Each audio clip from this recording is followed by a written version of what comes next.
$1,000. That's what we're dealing with here and now. And around the room, seeing a few standouts from day one. We saw Oganyan there. Yeah. He had quite an impression with his, you know, joyful exuberance being here at Triton. Shout out to Turkey, Egypt, Poland, the ATL, Adelaide, New Haven, Connecticut. Also keep your door locked over there. I know Yale is there, but Nova Scotia. There's a few. Okay, Seal Clubbers in the building. That's the one thing I know about Nova Scotia. They see a cute white seal, man. Now maybe they're not doing that anymore. I don't know. You know, a little bit of stereotyping going on over there, but I know some seals met their makers on ice shelves out in that part of the world. Facts. You better have some better stats about Canadians over the course. You better of these have 2 seal weeks. Okay. sashimi and a nice seal fur coat if you're out there doing that. Apparently they eat all the fish. That's why they hate them. They're like sea rats. As we look at But the they're so tip counts. cute with the big black eyes, Griff. How do you do it to them? Black eyes, like You know? those eyes. And they just sit there. They don't run. Just the spike in the back. Anyway. Antonius, 1.8 million, 36 big blinds deep. Chris Wynn, the shorty, 7 big blinds deep. Yeah, players trying to get money here, really. And we are on that stone bubble. 28 remain, 27 pay, and it's an important part of this process. You gotta get those min cashes at least. Keep this ship afloat. In this What did first you event. just say? I was ship afloat, but then I started saying the other. Keep the what? Anyways, 25-50K are the blinds. Must be about a little over halfway through this level, at least. Man, this is incredible. It really, I know I'm kind of making a meal of this, but we are in a holding pattern. Harry in London, Flo in Fiji. Well, hang on. Put a pin in that. We got stuff going on elsewhere in the room. Seth Davies in the small blind in this one.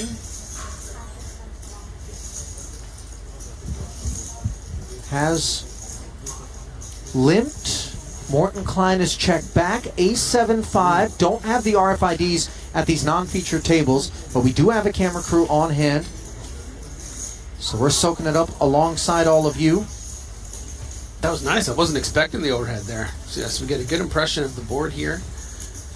Davies coming out firing. It looks like to be small bet 50,000. It's going to be a blind on blind confrontation.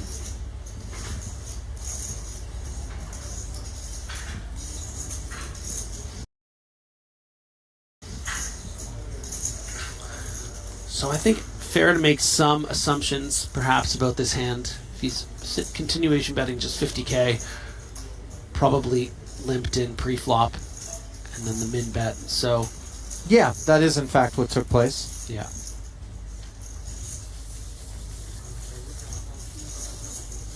Uneventful conclusion after Morton folds. Right, but good to check in. Sure. See that Seth Davies up to 2 million chips. On the topic of check-ins, Griff, tiny bet out in Puerto Rico. Hope the power grid's back on. That was more a slight toward my own nation for failing to look after the folks after the hurricane. Yeah, I'm getting a little political there, but you know, I'm sure Tiny Bet's with me.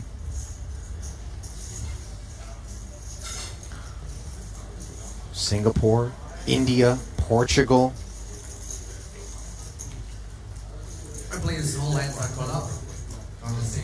Bahrain. Come on.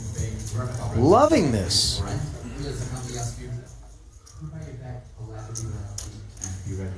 Cape May, Jersey. I will admit, even I'm surprised and impressed by Pakistan. All right. wide-ranging these places Look at people are watching. this. Canada, Where my Canadians at? Romania. You have 8, Peter? Back.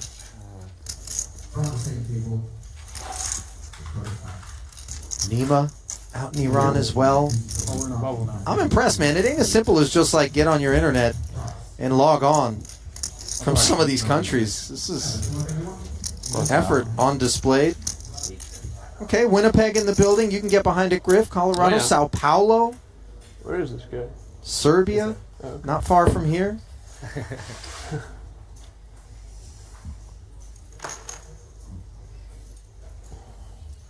I mean, it's going to be quite early on the west coast of Canada. I think we've covered almost every time zone based on the call-outs I've had so far. I mean, if we're we're about we're plus 9 3, hours from the PM. west coast. Yeah, plus so it's going to be 6, I think, from the east. It's going to be before work. They're having their breakfast before they go to work. 9:20 a.m., isn't it? It's 3:20 local. No, 9 hours. So 3 to 12, 3 more to 9, 3 more would be 6 a.m. 6 a.m. West Coast. Yeah, west. I'm saying okay. Western Canada, like Western. yeah, like you see All right. BC and whatever. So, yeah.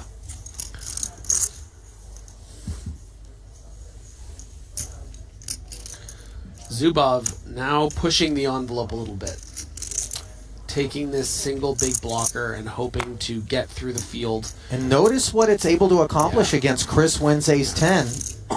Short stack, not looking to spin, looking to nose into the money. Unclear for him what's going on elsewhere in the room in your typical tournament, but he can take a peek at the Triton Poker Plus app and observe whether or not there are some other stacks that could be at risk of busting prior to him. Yeah. He is currently the shortest in the room, but Hossein Insan has just 8 bigs. Kiatley, 10 bigs. Candidates for potentially finding their way into the middle before him. So he sits out, tries to grind his way into that 41K.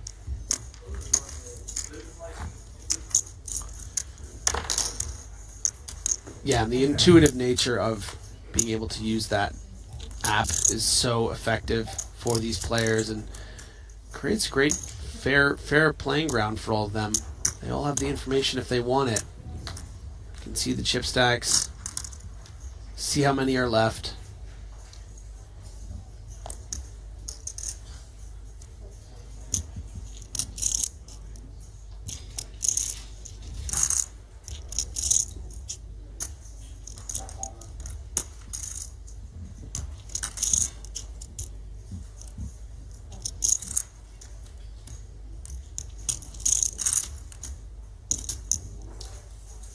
Ace 8 for Ivy. 745 in the cutoff. Not particularly deep at 15 bigs, but not bashful either. And nobody's got to deal with to his left in Nikki P. Jack 10 suited on the button.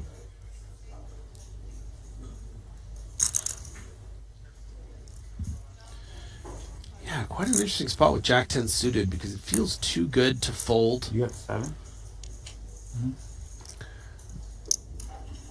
You know, do you want to find some sort of 3-bet fold here? Do we want to just shove? Oh man, I do not envy Nick here. He goes hard. Yeah, and it does make the fold. It's just too problematic with what can go wrong in the event one of the 2 other players behind wakes up, or if Ivy does in fact have a big hand. We see in this situation, had he made aggressive action, it would have won the hand, I think, in the form of an all-in or a 3-bet. But much easier said than done at this stage, and that's why that open is so effective too. But Ken Tong is going to complete. The defense is really what has proved effective on this 6-7-7 board, where Ken has trips. Not sure how much of an appetite Ivy's going to have for some C-bets. I mean, obviously, this is the kind of board texture where these ace-highs like to just sprinkle and lay claim. 75K. Ken loves to see it.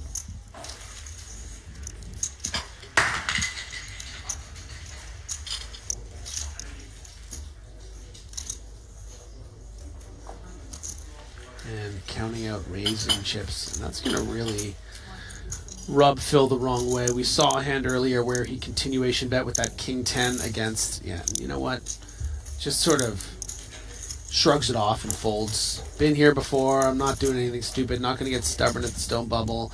If you bluff me, you bluff me kind of attitude, I think. Ken didn't have to check raise that one, did he? Well,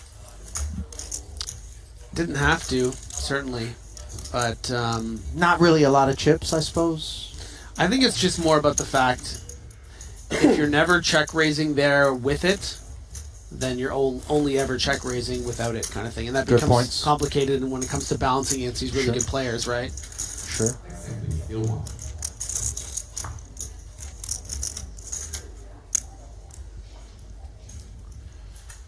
Also, Ivy should be raising pretty tight there, and you want all the money. Let's say he does have eights, pocket eights through aces. You want to get the money in there, which you will. Yeah. Ivy just happened to have, I think, sort of the bottom of his range.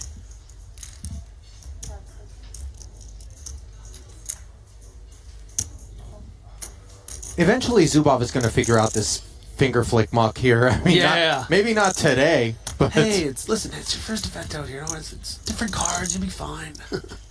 King Queen for Petrangelo. Did let go of that Jack 10 suited versus Ivy's open. Not going to be stepping away from this one. Understandable open.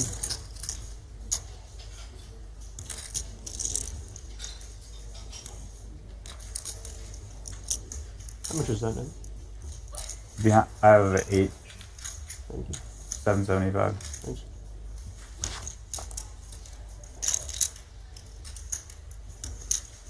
Saliba asks for the count as he chews on this ace-6.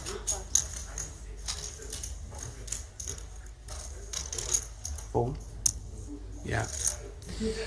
I can get behind it's it. Frustrating, but it's just, you kind of have to play within the rules of, you know, bubble play here. Let's not just get into a weird spot with these hands that can be dominated What's that? when it could cost us Having fun over there? 41,000 plus. That's Not huge. that this is what was on the horizon What up, dog? in terms of You can't- Saliba, but every now and again we see people guilty of some fancy play syndrome as we flip it back over to the outer table where it looks like chips have been pushed forward. Bringing us up to speed here, Mateos and Haxton, small and big blind. It was an all-in from Hossein and San on the button for 350,000. Haxton has decided to make the call. Ace 10, that which has been shown by Ensan. King Jack of Spades for Haxton. Once again, not saying as all-in player with ace 10, ace of spades, 10 of clubs. I holds king jack of spades. We're gonna see the flop. Yeah, all in for about 7 big blinds for Ensan. Who's taking the best of it? An ace in the window, a 10 alongside means a Broadway gutty available to Haxton. And the backdoor spades could be a factor as well. Top two wants to feel more comfortable than it does as we see a king rolling off, adding pathways And the room. to dispensing and San for Haxton. He needs to hold, and an 8 of diamonds on the river, 9 of diamonds rather, forgive me. Why would we take that shot? Shots fired from the booth here today. I'm only kidding. The share hands guys are so on top of it all the time, and on top of that exchange is Ensan, who wags his finger at all the buzzards circling around looking for carrion. I didn't hear no bell. Yeah, I like it.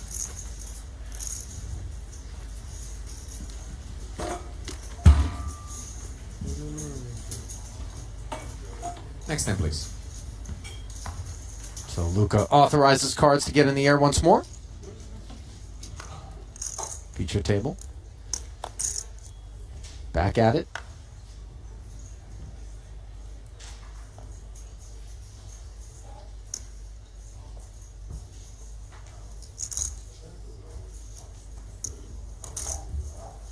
And you can see how tight you need to be at the bubble there. That was about 7 big blinds.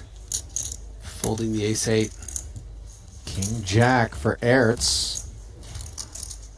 Cut off. 735 in front of him.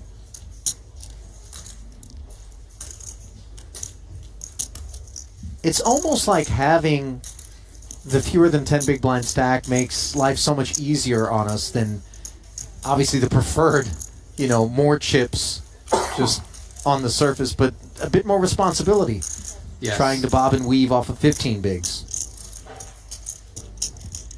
Yeah, and the game has changed in recent years. You know, it would be sort of anything under 15 big blinds. A lot of players would just shove or fold. Now, these super high rollers have really learned with all the work that they've done in the lab with the sims. You know, you can even find some min raises off these 10, 11, 12 big blind stacks. And this is a great area of the tournament to utilize those skills because not a lot of chips on the table, and you want to be able to acquire in some form.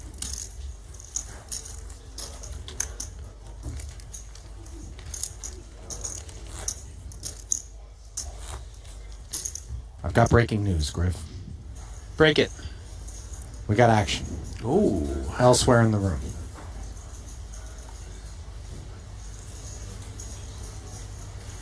On the button, Igor Yaroshevsky there in the white hoodie, seat 1. Raised it up to 105K.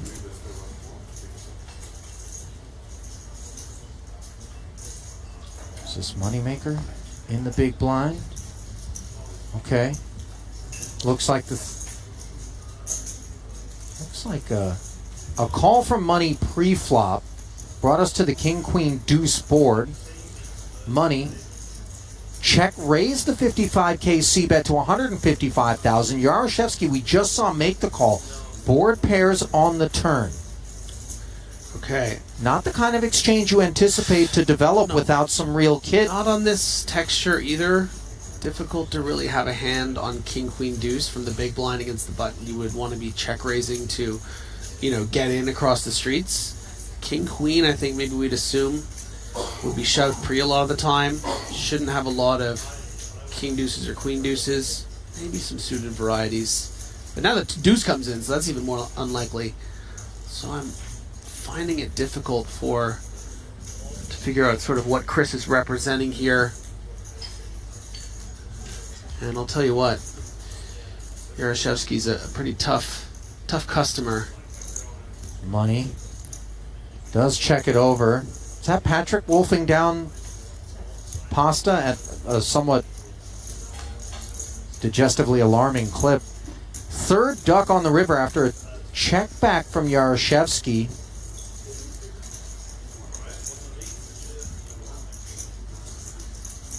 You know, I guess the short stack nature of what Chris Moneymaker is dealing with. Maybe he was just prepared to check raise and get in a king, but then does the story make sense that you would check the turn?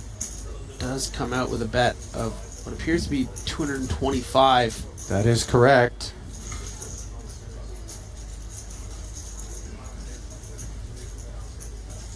Now remember, this was button raise, big blind defend, check raise against the c-bet, check, check, turn, and then lead and call from Yaroshevsky. Chris has shown 10-7 for dust, I'm being told, while Yaroshevsky made the call with the queen. So deuce is full of queens. And Igor able to pick up a nice capital infusion. Yeah, a bit of a misstep, I think, from Chris. You know, going to leave himself with about 4 big blinds, even less when the blinds go up. Can have a little trouble finding that cash. But I will say it wasn't the big blind that hand, so we'll lose, you know, half a big blind the next one, and then we'll have a full rotation to try to, you know, hope someone else gets knocked out. But yeah, hand caught in the cookie jar there. Yep.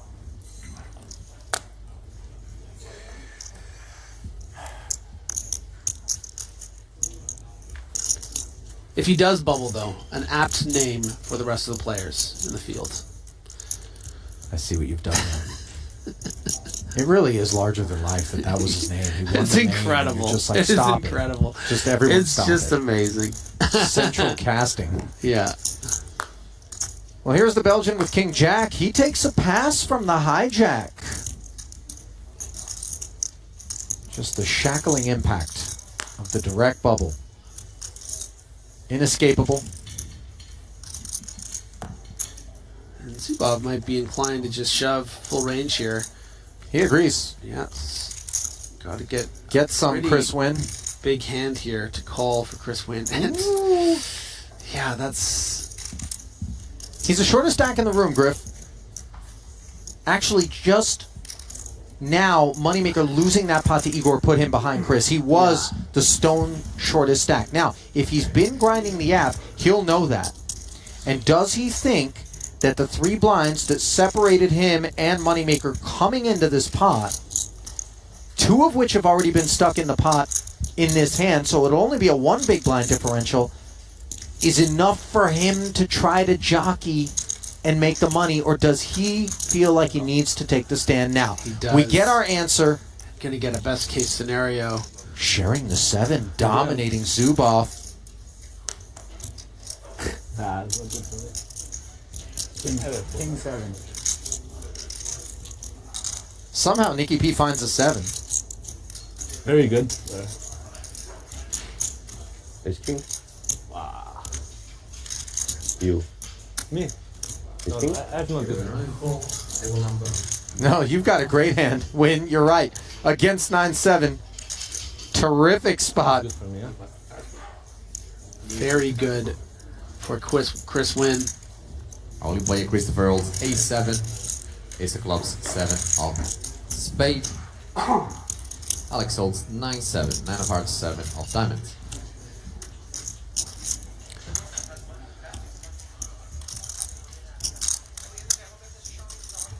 We're gonna see the flop.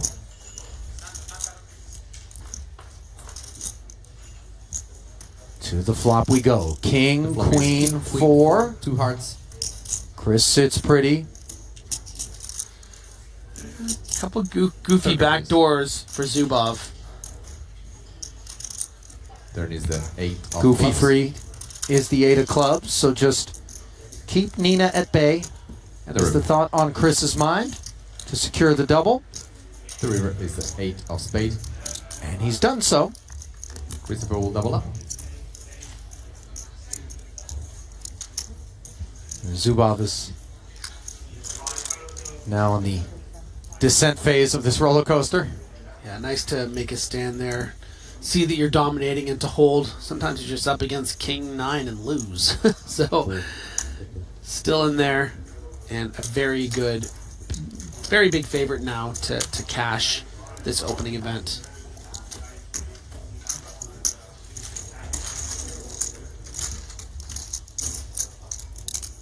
I love that he said ace king, and Chris is like, you have ace king? No, you have ace king.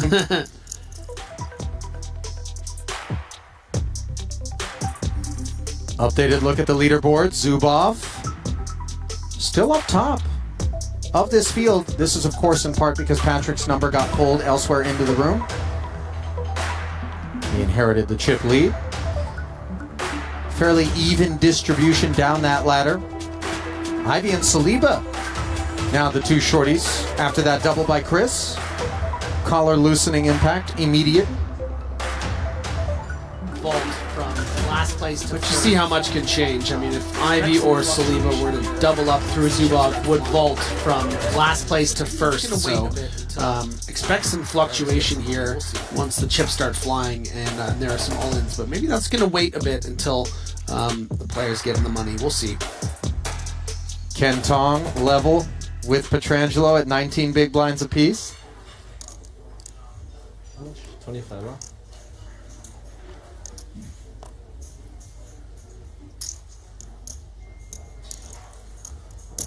So fluid are these money bubble spots as the stack dynamics fluctuate.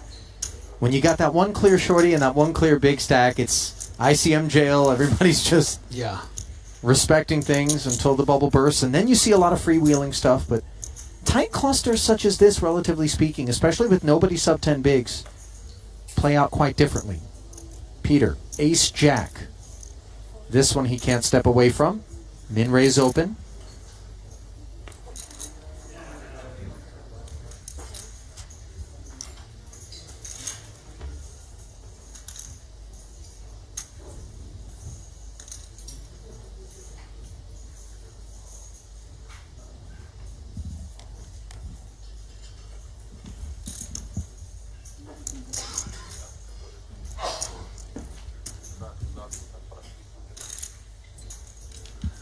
Ivy is going to defend here off the 11 big blind stack.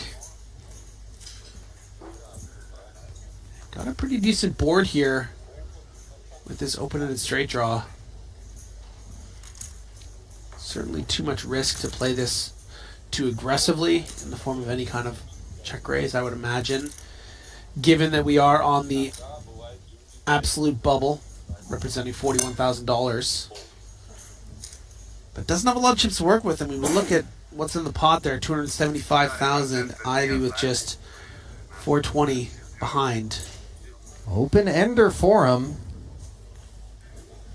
Eric's unimproved here. Ace of diamonds working.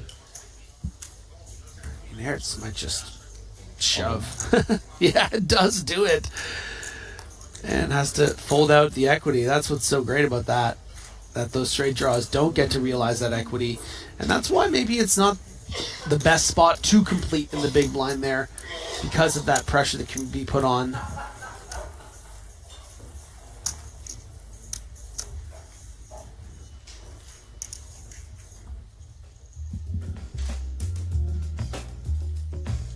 Well, we mentioned it already, but we are incredibly proud to announce that Triton Poker is launching a 24/7 subscription-free streaming channel on Pluto TV, a leading free streaming television service setting a new milestone in Triton Poker history by providing fans with an unmatched poker experience.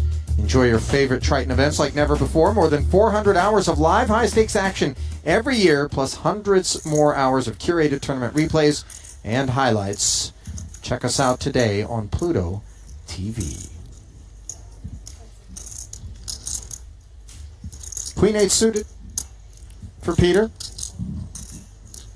This one not enough. Jack 7 passed upon by Ken.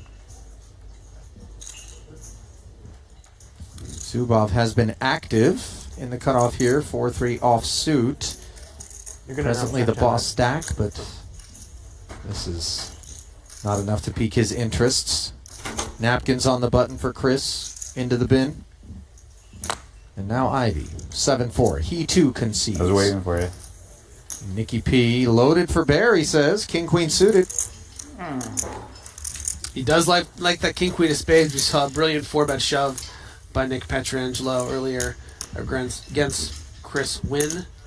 This time, just gets a walk. On the Stone Money Bubble with King Queen suited, are you okay with the walk, or you're like, come on, somebody? I don't want to play pots. No, I just don't. He doesn't want to, but he's prepared to put it in if he has to. Here is an outer table now. Yeah. Lewis Bringing us up to Spencer. speed. That is indeed Lewis. Action on him. In the small blind. Facing a raise to 100,000 from Diego Zeider. He does make the call. Andy Nee in the big. Andy played my favorite hand of the tournament so far yesterday with that. The deuce 3 double check raise. Oh, nothing like a double check raise. So Somewhere hard to find. Nick Rigby was actually downing high noons in celebratory fashion. Oh yeah, The man who christened deuce 3 the diaper. yes.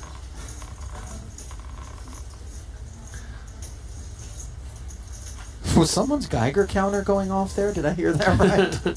We have some radioactive things afoot. Using it to randomize, you know. Yeah. Anytime the radiation levels reach this, I always 3-bet. Yeah. So Andy, not going to give us any fireworks here. We'll leave it to Lewis and Diego, the latter of whom is well cloaked. Ace 7-5. Action is actually on Lewis. There he is. Yeah, pretty gargantuan range advantage here for Diego, raising in middle late position with the 2.3 million, and this flat from the small blind isn't really going to be any big aces from Lewis Spencer. You know, something like ace king, ace queen, you're going to be shoving these probably even ace jack. Well, for that matter, it shouldn't really be any middling or small aces either. Yeah, right? no, it really shouldn't have aces at all in his range. You know, if he had ace 7 suited, he would probably 3-bet a little bit or fold, right? So you're looking at way more of the Nick Petrangelo type hands, the king queen suiteds, and the like that feel too strong to fold, but ones you're not prepared to just fold to put more money in pre. So 120K C-bet, getting the job done there for Diego.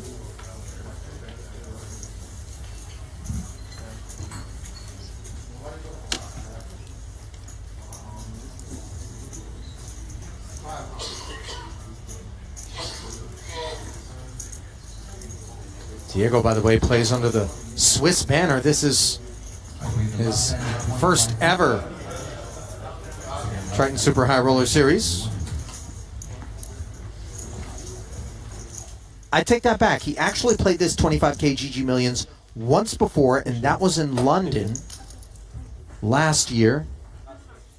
So here he is back at it. Failed to cash, so it's his second ever Triton event. Back to the feature now. Pocket nines for King Zubov.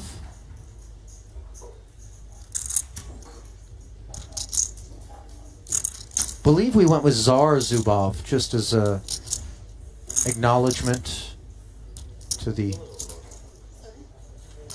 Russian heritage. Yeah.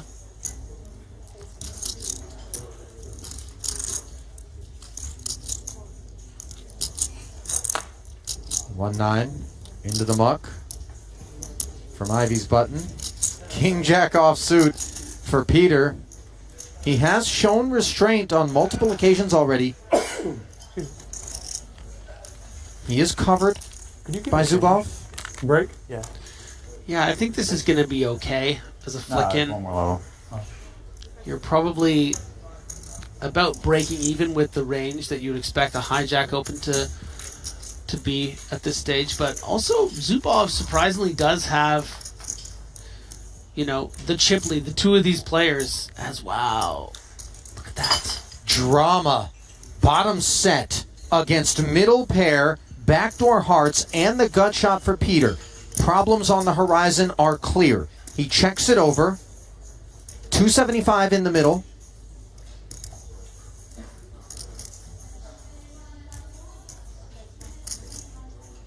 Wet board texture. Still receives the C-bet. Now Peter forced to set a course with second pair.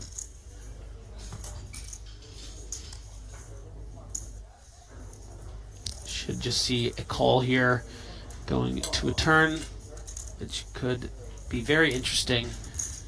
You know, any heart 10 or king really spices things up. What was that? Six of hearts on cue. Now adding second nut flush draw to Eritz's arsenal. Escape seems just so improbable. As it stands, at least. Let's see what Zubov dials up now. Board's wetter than it was.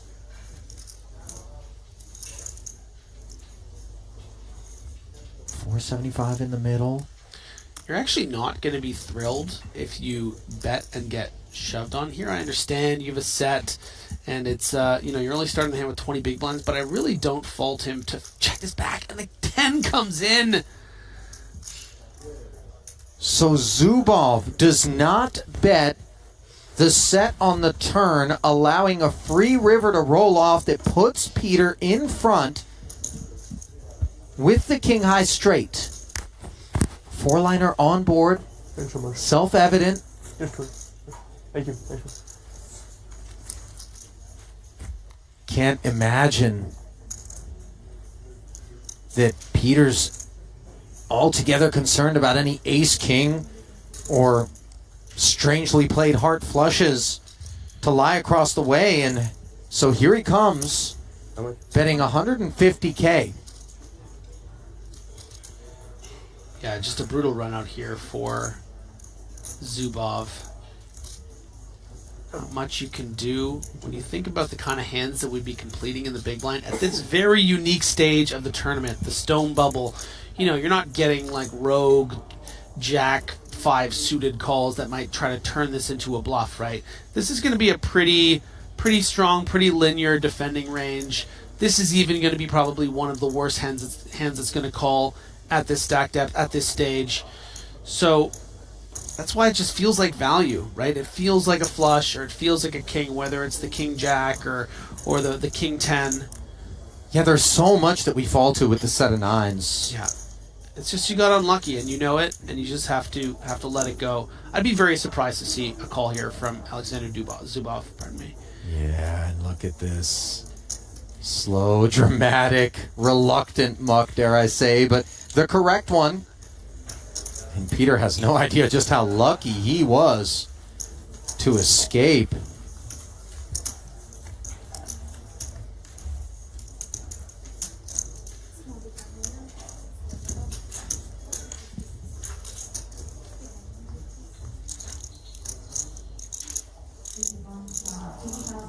So coming up on the right side of that one propels Peter Ertz to the chip lead here at this feature table. Well, it sends Zubov southbound to just 15 bigs, sub 1 mil.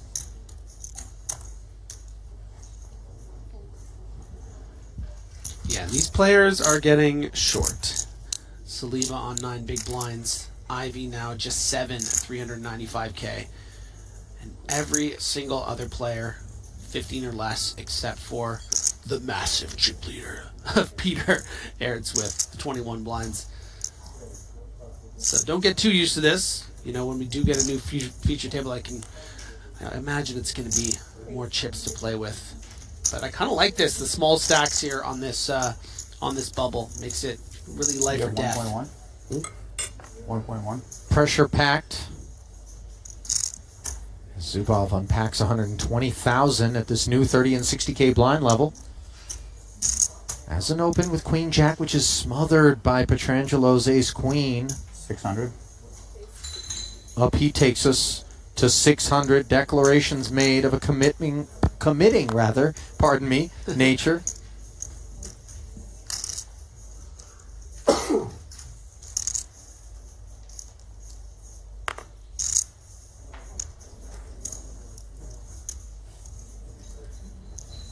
Concession from Zubov. His chips are trending in the wrong direction. I've always felt like if a guy loses a fairly significant pot and then opens the next hand, it's polarizing. Either he's boiling and it's just, I'm desperate to get these chips back quickly, or top of range sometimes. But we do check in now at the outer table. One in progress. We are already at the turn, bringing us up to speed. This one was a raise from Ike off of a stack of 2.3 to 130,000. Mateos defended the big. Queen 7-6, 2 diamond board. Both players checked. King of diamonds on this turn. Second check from Mateos draws the bet of 250K from Ike and ends the affair. I quite like Ike's sweater. You're not the only one. Chat also Pattern, yeah. getting behind it.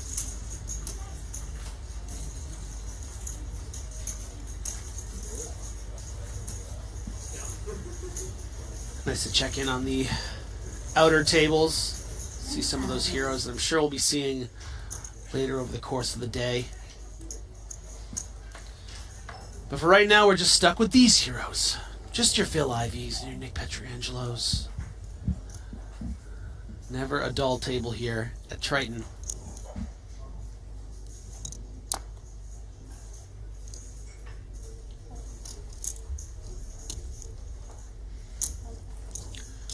Could feel a bit like some spin, but you know, genuinely, I think a lot of times edited programming in particular left us spoiled, expecting nothing but massive, violent collisions, fireworks, pot after pot, and streaming in its entirety a tournament allows you to recognize that is not the storyline throughout. And in particular here on Money Bubbles, you will see a bit of an arid climate, you know, a lot of passive play out of a wide, you know, swath of the field.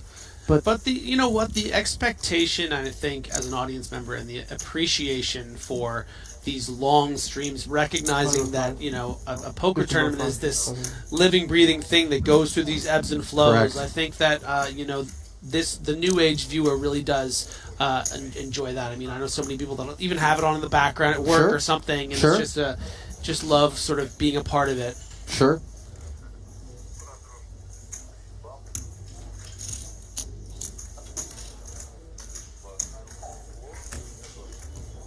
Ken limps the 10 deuce here.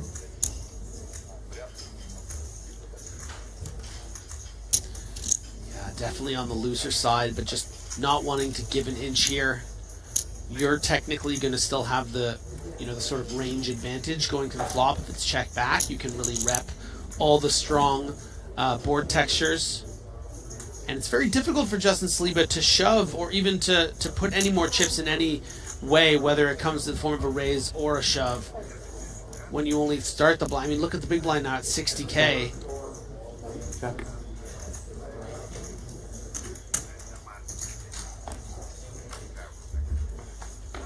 Just going to check back, and let's see if Ken gets an opportunity to pounce on. Yeah, this would have been the kind of board we would have expected him to bet. King If he 10 didn't 9. make a pair. Yeah. 180 out there. BVB.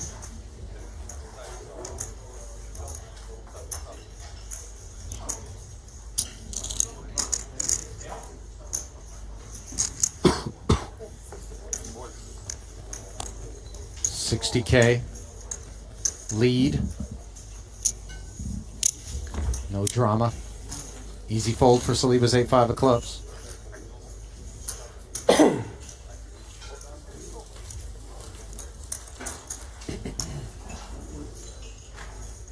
Let's talk a little bit about Ken Tong. Member of that illustrious Hong Kong delegation alongside Elton Sang and Danny Tang. Went 3 for 4 in Jeju. Very nice. Looks like a final table in the 15K, as well as a 28th place finish in the 100K main event. And would love to start his series here with a cash.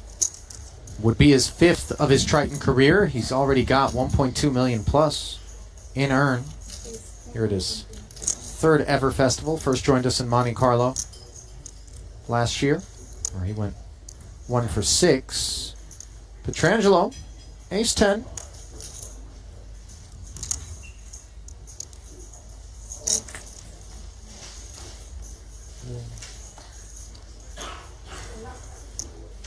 Min raise open.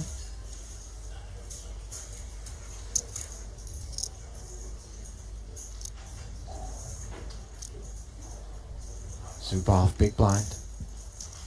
Offsuit connector. Not a lot of chips to work with. We just talked about how, you know, Ivy ran into a little trouble deciding to complete with the 7-6. Wasn't able to realize any of that open-ended straight draw equity. So Zubov not making that mistake this time and just letting it go. Ja, nee, das war Open und 3-Bet auf seinem Tisch und der war im Big Blind. Ja, und ein BB, ne? Ja, und er hatte insgesamt vor der Hand 3 BB und das war noch eine geholt. Da kann es den ganzen Orbit warten, ne?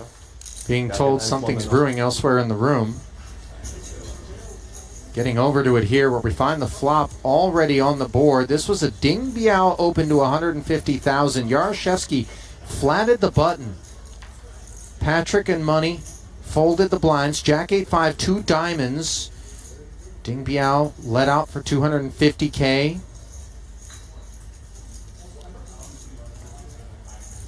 Yaroshevsky's going to make the call. So all of a sudden, an extra 500 into the middle. 3rd diamond hits the turn.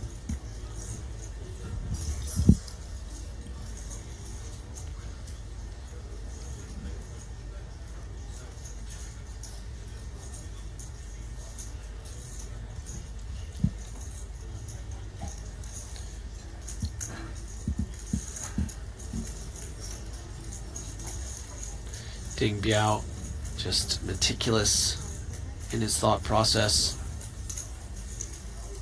Wow, and searching for some big boy chips.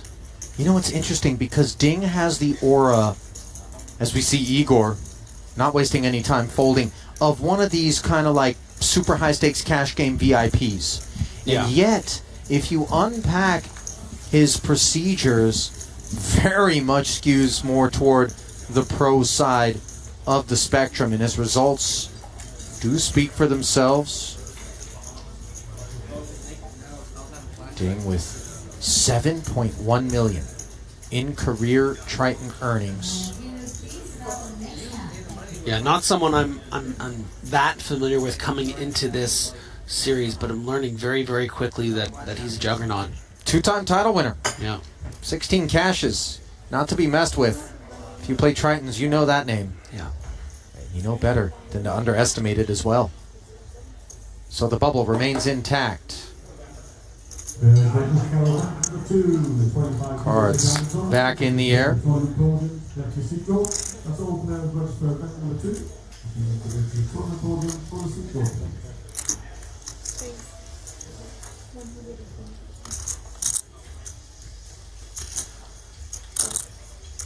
King 8 suited, Petrangelo activating again. Ace Queen suited for Ken Tong. Yeah, and you can see how quickly the table captaincy is just being kind of tossed around by who happens to have, you know, the lead, because it can change so quickly. Nick Petrangelo to start this hand, 22 big blinds. Every other player with 15 or less except Peter. But still have to get past some big hands. And Ken Tong, a bit unorthodox in how he's electing to play this ace-queen suited. You know, most players might have effectively shoved for these 15 big blinds, you know, put in 700 of that 920.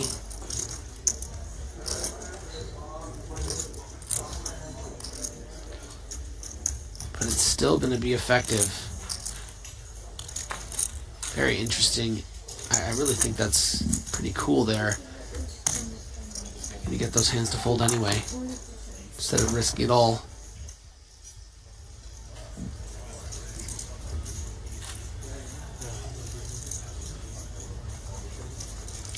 Something cooking.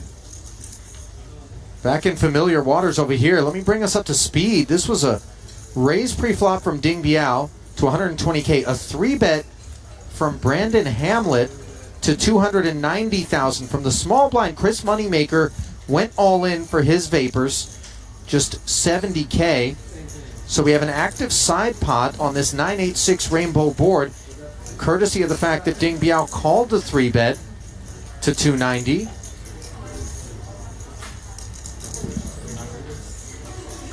And Hamlet continuing to bet. Strength of this hand really being announced in terms of stone money bubble factor, an all-in player involved, albeit for a modest main pot.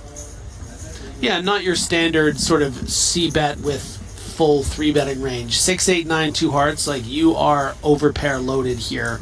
Especially, you know, 3-betting to that dead side pot, the small nature of the 3-bet. But Ding Biao here gonna call. Yeah, in spite of that, big. His call, by the way, also exudes tremendous amounts of strength. Pretty bricky looking deuce on this turn.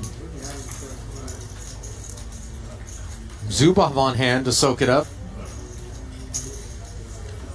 And that is the face of someone that maybe isn't thrilled by the board.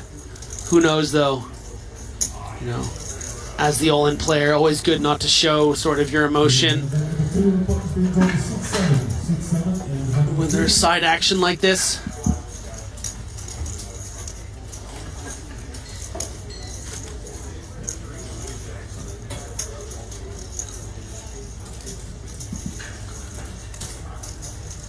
And both of these gentlemen putting in 300 pre-flop and then another 300 on the flop. That's already 1.2 million without the moneymaker out there. Oh, a jam from Hamlet.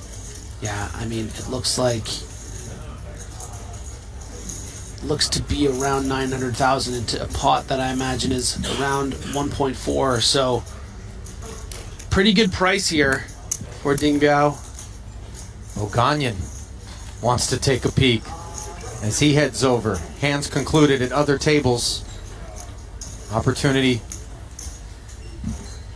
to observe Kentong Kiatli jockeying for a glimpse. This is apparently very uncomfortable for Ding Biao.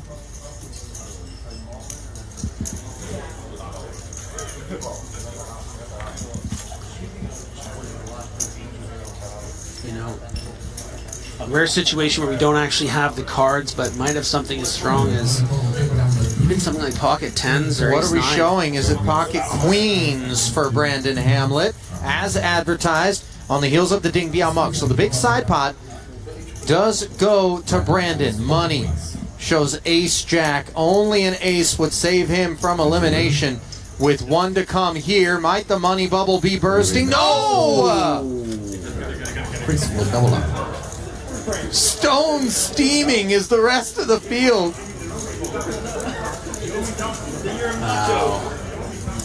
Moneymaker was dead man walking. 3 outer. More like in the money faker. Chris finds the unlikely double up. Oddly enough, Hamlet doesn't really mind it because Chris is still going to have a short stack. And Hamlet now, having ascended even further, Yeah. can really go to work and accumulate chips.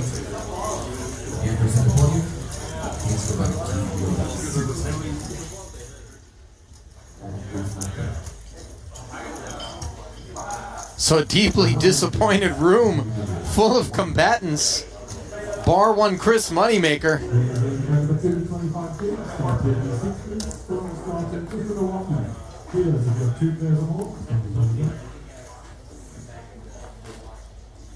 Petrangelo, Jack 6 suited. Into the bin, Jack 3 off, should follow suit shortly.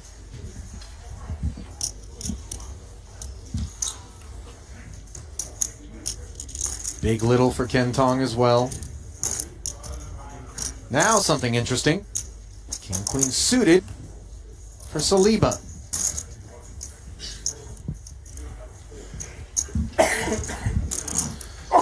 Yeah, effectively all of it for the American. Just 3 players to get through. Oh dear. Dear, oh dear, oh dear. Saliba, Thank you. a committing 300,000, is going to run into 2 nines of Chris Wynn, a covering stack no less.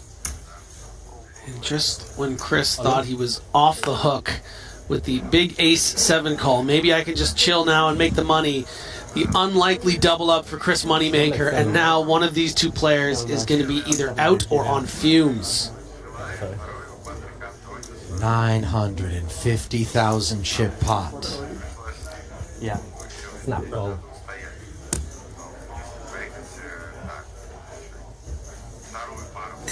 Yeah. An unanticipated confrontation. One that would have been taking place in the money had Moneymaker simply not found the ace. And instead, as you alluded, What pair, but it's either out or vapors. King Queen suited. Speakerphone feature being grinded pretty hard somewhere. Yeah, really in your living room, that one. That one, yeah. I mean, Chicken looks really good, man. It's really good.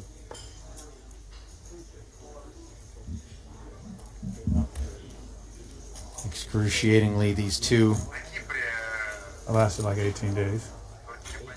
are Felt great. I don't really know why I forced stopped. to keep their hands absconded Big. until authorized by Luca Vivaldi. Conclusion of hands elsewhere in the room Felt fantastic. means now And I we just went reveal. to dinner and I had plans on having Christopher is our all-in like player. sashimi or whatever, Christopher's- sushi, and they brought out this fucking rice dish and I just went in. And that was it. And then I just didn't go back. What do you But I'm gonna go back again because I really like it. eat like pasta? Pardon me, and stuff? Justin Is that what you're trying to is get our away all-in from? player. Shows King, Queen of Diamond. Processed food. Like anything process, yeah, It like shows pasta, pocket bread, knives. anything like that. You know, So sugar. you felt this current report thing felt great, right? I see a flop. Fantastic. I haven't been working out too much, but I've been eating mostly like meat, eggs, To the fruit. flop we go. 5-4 deuce. Clean for the nines. Bad news for Saliba, the covered stack. 1 diamond working, 2 overs. That's great. That's good. Saliba, of course, the one at risk. Gonna need some help here. Just 26%. Process you're doing. Oh! Well, as Money showed us moments ago, the improbable is possible, and now it is Chris Wynn who needs the miracle. A 2-outer, not available. So Saliba Just will double through Chris, who was the shorty here for quite some time before working his way up the leaderboard, now sits with just 2 bigs. Yeah, but was in the small blind, is going to get a full rotation, but we are only playing 7-handed, so going to come around pretty quickly. A lot can change over on those outer tables, though. Thank you. Yeah. You know? So it's like, if you don't work out, control what you eat, you're in like the top like 0.5% of the planet. I walk the dogs a lot. It's tough to lift. No easy. Huh? No easy. Never either. Get the muscle, you know, like you need muscle mass. Aye, aye, aye. I used to walk and golf and bike. Saliba recognizing that in spite of the fact that he's the beneficiary there, certainly can't be exceedingly celebratory about it. Bubble is a resilient one here in this 25K GG Yes. Millions.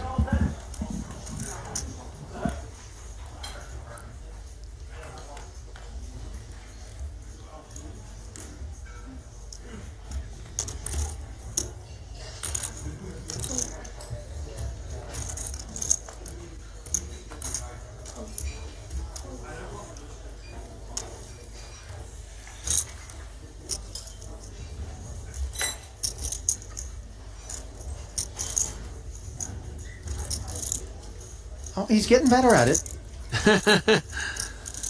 It was 2 for 2 on the flick.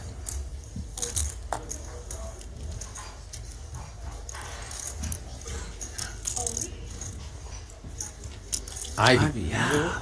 Ace Queen, small blind, jam. Petrangelo asking for a count. 60K invested already. Not sure that this 6 deuce is worthy. No, but gonna make them count it. Doesn't want to seem like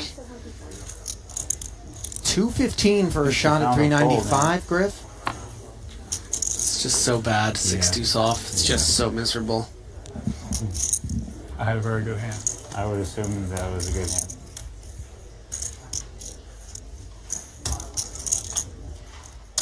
Felt like maybe there was going to be a sweat. Gamble too much.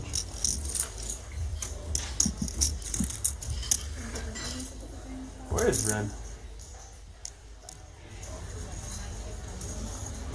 Outer table between Andy Nee, is it? Oh, it's already in the books. This was a Lewis Spencer limp from the small. Andy Nee check back. Ace deuce 8. Check fold. Spencer just check From folds to Spencer, 90K. yeah.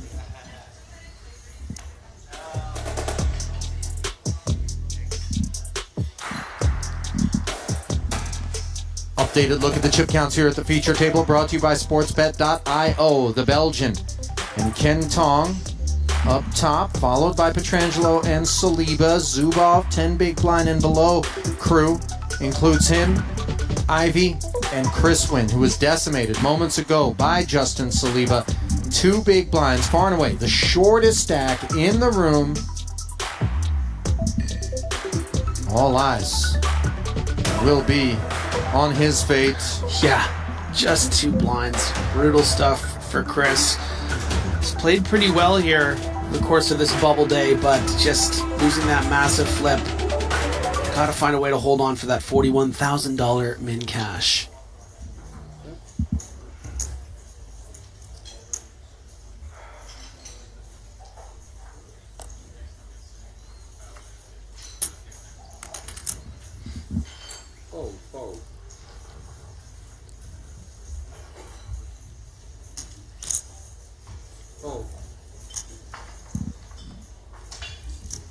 Ace Queen. This is delightful with two bigs.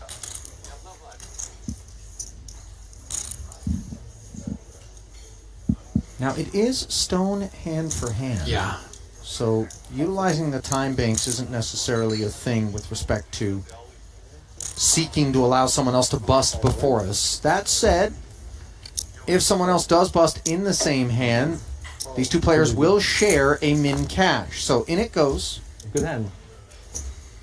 Peter will give Chris a spin.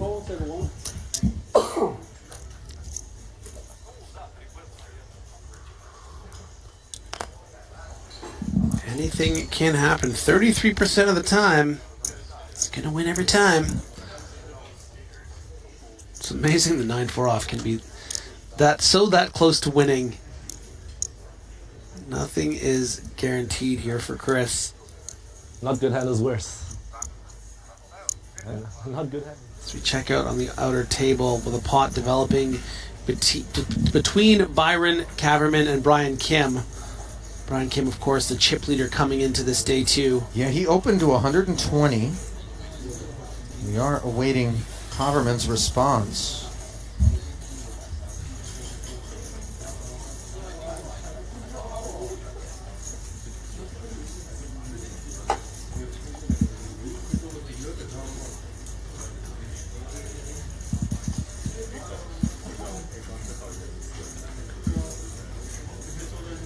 And was just a min raise in early mid position from Brian Kim, playing 2.8 million. And wow, Byron Kaverman just gonna shove for 1.7 million, effectively near 30 big blinds. That should give Brian Kim some pause, even if he is, near the top of his range. What could my opponent possibly be doing this with? Maybe 2 10s, 2 jacks, ace king, ace queen. Feels like how we'd probably maybe construct the range. And then of course, always consider better. But do queens and kings find 3 bets? Calls with ace queen.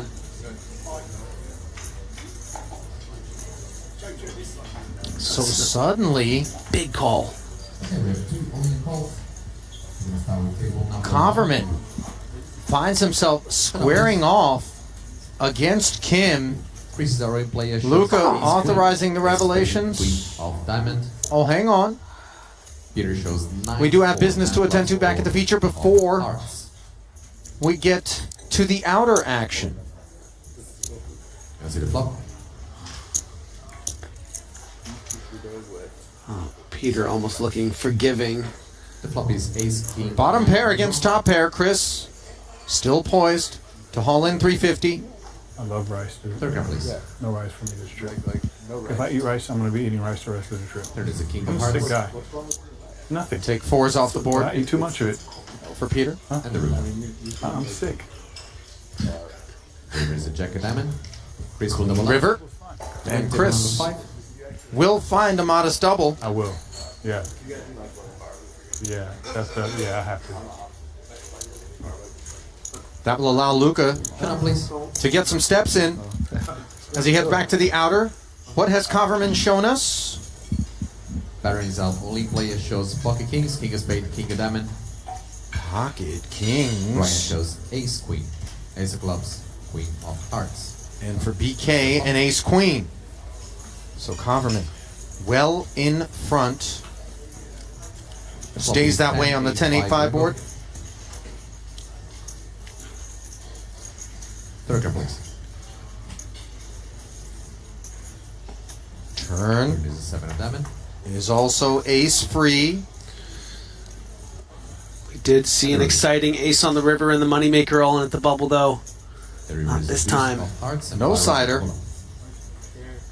But not the one that Brian Kim needed in order to vanquish Byron Kaverman.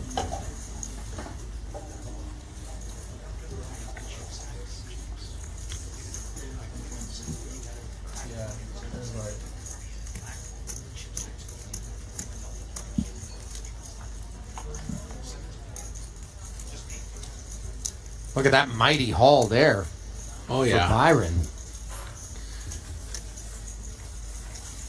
definitely going to be amongst the chip leaders. Yeah, that was a bit 60 seismic. 60 big blind pot. That exchange registering on the Richter scale in the room.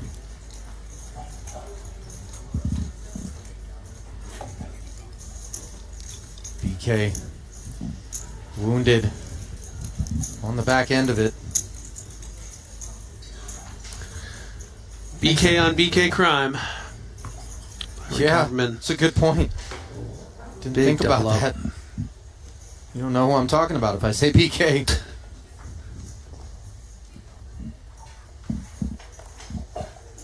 Nice to see Coverman out there, by the way. I mean, a tremendously respected high-stakes pro who spent a little bit of time away, back in the saddle. It's been an ace-queen rich environment. Chris Wynn found a double moments ago with it. I would imagine he'll be hitching his wagon once more. Mounts up. Been a treat to hear of the eating habits of one Phil Ivey. Any information you can get on the You know, he's the going great man. anti-carb from what I can Yeah, gather. yeah, loves the rice right. Who doesn't? I love the rice. Don't ask me to stop. If you want to go lower glycemic index for health purposes, you can go brown, you can go wild. But me, personally, hit me with the steamed. White. There you go. Full steam ahead for Chris here. Still not a tremendous amount of horsepower in the engine, but we're trending in the right direction.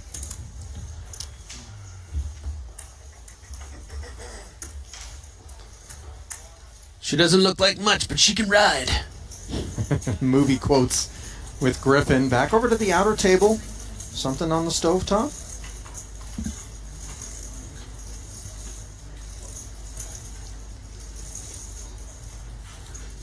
Action on Mateos here. Facing a Seth Davies Open off of 2.1 million. Decides he'll defend his big.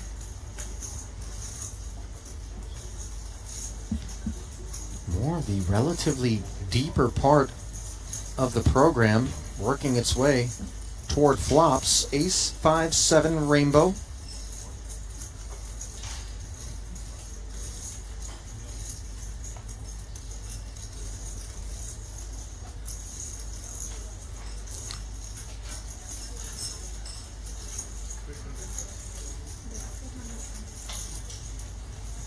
Wow. And Mateos comes out firing on that bottom card pairing turn. Ace 5-7 and then another 5. After just calling 90,000 on the flop, their leads for 325. So that's the kind of max pressure you can put on your opponents there. Let's just say Adrian had something like a straight draw on the flop. Doing something like that at the bubble, it's just going to scare off pretty much any hand but an ace, I think.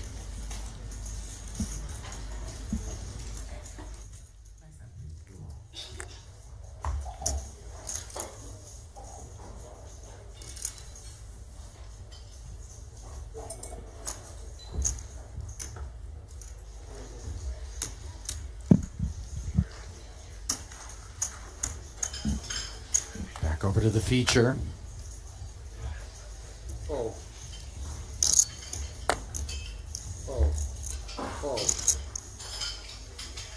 Pocket 10s for Petrangelo. Raise for 125. Just a massive hand to be dealt here at the cutoff on these 20 big blinds, especially when all the other players have a little less than you. No action.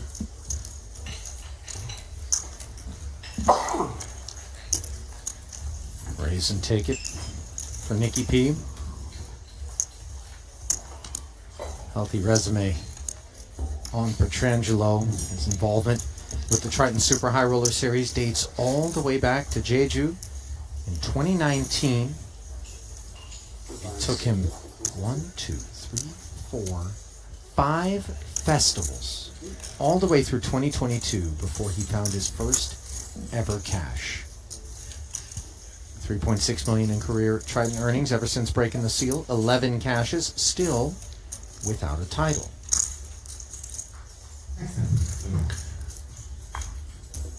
His most recent Jeju stop wasn't so kind to him either, by the way, Griff. 15K 8 max. He finished fourth for 300 dimes and then blanked out the next 7 events. That's the way this tournament game goes. Can be very feast or famine. And when the grub is good, you really need to capitalize.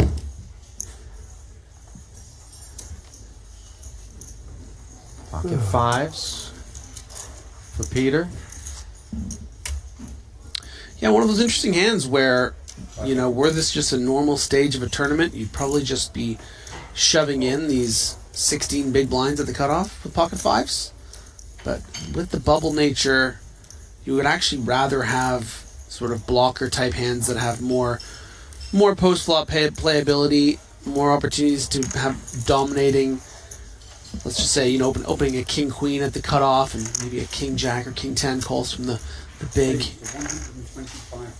And you can see Tong using that blocker concept here with the king-5, which, even though quite significantly a worse hand than the fives, maybe easier to play here. Just 2 players to go.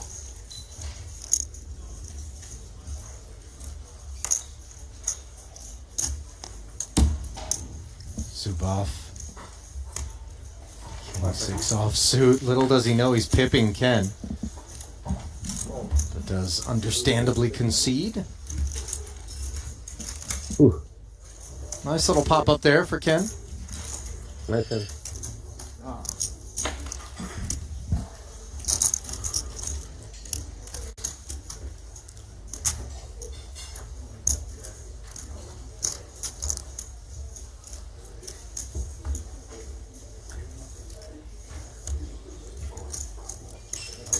Next time, please. Deal 1.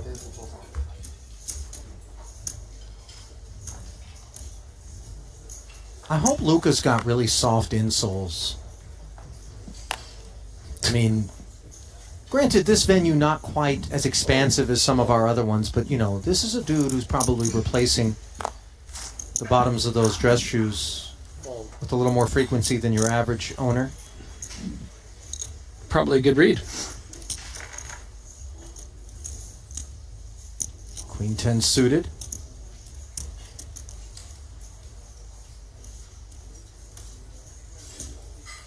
Seconds. Play all in. Ken again activates from the cutoff, jamming. Yeah, I like it. Effectively a 13 big blind shove with Justin Saliba's 13 on the button, and then Zubov and Chris with only 8 and 6 blinds respectively. So I think that plays really nice as a pure shove. And Ken Tong, pardon me, takes it down. Little Picks up pickups the like chips. that, man, they're super meaningful when you consider the fact that these blinds, as they stand right now, can eat you alive pretty quickly, even if you think you've got chips. Outer table action now. Yaroshevsky looks involved.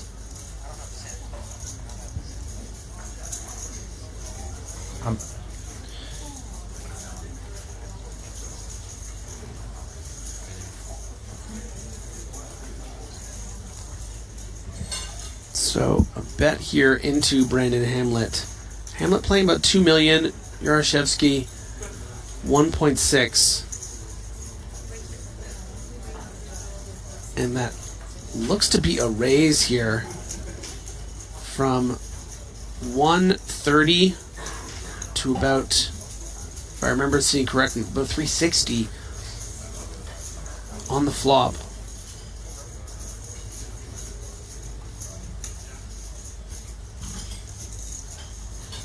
The board is 4-8-9, 2 spades, and Yaroshevsky doesn't buy it and goes all in for 1.4 million. So nice pickup there from Igor. Well, Hamlet Hasn't been afraid to get his feet wet 10, here in his 10, first 8, ever Triton event. Playing some big pots. Kiat Lee is our only player. Not the winner Jack on 8, that occasion. And we flip over to one of our other tables where it looks like an all-in and a call situation. This was an open by Byron Coverman to 120,000. Kiat Lee Third card, please. has made the call. 10-10-8 board. Kiat just jammed his remaining 35,000. Coverman made the call. Jack on the turn. This is Jack 8 The river. for Kiat up against pocket aces. The river is the queen. Any Jack, any 8 Kiat Lee in would have kept Kiat alive, but instead, Coverman's aces hold. And the bubble has at long last burst at the expense of Kiat Lee. And that will send Coverman and company into the money. $41,000 min cash guaranteed. Will stay steady at that payout. Congratulations, you're for all in 4 the money. slots.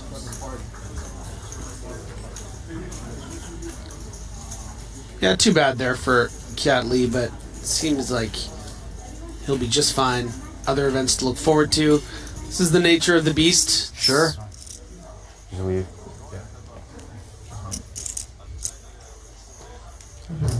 I mean, yeah, if you don't want to fucking go back in, why would you? Like, you're never gonna have fun or play good when you don't want to be there, right? I don't want to be there. Sometimes it's just like, fuck it.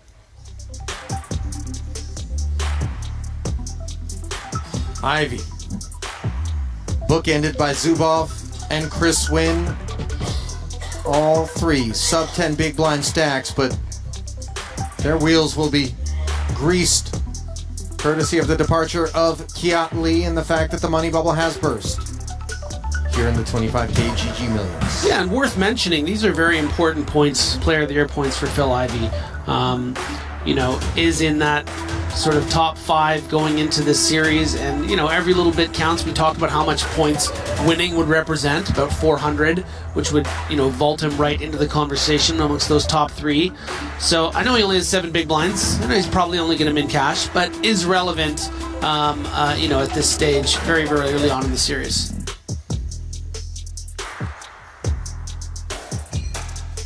This chip counts brought to you by GG Poker. Kim Tong up top, 1.3 million. Not in the player of the year conversation, but certainly looking to leave his mark on this one.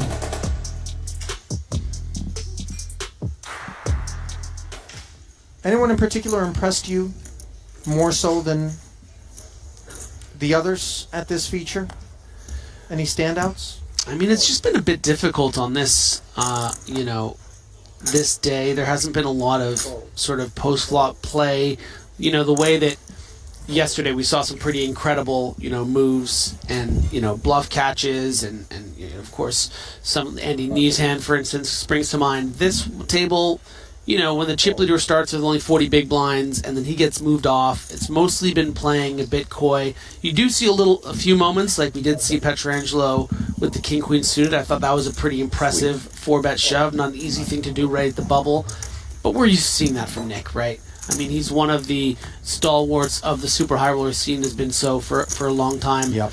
It's been a real treat for me to be a fly on the wall for some of these conversations between, you know, to Phil Ivey and Nick Petrangelo. I feel like when you're on a feature table, sometimes you don't even realize that everyone's listening to you, and it's just you're talking to your buddy. And that's a real treat, I think, for the listeners at home and us Yeah. here to learn about his eating and golf habits.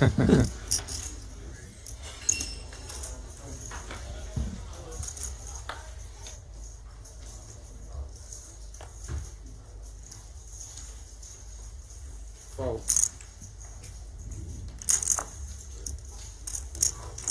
Fold, fold.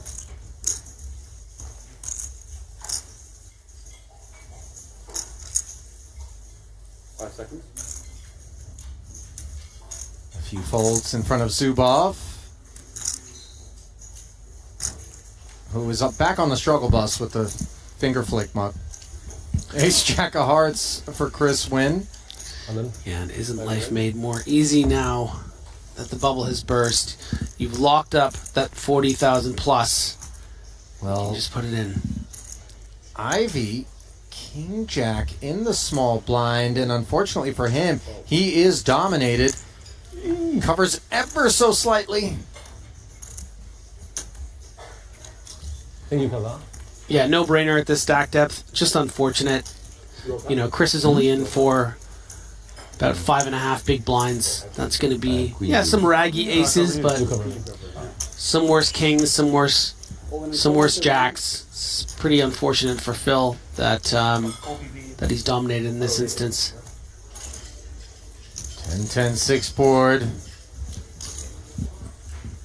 Decent for Chris. 86% to double. Now take the king and jack of hearts off the board. The jack actually, of course, was never an option, so king of hearts removed, and the two outer does not come in. And once again, Chris Wynn enjoys a double.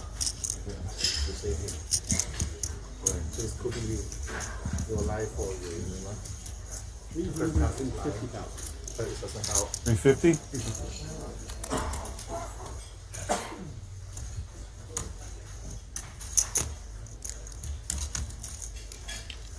And yeah, those blue chips aren't worth nearly as much as those white chips, which means Phil Ivey just left with 75,000, also known as just over one big blind. So all but out the door is Phil Ivey, but luckily for him, he's going to have a rotation here to try to spin something up. Well, the spins don't need to be exclusive to just the players who are in action. Our partners over at PokerStake give you the opportunity to buy a piece. The ultimate platform for staking and professional poker players around the globe. No fees on any purchases. Why would you go anywhere else than PokerStake.com to celebrate the rewards of big victories for your favorite players? Just look at some of the returns that have been available in the past. Check them out at PokerStake.com.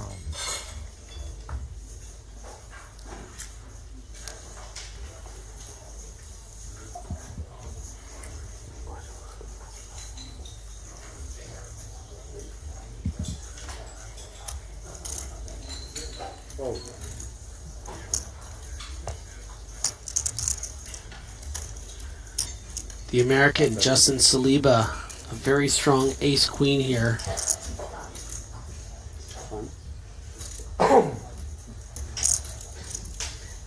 5 seconds. 500. Raise to 500,000. Makes it $500,000 of his 800. Won't be getting him off this hand. Fold. Fold. Roll in. Oh, would you look at that? Ace King for Phil Ivey, just what the doctor ordered. How much you have total? 800.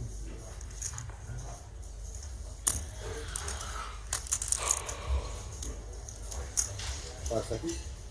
Sixes for Petrangelo. Fold. Yeah, I think maybe it's a spot where 8s plus you'll go for, 7s will be right on the line, 6s I think you can throw in the muck. So does he. Leaving Saliba to claw back. The bulk of the $500,000 pushed forward. 425 of it to be exact. And now Ivey.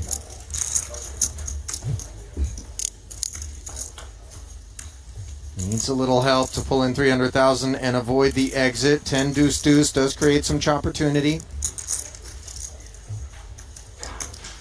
Oh, never mind. He's the dominant hand with the ace king. Had it transposed. Just needs to fade the queen.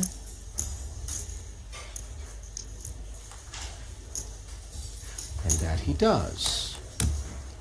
Yeah, and now 5 big blinds at the cutoff. Yeah. It very quickly could be in, right back in the middle of the pack after another double up. So how quickly things can change.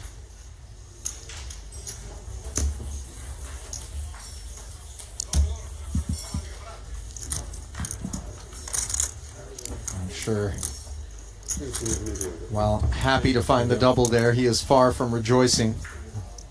In fact, I can't remember at any point in the decades that I've been watching Phil Ivey play poker that he had some really overwhelming amount of emotional outpouring at the table on the heels of a pot. Next feature table, there's a glimpse. Mateos and Son, Klein, Davies, Velocevic, Haxton.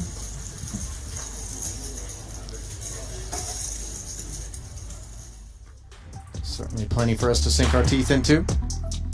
Look at the chip counts. Brought to you by Poker Stake. 2 sub-10 big blind stacks. Despite the double, Ivey among them.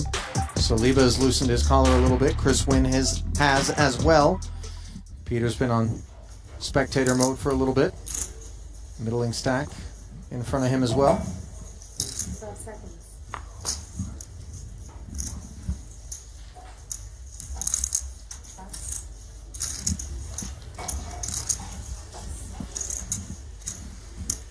Ooh, Phil, the comeback is real. 2 10s. Fresh off the double. Let's see what Ken Tong has. Oh he's my got a problem. goodness. Chip 9, and a 9, chair yeah. for Phil Ivey, and this is... Did he just blow on the cards right there? Ken was so happy to get it in. Right up until the point he was shown 2 10s. Now suddenly, Ivey 690,000, leaning heavily in his direction. A better than 4-1 favorite with 5 to come. Could we have our first bust out on the inside of the bubble, courtesy of a bad beat? This King Queen 6 flop, keeping that prospect at bay. Mine. I like this. This is good. It's I like it. It's very childlike. Oh no.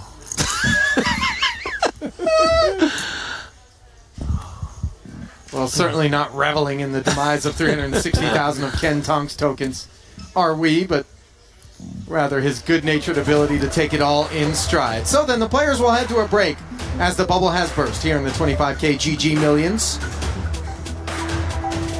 Just look at how tight the cluster is. Biggest stack with the blinds going to 40 and 80 will be Nick Petrangelo with just 13 bigs. Zubov will bring up the rear of that collection of combatants as we bring you back to the desk. Ali alongside Griff, and that was a thick membrane on that bubble, wasn't it? Yeah, I mean, it seemed like it was going to burst, and then suddenly, Moneymaker hits that ace on the river, and we keep going, and you can see how when that bubble does keep going, sometimes confrontations are just going to organically happen. You saw the Saliba, all in with the King-Queen suited against the 2 9s of Chris Wynn, and these are the confrontations that are going to happen when the bubble just keeps going, and it's always nice when you sneak in there. But nice to see Ivey get back in it there and back up to 10 bigs. Obviously, we like to see those stream numbers stay high. Anytime we can ride Phil Ivey to that, we will do so. Top stack in the room right now belongs to Ding Biao of China. 4.6 million plus in front of him. Zubov, who we saw is the shortest stack in the room, and just now the app updated. Ding Biao dethroned by Mateos.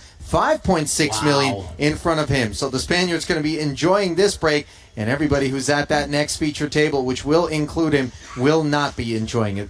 We will cut you loose. Randy is going to be stepping in for yours truly. Griff is going to stay tight here at the desk, and we're going to continue to work our way toward an eventual champion who will take down $900,000 in this 25K GG Million. Stay close.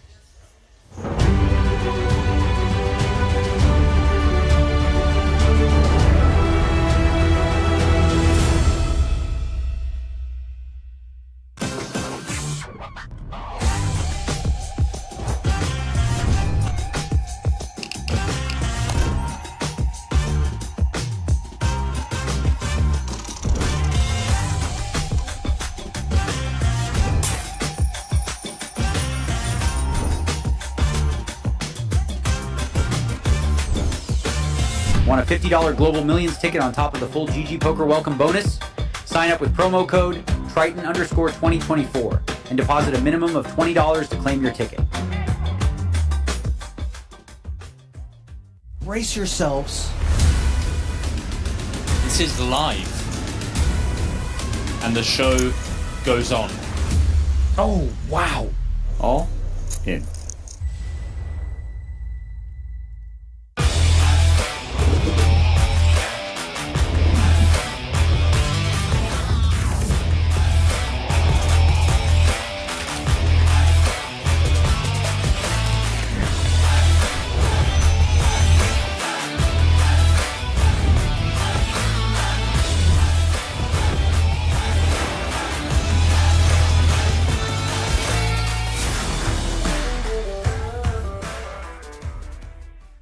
Welcome to BetACR EU, the premier platform for sports enthusiasts and the newest way to engage with the Triton Live series.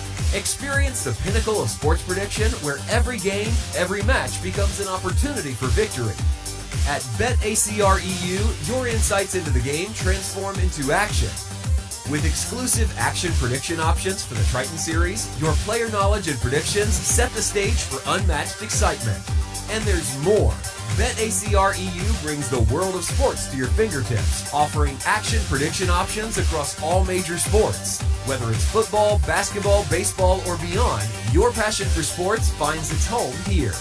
Kick off your journey with us and get a 15% free play on your first top-up up to $250. Don't just watch the game, be a part of it.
Given Triton, it's really like a handful of Vitamixes. Just got David Everybody. Peters. He's doing some stuff, so he's been fun to do some work with. Capable of creating discomfort.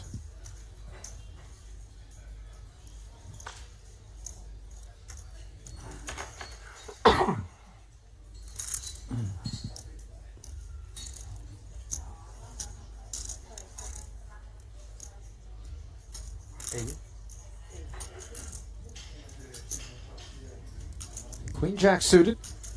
Min raise from Saliba.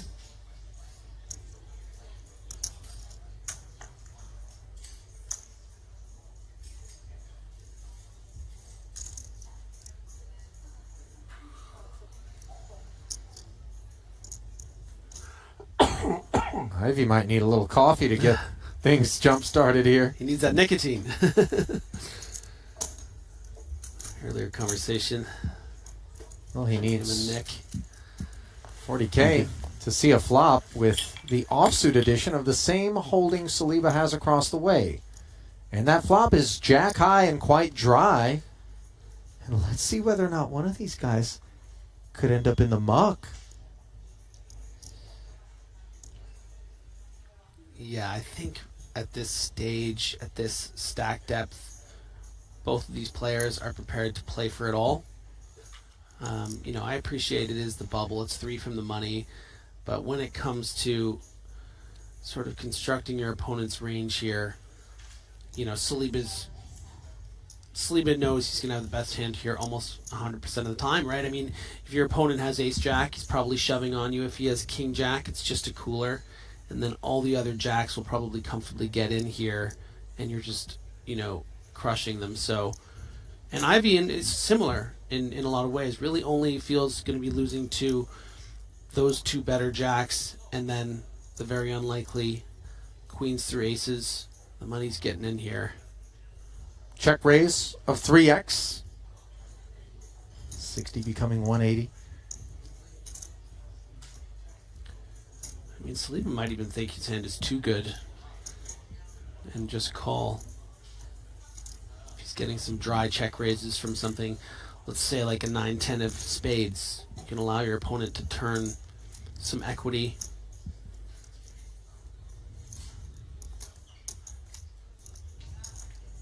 But all the same, could just see Saliba shove.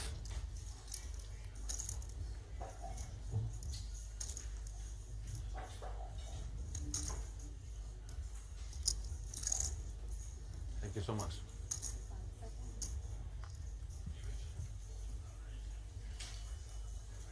Yeah, it is just going to call.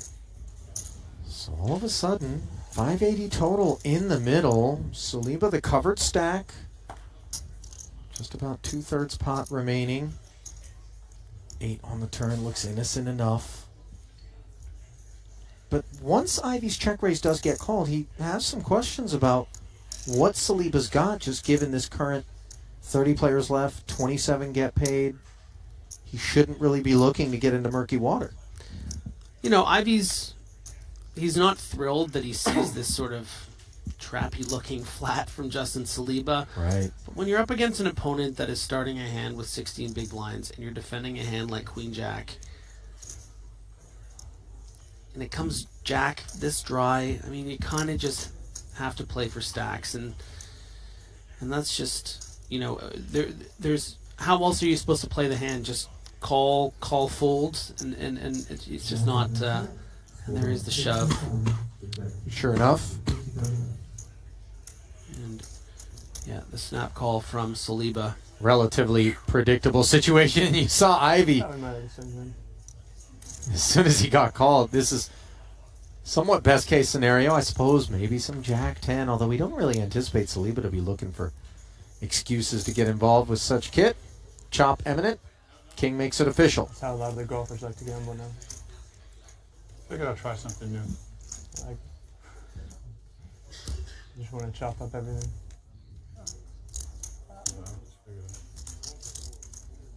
Won by Gary's player is kind of no gluten. I applaud the walk back. Eric's at the 6-3. No bueno. Kentong. What's it gonna be? To exercising the discipline that so many will be incentivized to embrace here on the march to the money bubble. And this 25K GG Millions Day 2 action, first event of 14 on the docket at this Triton Super High Roller Series from the Maestral Resort and Casino in Montenegro. Zubov wants to think it over. Yeah, this is the kind of hand that plays as a nice sort of blocker open. The blinds will be going up soon, so, or you know what, they have actually, this is 11 big blinds. So the dilemma here, I think, for Zubov is that all three options are kind of on the table. I think I would like a min raise here off 11 big blinds. You have these nice blockers. You know, if you shove here and get called and does find the min raise, you shove here and get called, it is really disastrous. Because it's going to be a tight range calling you, and King Jack does not play well against it. And folding, well, it just feels too tight, doesn't it? You have these big blockers. Players will raise this off 12 big blinds in early positions. So let's get it through. This is part of the problem, though, is Antonius in the big blind, who's going to fight for this pot and finds it in the form of Queen 5 of diamonds. This is the one customer you're really not looking to book flops against. Sticky will the big stack be here, and with a flush draw on this Jack 8-7 board, Patrick checks over the top pair. Yeah, and Patrick's going to happily play for stacks on this board.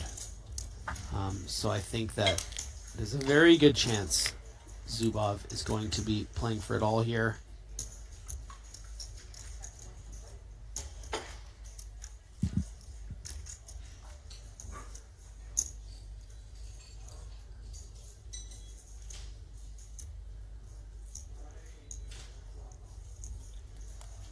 And all in. Yeah, there's the shove.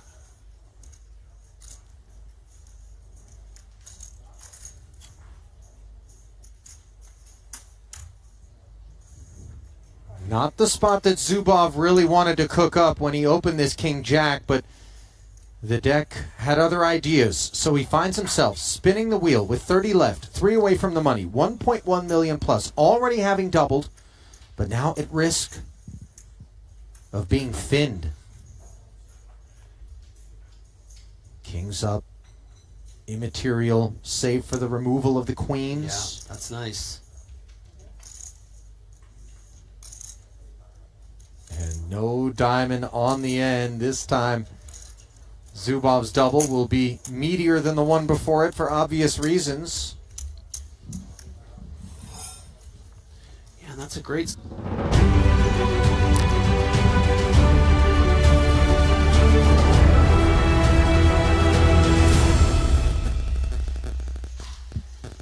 Hello everyone and welcome back to continuing coverage of the Triton Super High Roller Series event number 1 to 25K GG Millions. I'll be stepping in for Ali Najad, of course, joined by Griffin Benger, and we are down to the remaining 25 players where there's 900,000 up top for first.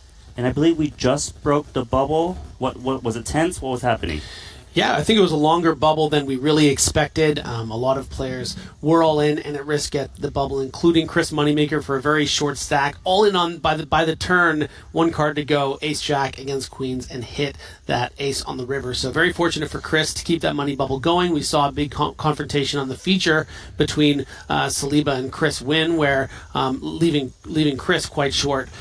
So it was an exciting bubble, but finally, to see it burst, and then of course Phil Ivey would just be left with 1 big blind right afterwards, and then 2 double ups, and suddenly is right back into contention. That's fun, especially for the Player of the Year implications. Of course, and it was eventually Kiat Lee who did bubble this 25K GG series, so he does come home with $0 in this event. Of course, we'll be jumping into the second event, and we do have Gregor Uzo, who did pet bust in 27th, the first elimination, followed by Seth Davies. Each player guaranteeing, got that min cash of 41,000. You can see there are multiple payouts of 41,000, then moving up to 45K. Yeah, nice to see Oganyan in there, who made quite an impression on my first day here at Triton, just with his, just so excited to be there himself, and it kind of a bit of a paramour for me. That was cool. So good to see him still in the money there. Well, the collar is loosened. Everyone is guaranteed money. I imagine play will loosen up just a little bit more, so slightly, as they try to creep into that final table. But chip leaders are gonna kind of go to work, right? Yeah, and there are some very, very talented chip leaders up at the top. Adrian Mateos, 5.6 million. Quite a big jump over second, which is Ding Diao, as we get a look at the field here, getting ready to resume after the break. Those are the other tables still in contention to win the very first event. Top stack, Adrian Mateos, 5.6 million. He is the tournament chip leader, sitting on 71 big blinds. Isaac Haxton, the second biggest stack at this feature, alongside Morton Klein, Danilo Velocevic.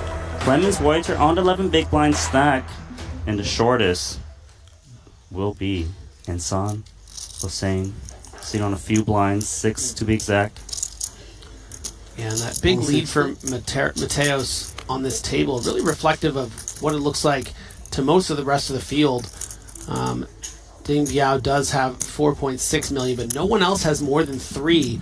So a big lead for Adrian. And if there's one player really in the world that knows what to do with a big chip lead in a tournament like this, it might just be the Spaniard. Well, action is on the shortest stack of the table, who's got the same hand, and he's going to shove it. Yeah, little to no fold equity here on the 6 big blind shove from Hossein Insan, but liking the cut of this jib of a hand. Queen Jack suited, prepared to just sort of take the equity of it. Hope to win a flip against the Ace, King X type hands, maybe some pairs. In this particular case, though, looks like he might get away with a chop. And that's if Morton calls. There's some consideration here from Klein. It would be a massive win if he does fold for Ensign, as they do have the same hand. Time Bank's coming in. He does know that Ensign shouldn't be messing around just because of the pot committed implications. Yeah, but you said it right there, Randy. I mean, you are kind of pot committed here. And I have to imagine Morton's going to find the right answer. But oh, he lays it down. What a win for Hosan Insane, who was supposed to just chip out a little bit from the blinds, but now he's practically doubled up.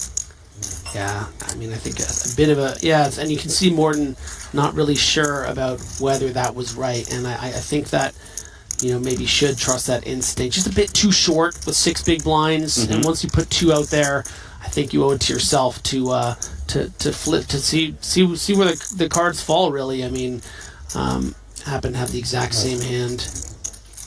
Well, experience did pay off for Ensign. Got that hand to fold. We do move on.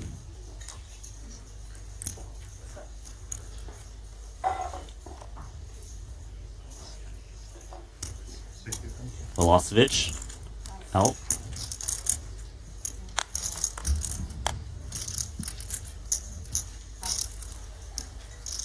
Chip leader folding the button.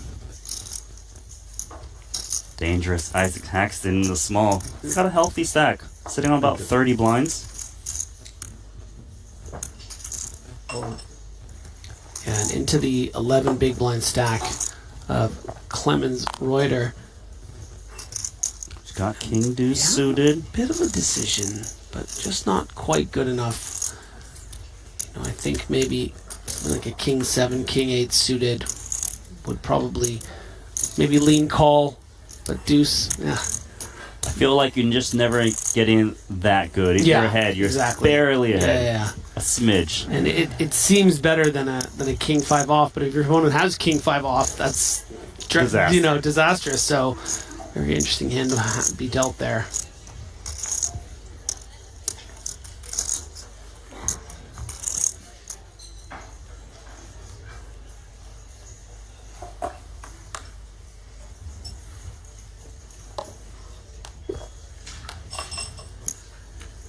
Morton Klein, Queen Jack of Hearts. Now he's got the suited variety, although under the gun.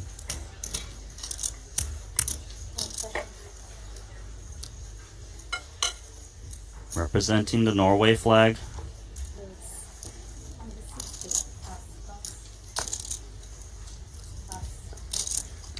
Got a real soft spot for the Norwegian people. In my gaming days, I spent a lot of time with Scandinavian players. You used to be a Counter-Strike player, That's true. right? Yeah, I played well. I created the first ever intercontinental team. So I had 2 Norwegians on my big team.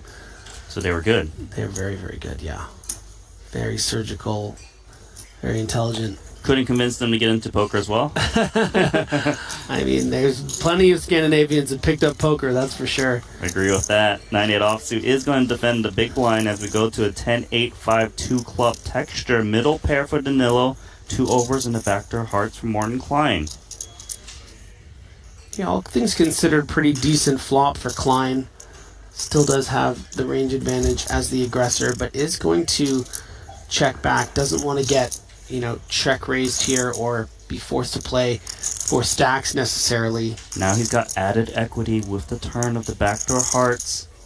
9s might feel a bit comfy now, having not seen that C-bet. Yeah, this 2 pair is going to feel very, very strong here. You're going to expect your opponent to have oftentimes a lot of ace highs. So what sizing do I want to make it that's going to call that? We saw a hand yesterday where Morton Klein checked back a low board with ace king, and then by the turn when it was, I believe, 6-5, 4-3, something of that nature, called a bet. So were Morton to have ace king, ace high here would almost certainly call. So this is just in line with how Velasquez wants to get value. He's gotten 165K of value. Yeah, but Morton's very disguised with the strength of this draw. 36% to hit the draw.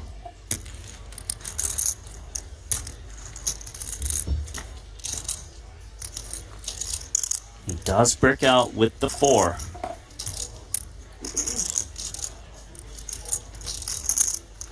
Does Danilo feel that he can get a little bit more value from worse pairs or an ace high? Yeah, I would think so.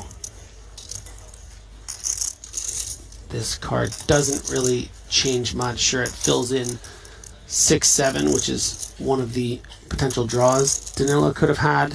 So it strengthens his range a little bit. 3. Well, Danilo is on the same page as you. Deems it worthy of a value bet. It just hurts, right? You got such a pretty hand on turn. You go with. Doesn't feel fair.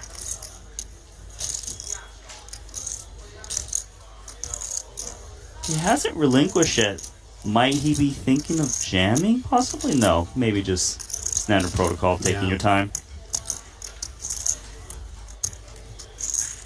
Can't fault a man for having a bit of a hand funeral after bricking Yeah, it's just a like straight flush draw, you know. Can we run it Straight twice flush into that draw. river card? Yeah.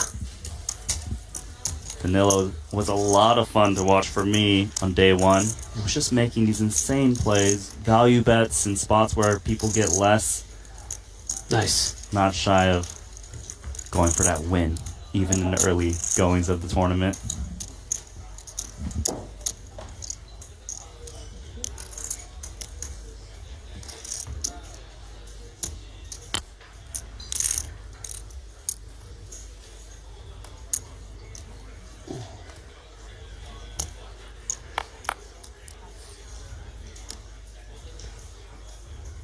I'm at a 60.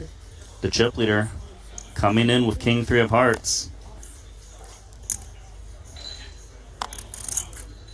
Pocket 5s for Clemens.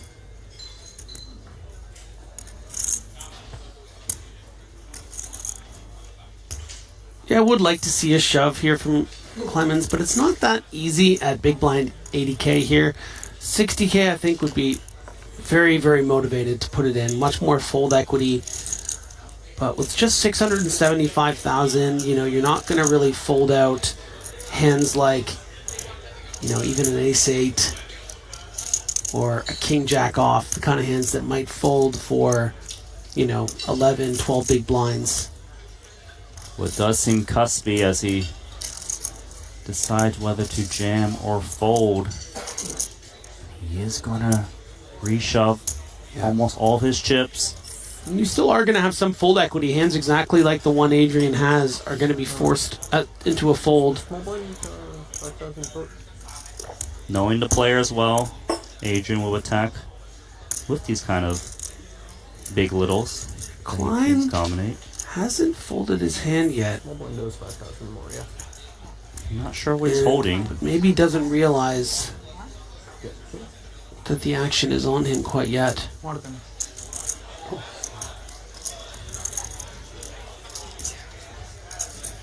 How much is that raise? 595? 80B. 80B.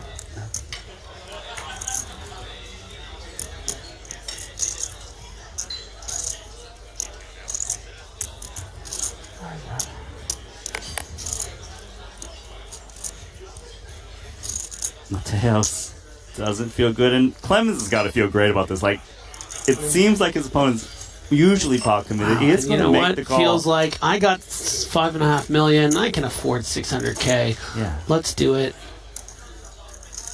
Does have that one big blind that does plunk in there.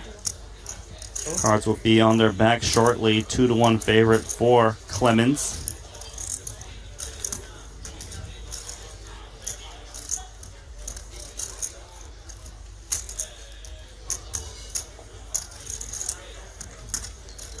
Clemens can hold, can move up to 1.5 million in chips.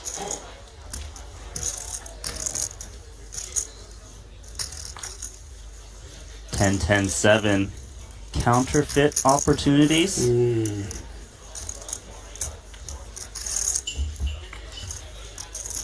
Often will be more on the turn. Not this time, though. Deuce is a great card for Clemens. Still needs to dodge the king or 7. Stay alive, and the king on the river is going to eliminate Clemens. Brutal run out, and Mateos padding his chip lead.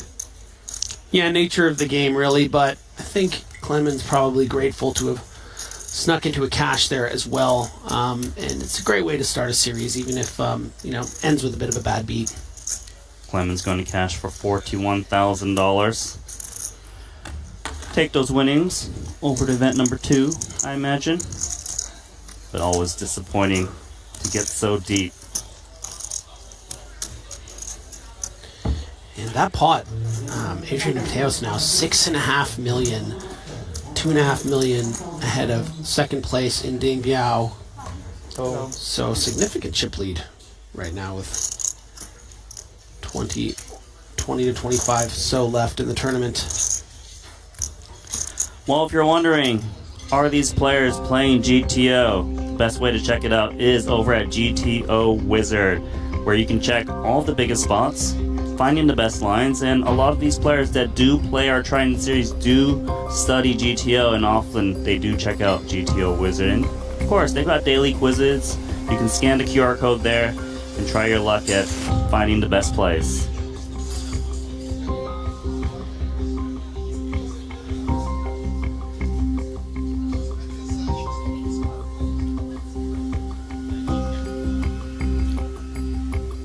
And you can see here, this is the feature table as Brian Kim moves over and is now up to 5 million chips. Out of nowhere, Byron Kaverman with 35. Yeah, Mateo, two big significant, stacks. yeah.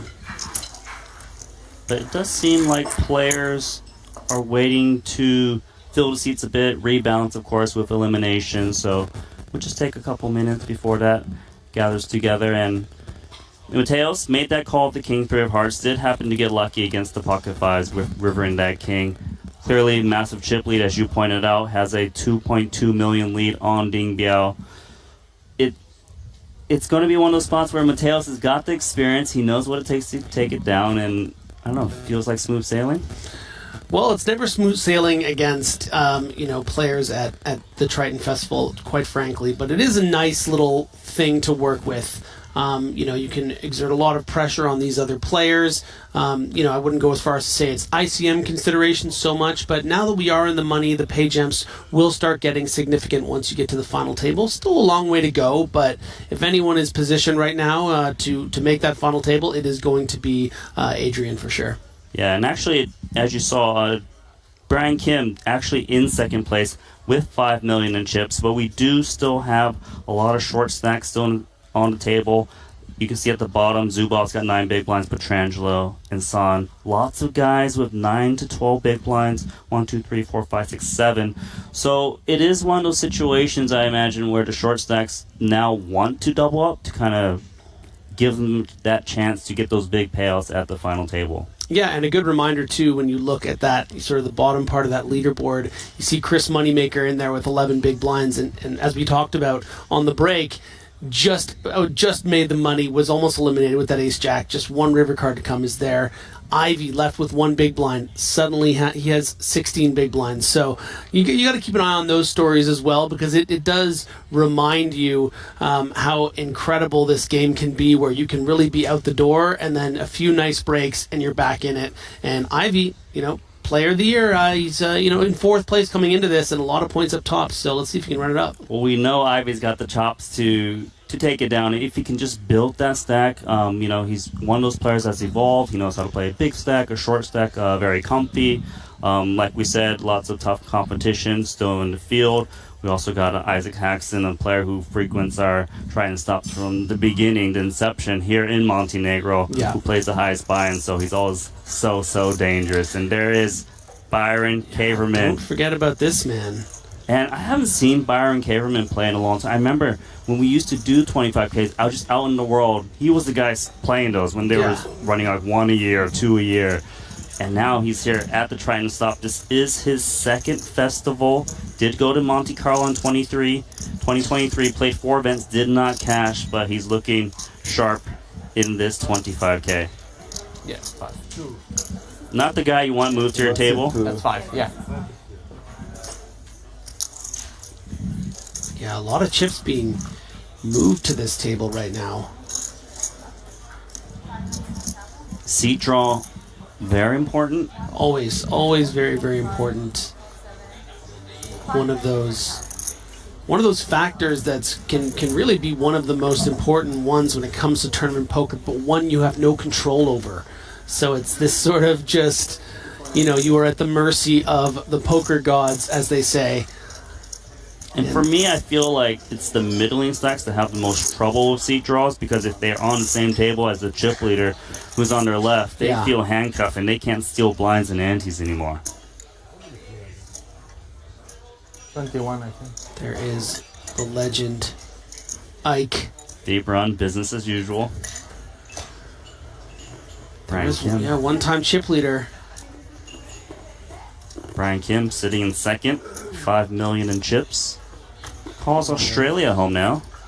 Pretty great recovery, actually, after losing that big all-in with the ace-queen to Byron Caverman's kings. Brian Kim did stack Nacho around hand number 4 or 5 of this tournament on day 1. About 5 minutes into the broadcast, he did it. 5-4 suit against kings. Every time he's that using you those stop chips well. using them for a little bit and then start again, they top up. I believe is how it works. Okay. And that's randomized? This is 10 seconds. At only pre-flop. It might as well be. I can't keep track of when. It's only if nobody raises. Okay. So I think probably they'll be in play until we redraw at 16, and then they'll stop. There's something real nice about They'll take them out. And they'll start again. debagging or de-racking. Okay. Nice Okay. stack. You like filling up the bag at the day. No, but just even taking them out to start stacking them now is a nice little, what castles will I build today? You ever have those 5 stacks of racks, you bring them in, I'm loading out the chips. It's happened. A couple of WSOP main event runs, certainly. Before a big chip up, you just have a lot of those racks. I'm pretty obnoxious with it too. Like when I get to a new table, I'll jokingly slam them down really hard if I have a lot. Just look at everyone, I hope your chips just fly everywhere off the table because you deserve it. If you're making a statement. And then they pause the clock, and You're that guy. Yeah, I'm that guy. Well, cards are underway. 21 remaining. That means 3 tables of 7. Mm-hmm.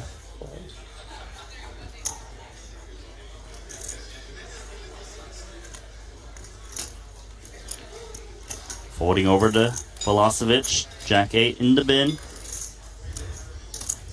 Martin Klein, Queen 10 offsuit. Yeah, great candidate to just shove blind on blind here for Hossein Ensan's 11 blinds. race. Racing.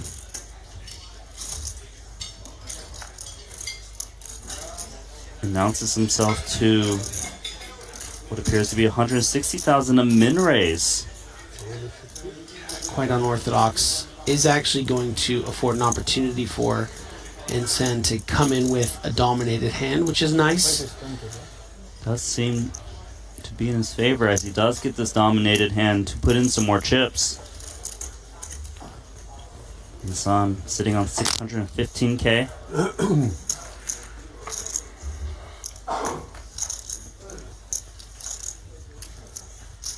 Monotone king high flop. Ensan is the lone player with the heart in hand.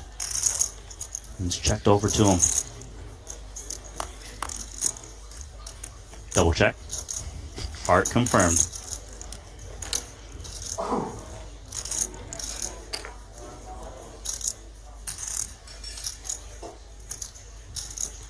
Couple options here for Hossein. He would hate to bet fold with his equity.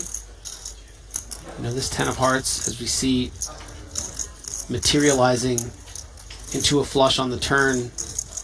you really want to actualize that equity, and has. Well, Morton doesn't think he's going to win the pot with just queen high on a 4-heart board, so he's going to take a shot at it, hoping Insan does not have a heart in hand.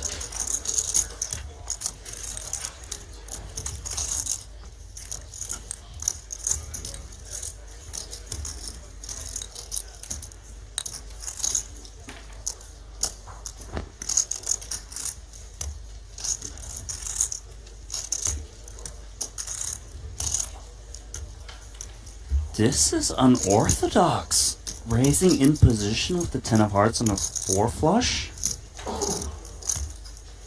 Interesting. Yeah, bit strange to do it with the 10 of hearts. I would love to pick his brain over this hand. I mean, certainly Ensan, one of the most successful tournament poker players, I mean, in poker history, really. So, but definitely is known for doing things a little more his way. Well, I'll tell you, good example.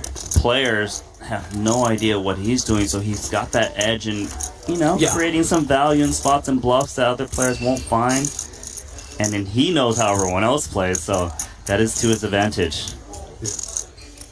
Yeah, I guess just in a hand, watching a hand like that, I'm most curious about what the intention is with your remaining 400K when you make it 275. Right. We're not sure what would happen if he... is it because he thinks that Klein will never put it in with worse, but maybe I'll get a little bit value from the hands that are a bit worse that won't go all in. And maybe also setting the price himself. We can check back river. It's hard to say, but definitely a delight to watch. You're just going to fold over to Insan in the small blind. Tournament chip leader in the big. 8-7 suited is pretty. Yeah, you could justify shoving for 14 big blinds, but I don't really think it's Ensan's style. And his style does not jam, does limp, but Mateos, maybe in his line of work to jam this? Yeah, definitely.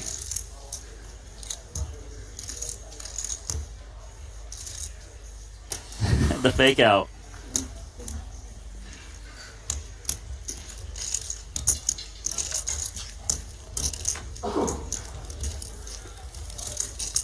Adding to that chip lead. Denying that equity against the 8-7 suited. Always a nice proposition.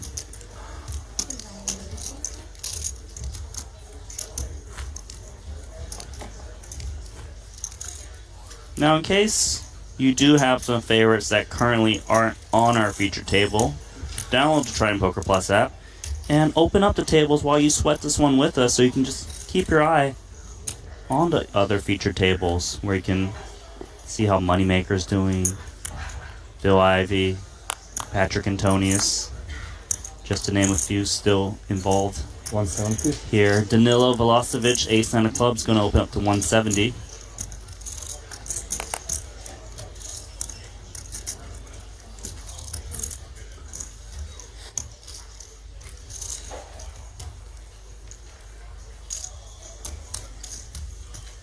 Ike in the big blind, king 8 offsuit. Maybe a spot he defends? Yeah, a bit on the line, right? I think king 9 would be a call most of the time for Ike.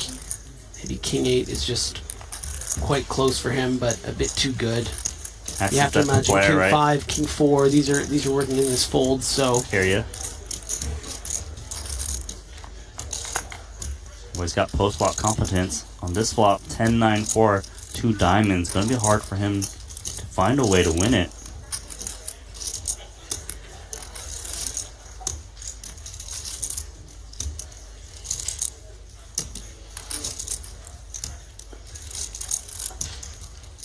To bet or not to bet? Seems like he's leaning towards betting. 120. Quick and easy.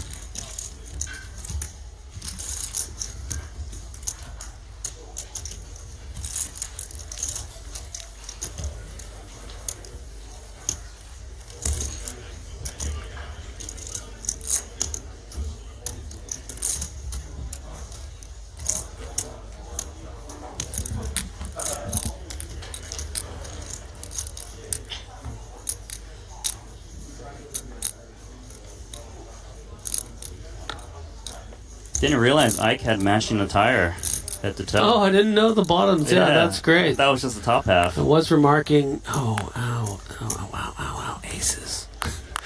Dude, he's got pocket aces. He's got pocket aces. He's got pocket aces. He's got so exciting. A raise of 170 in front of him. And the problem for Morton Kleins, he's got King Jack of Hearts sitting on 1,000,000 chips. Is this a spot where he might get in trouble?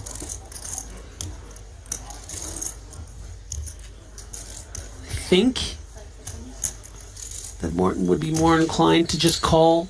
He's out. Ooh. Good timing. Would have been in trouble. Inclined to just call. Yeah. Nice. Does get away. Queen 10 in the small. Broadway. Offsuit. No interest. Ryan Kim's got ace 4.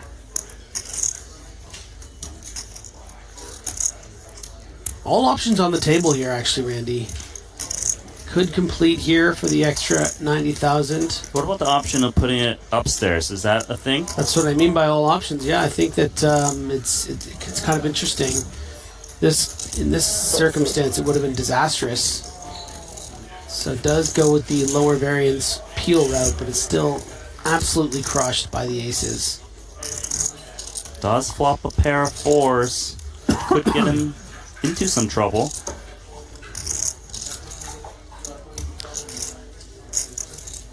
Yeah, you know, when you defend the blinds and flop a pair, usually you're gonna be wanting to continue.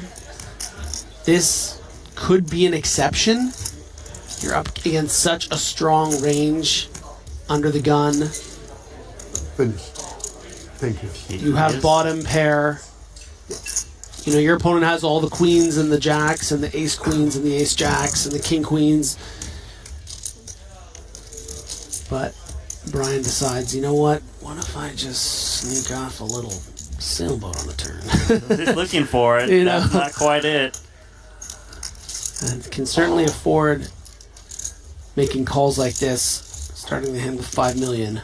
Yeah, it was just a quarter pot c-bet, Yeah. so was getting a good price. Could have the best hand. Pot up to 700K.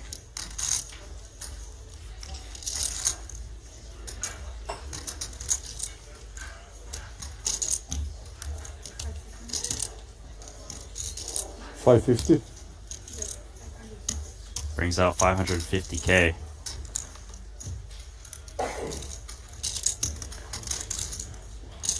And he's finished.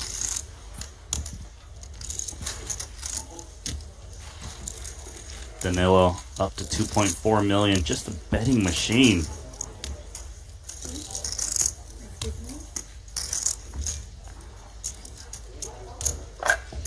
Milosevic repping the Serbian flag. 3 cashes under his belt. 3rd Triton stop. Doesn't play a full schedule. Good luck, guys. Oh, but he will be leaving us to another table. So if he's moving, that means there have been eliminations. And just taking a look at the Triton Poker Plus app, Petrangelo out in 21st, Zubov in 20th, Diego Zeiter in 19th. We're down to 18 players remaining. 3 tables of 6.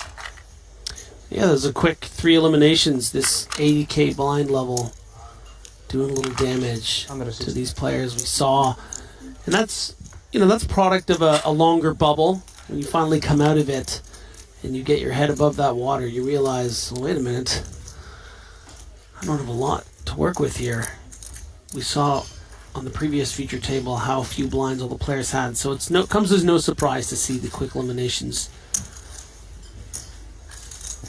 Kaverman's got 10-6 suited in the big. Yeah, I think it's an okay candidate.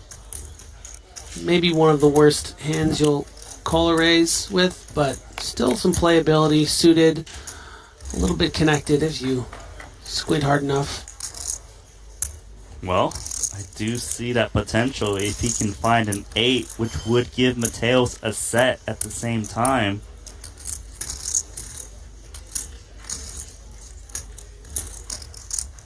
$140. Comes in with 140K. Gut shot for Caverman. Backdoor diamonds. Went over to the 9 and 7. Yeah, there's a version of this hand, I think, where Byron elects to take aggressive action. Might also be thinking, if I'm check raising this hand, I'm probably check raising too many draws on this board. But Wow. might also be thinking it's really the ass end of these kind of draws. So it's just going to be nicer, cleaner to play as a check raise than as a check call. And I don't want to fold, so here we go. Well, he's going to give himself an opportunity to just take this one down on the flop. Mateos, just 2 8s on a board that has 2 overcards to his pair. He passes. Nice play from Caverman. Really nice. Doesn't fear the chip leader.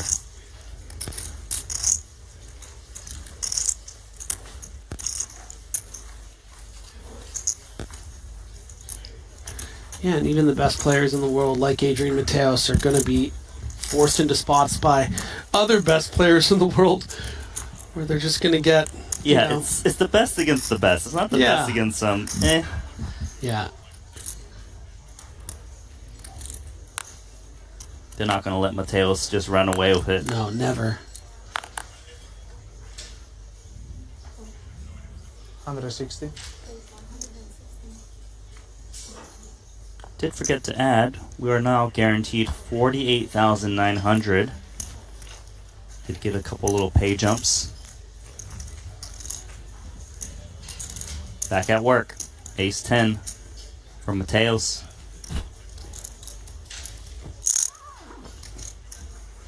Yeah, and a decent candidate here to complete against the min raise, try to flop some equity, and He agrees.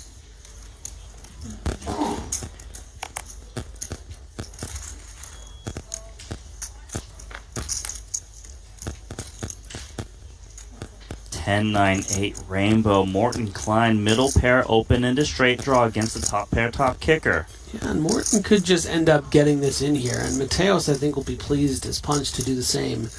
Just for 10 big blinds effective. Stack to pot ratio of about 1.7-ish. 160. 160K is the bet. He did say there's a chance he could get it in there. Never could be wrong. Actually at 45%. Look at the percentages, yeah. Yeah. It's very, very close. Suppose he's debating whether he should check call or check jam. And it does decide on check jam. Snap off. Gonna be pleased to see the ace 10 once you get snapped off. Coin flip. Just under 2 million. It's nice to see that your jack is live, though. When you get snapped here, you know, it could be some of those overpairs. What about and that there 7? is the straight. No chop. Ace does nothing. Klein up to 2 million in chips. 25 big blinds. Mateos was at 6.2. Now sitting on 5.3 million. He'll be Does still okay. have that chip lead. He'll be okay. But you never love it. He'll manage.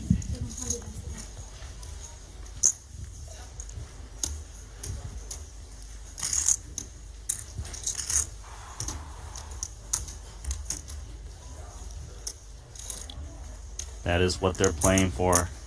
The first trophy will be rewarding at this Montenegro stop. Getting mesmerized by that graphic. Ooh, look at those cards.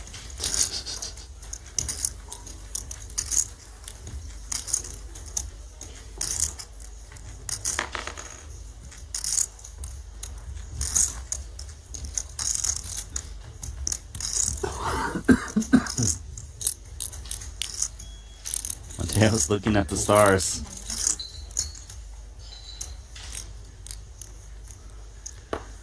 So tell me a bit about event number 2, Randy. Another 25K 8-handed event. So we do run another event while this one finishes and plays down to a winner.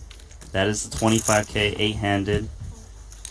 You can look at the Triton Poker Plus app and see our full schedule, see how players are doing in that tournament. It is still underway, 59 entries. CRISPR currently at the top. Check it out, of course, after this one finishes. If there's time, we'll give some coverage to that. Then play that one down to a winner. And then, of course, as time goes on this week, buy-ins just escalate. Eventually, 125K main event and a 200K no limit hold'em.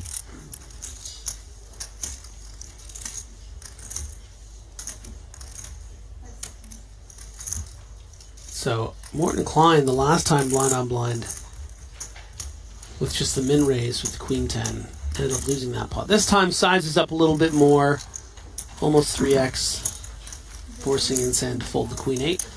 Nice little takedown after that big double up for Morton.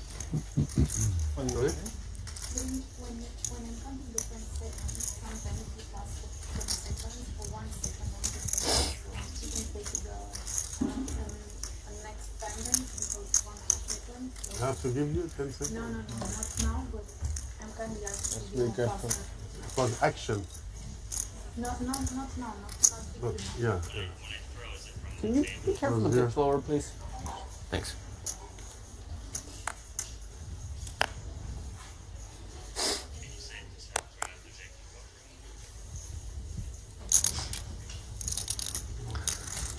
Nice little peer around the rest of the Triton field.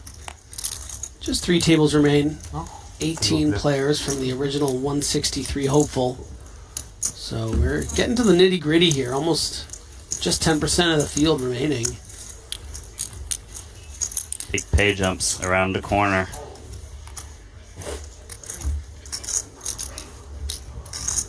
Eventual champion will take home $903,000.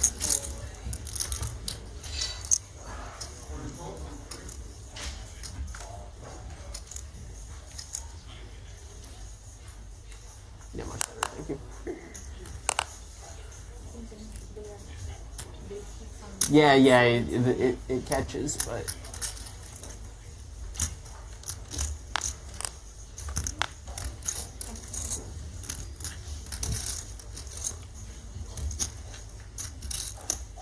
And with that 11 big blind stack at on the dealer button here, feels like all of it. Yeah, that'll do.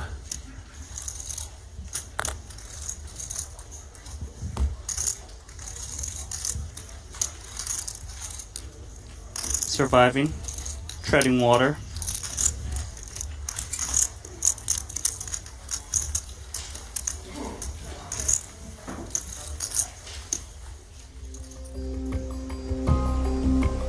Not sure if you had a chance to check out the Jacob & Co. Griffin, but they are our official timekeeper of the Triton Poker Series.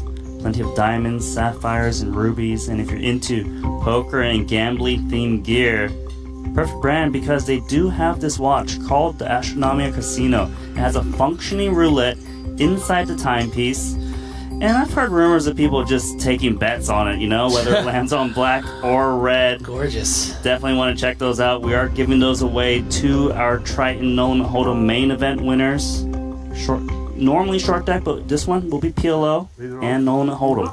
16? 16, right? Okay. Gonna have a redraw? And it looks like we're going to be redrawing here. Thanks. Both Ike and Byron sort of running off there, maybe trying to get a quick bathroom break amongst this quick redraw. But we might have an outer table good in the hand. suit. We'll find out shortly. I never seen you in a suit. Yeah. Bossing everyone around over there. Brian came with some chit-chat. Is it possible to get a color up while I do this? Whatever you want. Okay. Sure. Request and you shall receive, Brian Kim. Yeah, I did notice had Okay, outer table action. What's happening here? Is it all in a call? I see an ace king.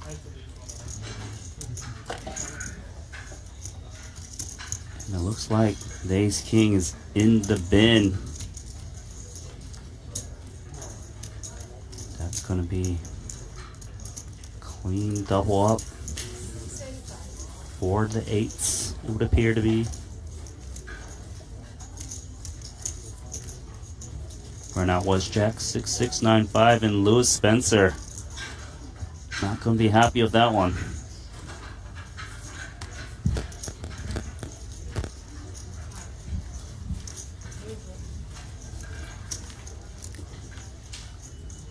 Phil Ivey still in there, hanging by a thread. Both a killer and a survivor. Well, take a quick look at the leaderboard. Mateos, still the tournament chip leader. Brian Kim on 4.6 million. Caverman healthy. Saw him check raise against Mateos. And Son at the bottom. But we are going to go on a 5-minute break and get back to the final 2 tables of 16. See you soon.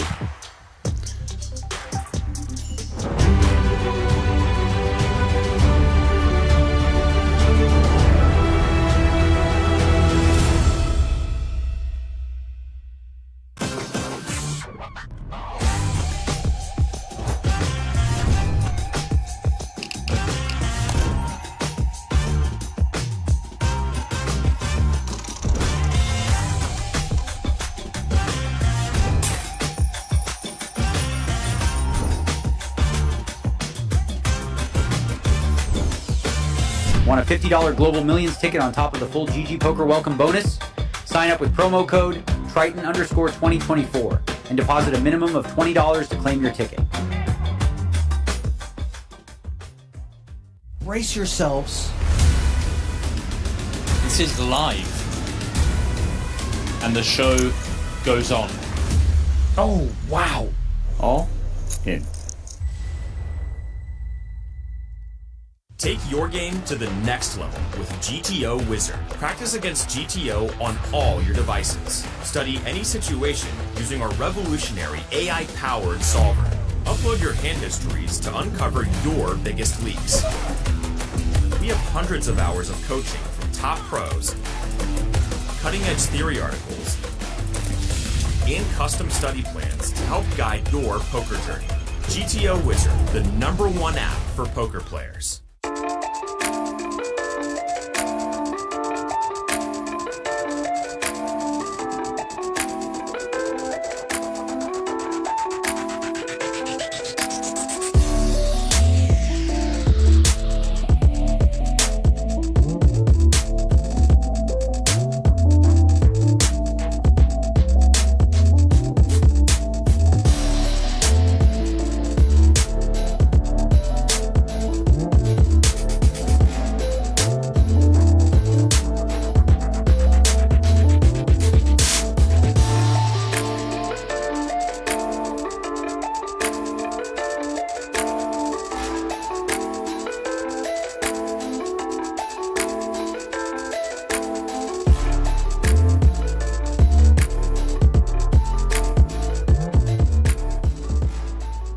Welcome to BetACR EU, the premier platform for sports enthusiasts and the newest way to engage with the Triton Live Series.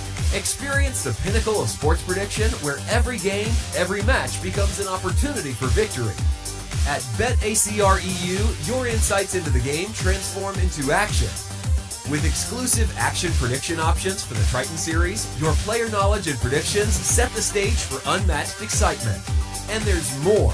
BetACR EU brings the world of sports to your fingertips, offering action prediction options across all major sports. Whether it's football, basketball, baseball, or beyond, your passion for sports finds its home here. Kick off your journey with us and get a 15% free play on your first top-up up to $250.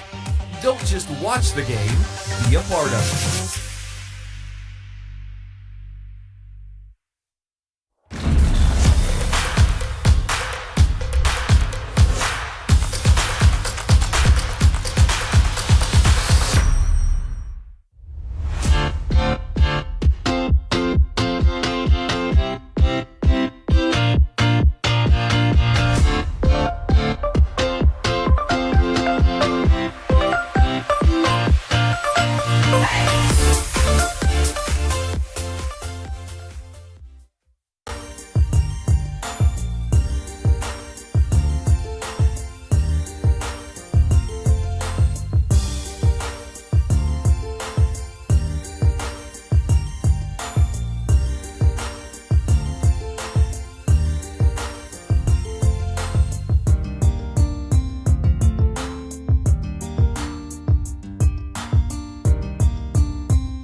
to BetACR EU, the premier platform for sports enthusiasts and the newest way to engage with the Triton Live Series.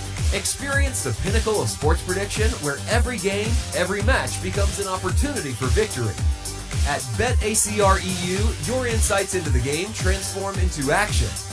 With exclusive action prediction options for the Triton Series, your player knowledge and predictions set the stage for unmatched excitement.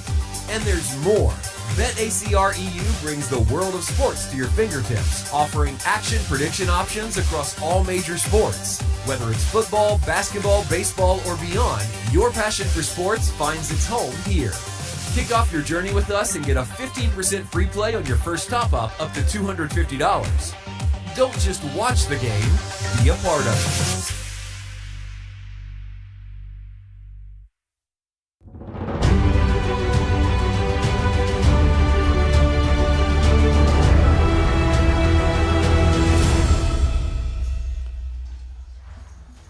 Hello everyone, and we're back. Final two tables of the GG 25K Millions. Cards already ready to go. Randy Liu joined by Griffin Benger. Pocket fives for Pieter Ertz. Laying it down under the gun. Fast action is active now. In case you don't know, the fast action clock is in play. Winders, pay jumps to be had. Everyone has about 10 seconds to act, as you can see from that shot clock there. And they can extend it with a red time bank, but this only applies in unopened pots. Okay. Pretty amazing feature table here between the chip leader Adrian Mateos, Ding Biao in second. Well, Brian Kim and both Ding and Kim around 4.6 million. Yeah, there's a big top three. All three here on this feature table. Igor Yaroshevsky with 43 bigs as well at 3.5 million. So there's a lot of chips here. I think Justin needs to stop off. Thank you. Dangerous feature table. Mateos with position on Ding Biao and Brian Kim.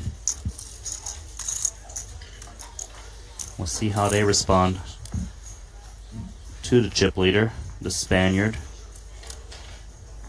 Ace-9 suited for Haxton.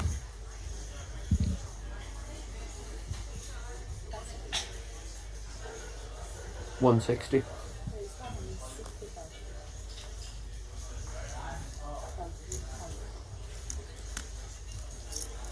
Are you liking the clay court? It's pretty good, yeah. It's nice that it's a 40-second walk. It's cheap. Yeah, I prefer it. Does the game play a lot differently? Over to the big blind, holding the six of spades, other card hidden. Generally, the rallies will be longer. Ball Must be bounce dust for him to lay it down. Slower, yeah. Less power. You have top spin. Yeah, less power. Top spin better. Even playing. Talk about tennis? No, not too much. Top spin, I assume that's what we're referring to? Yeah, ask them about the clay court. Maybe that's here. I know there are some players that have been looking into playing some tennis here I did Florida on their sort of a little off time here and there. It's nice to find a way to get some exercise outside of just going to the gym. Beautiful weather out here in Montenegro. You play tennis? A little bit. I'm more of a squash player, living Okay. in Eastern Canada. So I have 5-6 months of winter. So I've gotten really squash and hockey are my two sports. But in the summer, I love to play. Spring and summer, I love to play a little tennis. Yeah. I'm more of a pickleball player. Yeah, I've never played pickleball. I keep Easy hearing for great me. things. Yeah, sounds fun.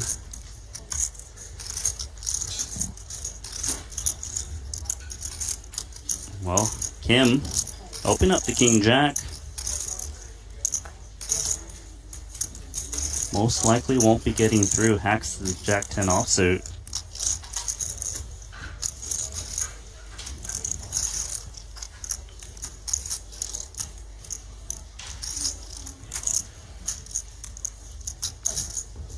Just a man with so many different nicknames. You got a favorite one of Haxton?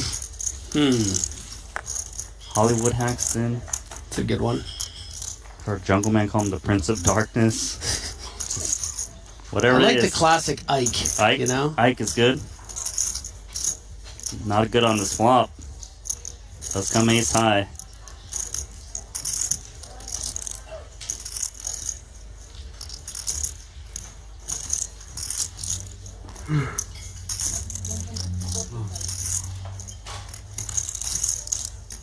A follow through of 140K.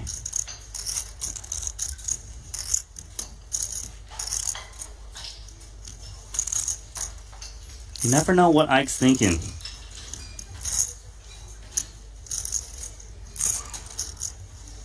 Always looking for opportunities to steal the pot when he can.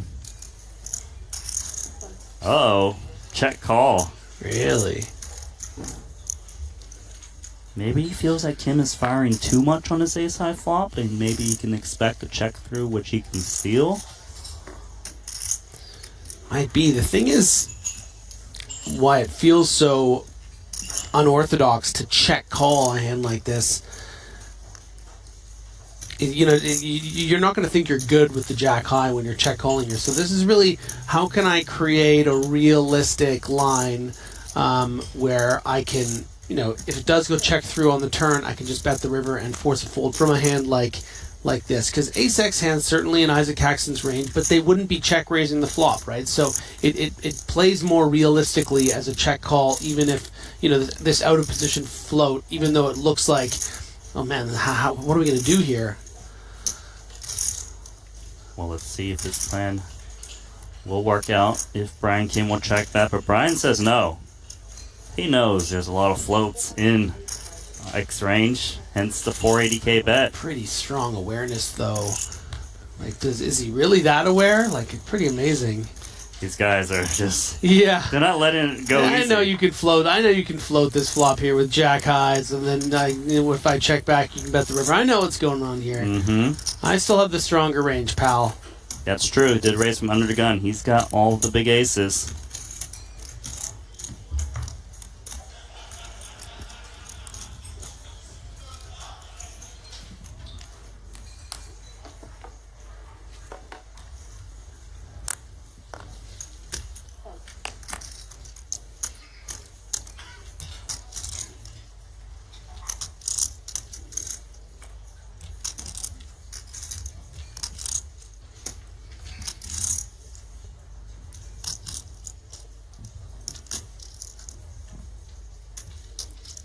Ding Biao chewing on his Jack 6 offsuit.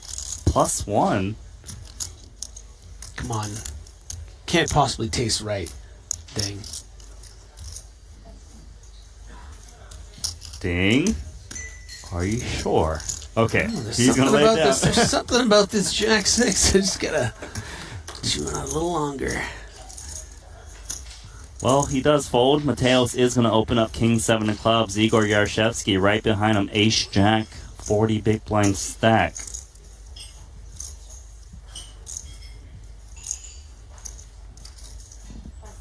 Might he be thinking of coming in for 3-bet? Well, sure is that 3-betting chips? It is. 475K.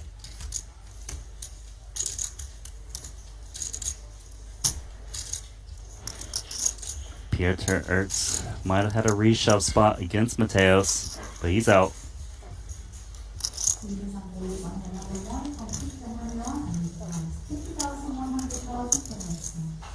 Lots of resistance against Mateos.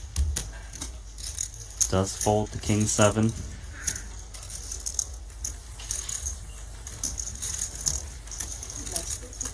One of the days in Monaco, we were playing, me and Igor actually, and they put us on the court right next to Alexander Zverev. He's Okay. you know who it is? Yeah. I've heard of him. Level up. 50K, 100K. Top 10 guy, Yeah. And So insane. he's like 4 coaches, and the court's right next to ours. Oh, and Wai Long Chan has walked away. Got it in against Brandon Hamlet. With Ace Queen against Queen 7. And the 7 on the river. Oof. Drills it. Very unlucky for Chen. He's going to be heading to the payout desk and likely jumping in event number 2.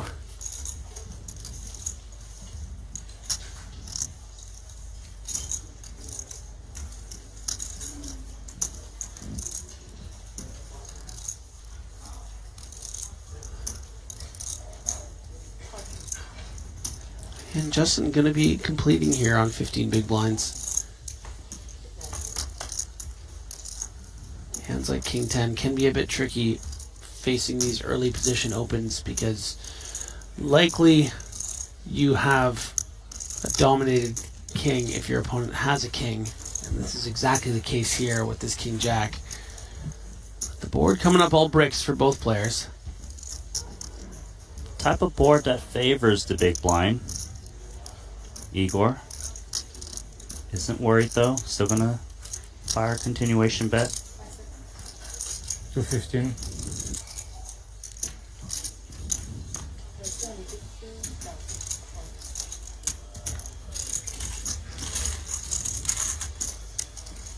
And it was nice to get away with that for Igor. Yeah, you did have the best hand, but you know that board can be really tricky if the big blind decides to attack you in any form.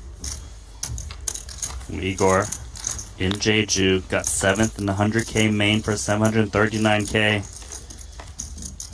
You go to the French Open? No. Yeah. I heard some of the guys are gonna go and watch it on the way back. Have you been to any of those big tennis? No. Yeah. It'd probably be pretty cool at some point. Yeah, it's sick. No, I saw a couple of those guys' rallies, and it's definitely fascinating. Baby pockets out. And it looks on TV. That's cool. They just perform so poorly. Even the tournament chip leader is not open in under the gun. Yeah.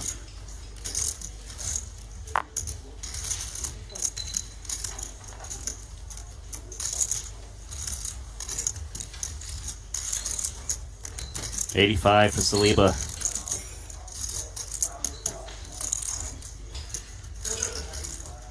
It's a dangerous big blind to get involved with. Ding Biao. Type of guy that exerts pressure. 6-3 offsuit.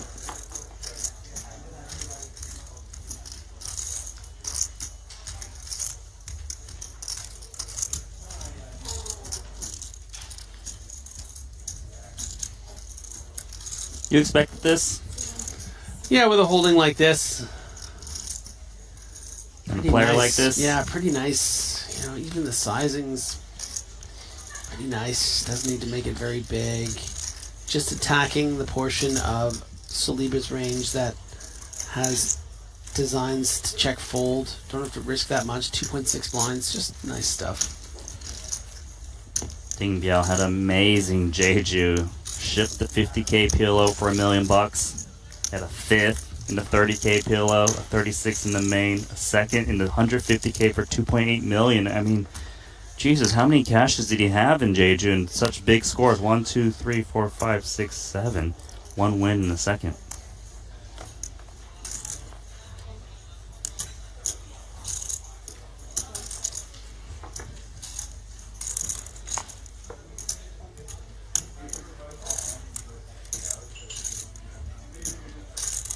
Yeah, the 14 events that he played there, cashed in 7 of them. That's pretty incredible. It's not like he's min cashing each of them. Yeah, no. Yeah. Big winner.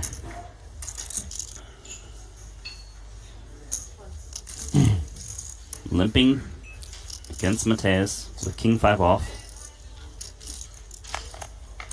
Yeah, common practice, this raggy ace to quickly check it back, blind on blind, for a bout of deception. Ace of Hearts present in Mateo's hand. Could come relevant.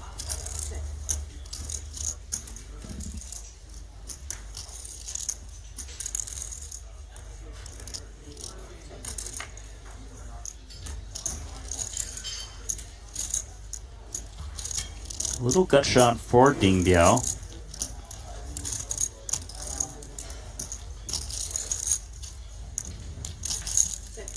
Yeah, not a lot of reason to bet though, because you're not really going to force out many better hands. Only really the ace highs, which Mateos happens to have. Is going to pair to 5 to take the lead.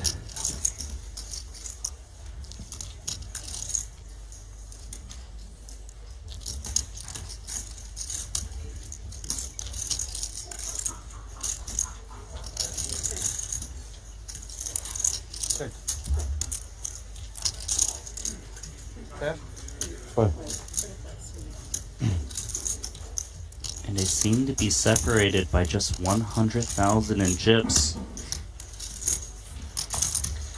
Jockeying the top spot. Yeah, Mateos slipping under 5 million when he was all the way up over 6 earlier. Of course, doubling up Morton Klein. Still very, very healthy up at that leaderboard.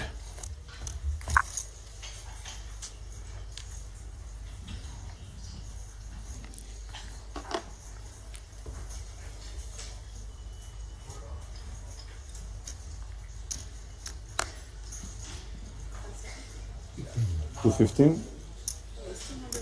Velocevic going clubbing. Making it 215K.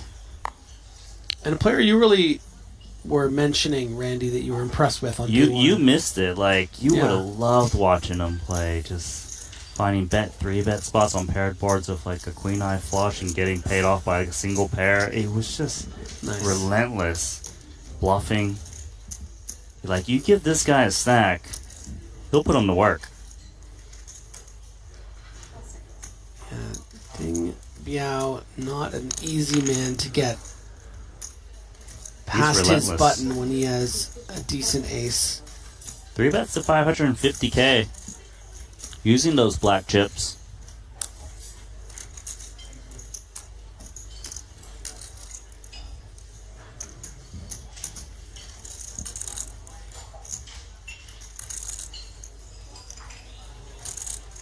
Yeah, not much for Belicevic to do there. Good spot awareness from Ding. That should push him past Mateos as the new tournament chip leader, Ding Biao.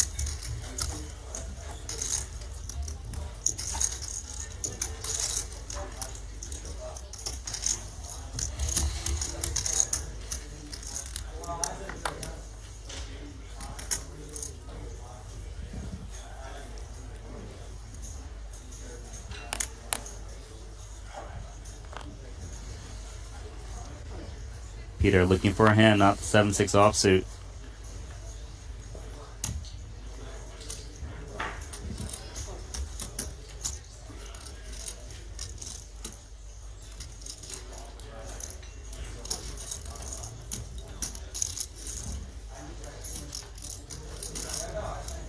Folding over to the blinds.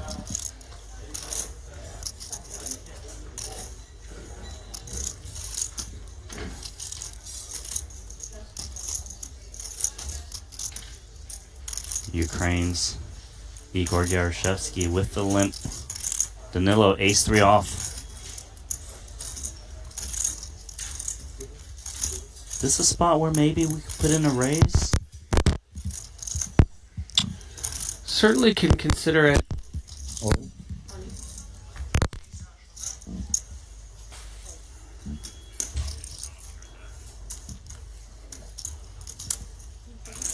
This is yours. Yeah, I think a shove playing best here compared to a raise. You would hate to raise fold a hand like that. You're just getting so many limp folds in a situation like that that even though you are risking 18, 19 big blinds, you just get a quick acquisition there. It feels like jamming is better than raising. Yes, Just yeah. because it doesn't have that much playability post-flop Yeah. if you don't flop an ace. Yeah, check back or shove, definitely the play, and not a big surprise, I think. Belicevic goes for the aggressive action as Ike now an opportunity to raise these pretty little blockers under the gun. But in his 8-handed,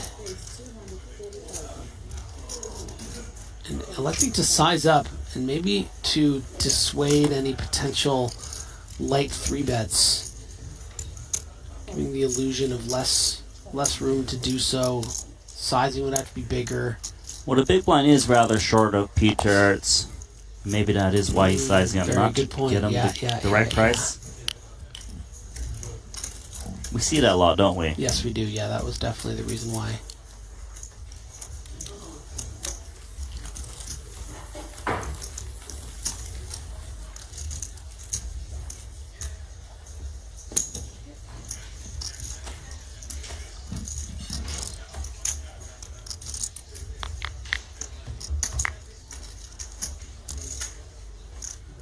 Oh, you know Ike means business when he's cracking them knuckles. He always means I'm about business. to give Okay? you guys a knuckle sandwich. It does worry me. Paxton, when he's ready to play, he's gonna put you in the blender.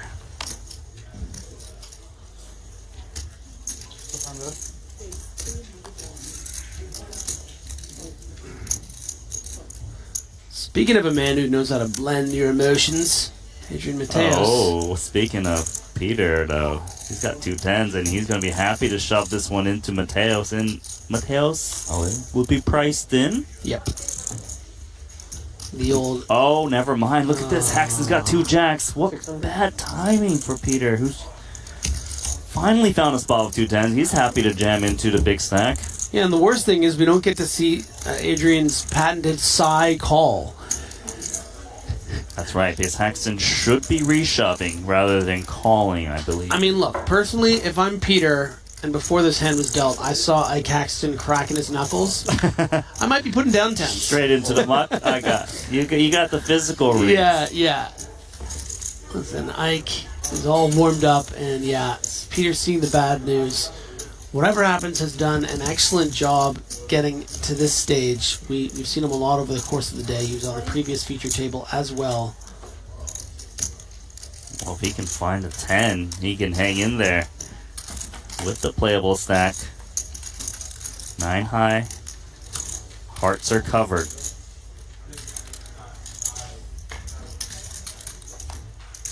Ace on the turn, not going to change anything.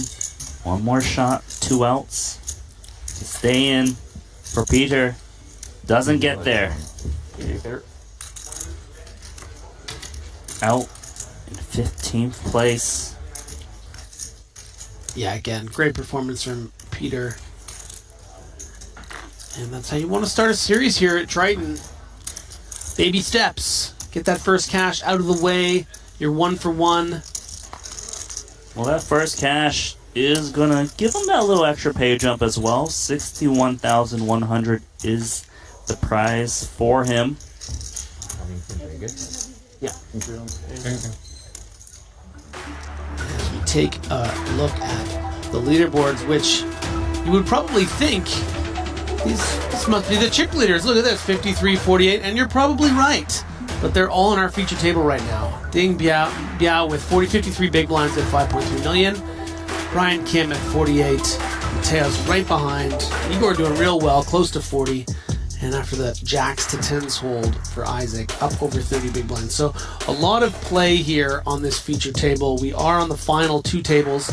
Just 14 remain, trying to get down to that final table of 9. Of the 14 remaining, 4 of the top 5 stacks are at this feature. Brandon Hamlet on the other table, currently sitting in 4th with 44 big blinds.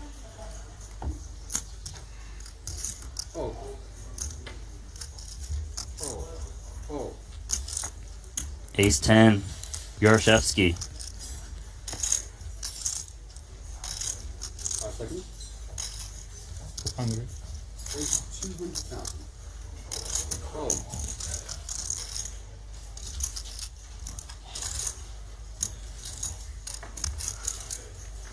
Maxton sitting on 3 million after eliminating Peter.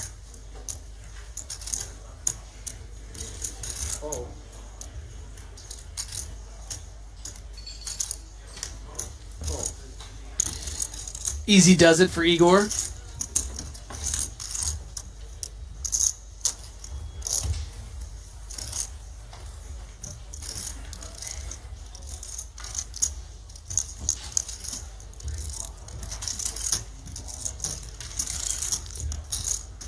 Do we expect to see the likes of Daniel Negreanu here at this Triton? It's a question we ask all the time. I believe Ollie has mentioned it, but I believe he doesn't like to travel too much to play one day.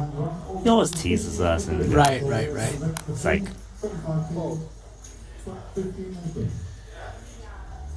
Mateos, 5-4 offsuit. Things haven't been going his way, but still sitting on 4.7 million.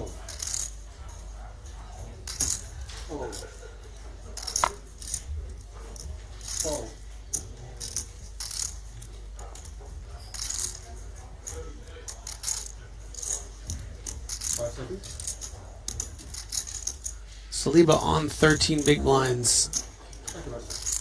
Kim deciding to play this slowly here, hoping to see a check back from Saliba. It's crossing Saliba's mind, why didn't Kim just rip it into me? But he does have just the 5 of spades. Other card is hidden.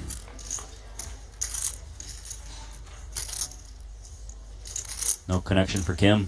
Hard to say for Saliba.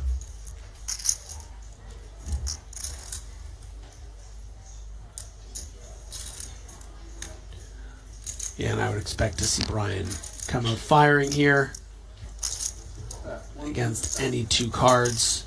Is the idea that Saliba just can't mess around with that stack? I mean, frankly, it's just about if he hasn't hit a queen 7 or a 3, he's probably just going to fold. And, you know, I have 8-5 here. Let's just say my opponent does have a 3. If the turn's a 6 or a 9, I can bet again. There's little ways you can maneuver. You don't want to allow the board to get more connectivity, more reasons for Saliba to stick around. Also, a lot of Queen X hands might... Well, hold on. You know, shove. Hold your thought 1 second. Moneymaker in with Ivy, and Ivy is out. As Moneymaker did have the better kicker with the pair of 9s, ace-9 against the 9-3 of the short stack of Ivy. Who is going to have to settle for the next payout. Yeah, what a comeback from Moneymaker. Yeah, I believe he was down to like, what, 1, 2, 3 blinds or so? There's something about him. There's this sort of unlikely underdog energy. It just suits him. I don't know what it is. Well, Ivy did pick up some points, I believe, for cashing, and put himself still in contention for that Ivan Leal Player of the Year award. Yes. 220. Moneymaker, of course, famous for the greatest underdog story in poker history. Responsible for the poker boom. Here he is coming back from 2 big blinds.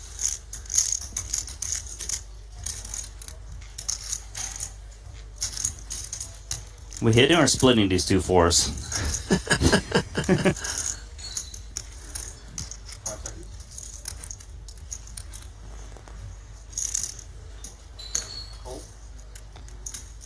Alright. Gonna hit for 3 cards on the flop.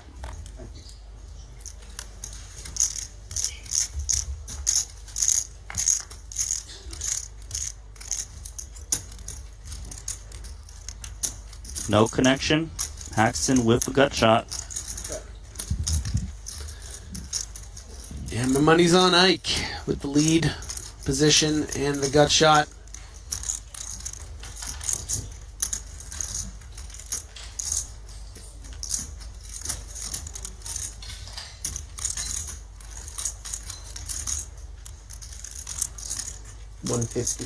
That's 150,000.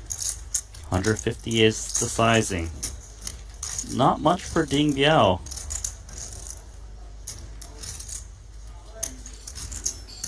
Pretty nice price. You expect that if you hit a 4, you're going to be absolutely golden. You do have the backdoor diamonds. Maybe a diamond peels and you get a free card, but yeah. He's out. It's just a bit too ambitious. Axton's been cruising up to 3.4 million in chips. That's a player you don't want to see at your table accumulating. Yeah, and it's just a matter of also, as we know that he technically folded the best hand, it's just how often am I going to call here and then just fold the turn? Almost always. So I'm just giving money to a strong opponent that's going to bluff me off the bottom of my range. So let me get out of here. We can move on.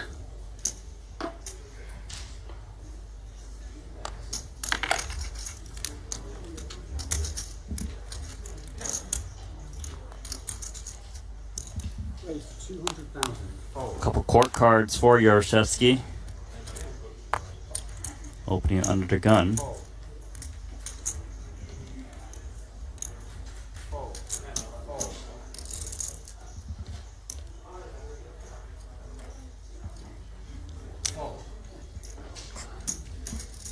Jack 9 from Mateos. Yeah, Adrian will say, I'll be your Huckleberry. Let's play.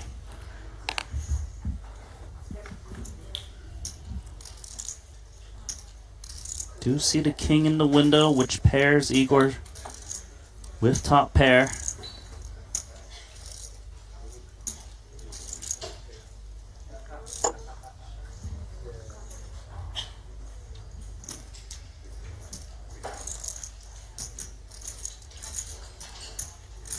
See if he does follow through or not against a bigger stack. Looks like he is.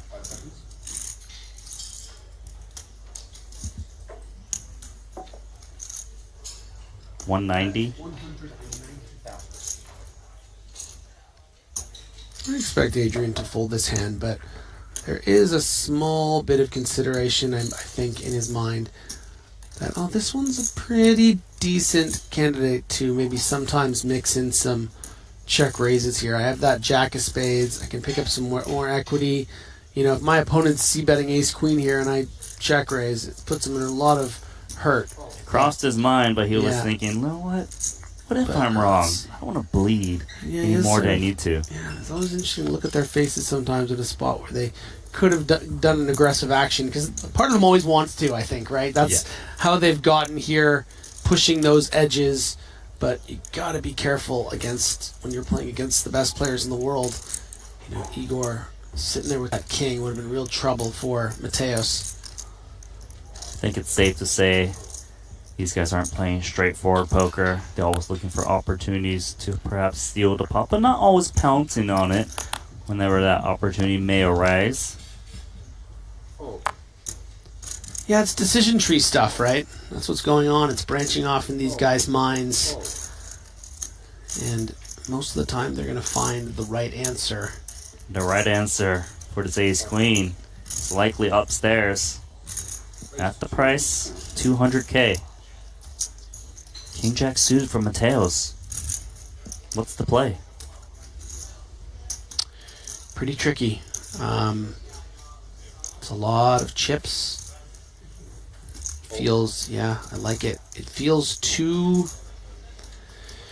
strong to put in more chips than the 200K pre-flop. And what I mean by that, as Igor getting a great price to peel one off at the fours, is you would hate to 3-bet fold king-jack suited. In this case, that might be what would end up happening. Maybe Ding would shove the ace-queen.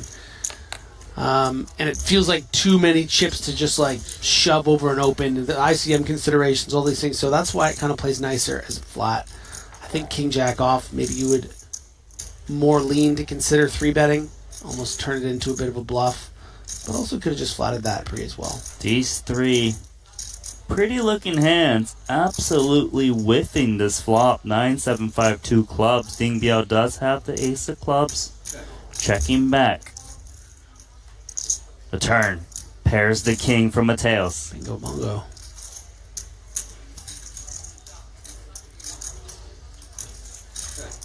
He is up against two opponents, does check. Oh, hold on. Wait a second. See Kaverman with chips in front of him. Hassan Insan is out. Oh no. With ace-8 against the pocket pair of Kaverman's 2-8s. Main event champ will tap the table. Making a deep run here in event number 1. Yeah, nice ducking and dodging all day from what I've seen from Ensan. Finding a way to get into this top 15 quite nicely. Well, back to the action. It did check around on the turn. Mateos, top 2 pair. Yeah, just not going to get a customer here, really. 450,000. With no interest on the 9-7-5 between the two opponents, and then just hitting your your 2 pair over the next 2 cards. Difficult for your opponents to really have something, right? If they didn't bet the king. Yeah, if they didn't bet the king, you have a jack in your hand. Hard for them to have made a jack here.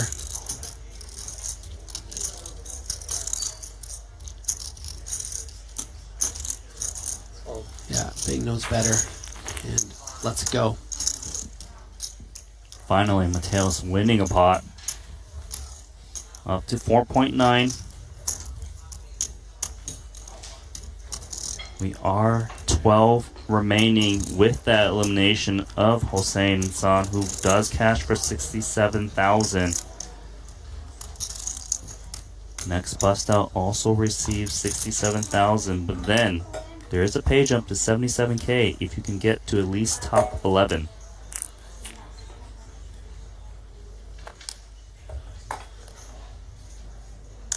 Suited 7-6. 5 seconds. Not this one. Fold.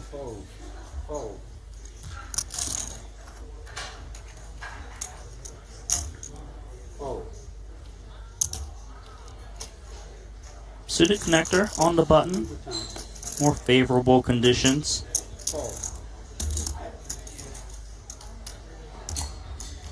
Momentum. Retaking the table, chip league, pardon me, chip league. I have a question. Do you believe in Yeah, momentum okay. at these kind of, and deep in the I tournaments? Is that do, a and thing? it's a bit of a point of contention with my very good friend Sam Grafton, who always makes fun of me for it. I do. No, I think it's it's something that's not necessarily tangible that you can sense, and confidence is very important. I mean, I believe in momentum across these series, and going all the way back to Jeju. It really matters when you're winning. It just does. It's just the nature of things, I think. I feel like it gives you more confidence in the decisions you make, right? Course, yeah. Like just things going your way, making good decisions We've regularly. all been on down swings where we feel like, am I even good at this thing? Like, what is this? And we've been on hot streaks that think like, oh my God, I'm, Yeah, one we've of the best. seen players, just brick out in stops, and then all of a sudden they come in with a bang and just get cash after cash, final table after final table. And there are some people that are just so, level-headed and professional with it. Actually, when I was in Madrid, I bumped into to Ben Heath and talked to him a little bit. No mention of the lack of success at Jeju. These guys are such professionals, and this is just how it works. Where Saliba opens ace-10 off of the short stack to get the ace-5 suited and the pocket threes into the bin of the big stacks. Just has to get through Brian Kim's queen-6 offsuit, which he does.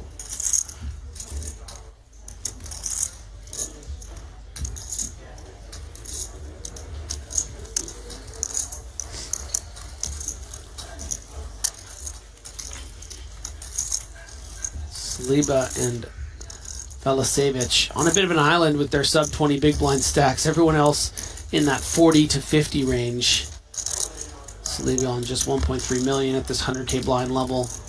1.8 million for Velasevich, who will be on the button this hand.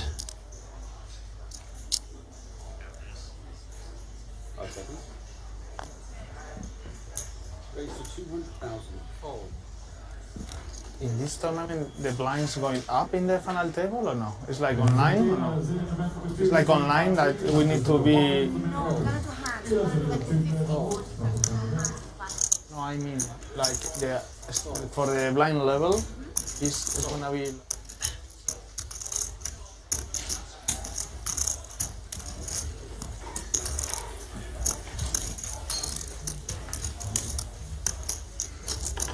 Ding Biao with that little pickup.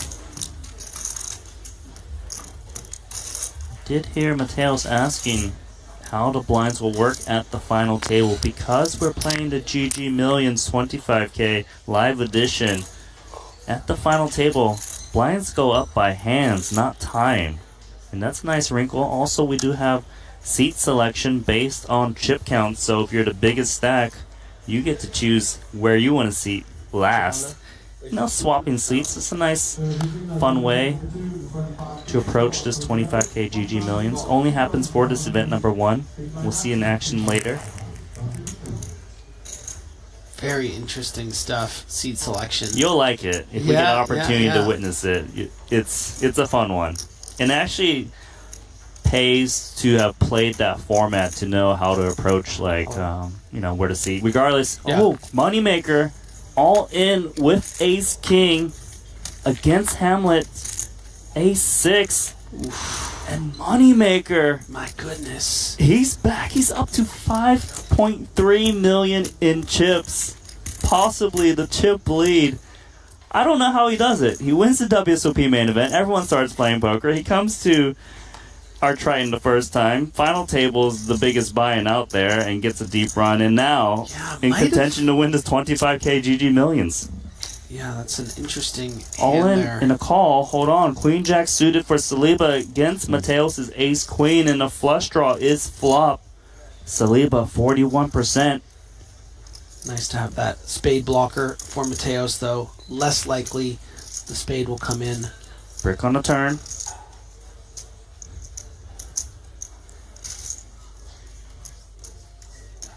Can he get there? He cannot. And that is the end of the road for Saliba. Mateos on to 6.5 million in chips, surpassing Moneymaker, who was a chip leader for that split second.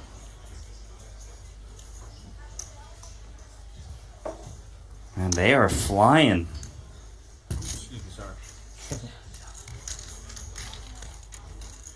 There's a little smile on Mateos' face.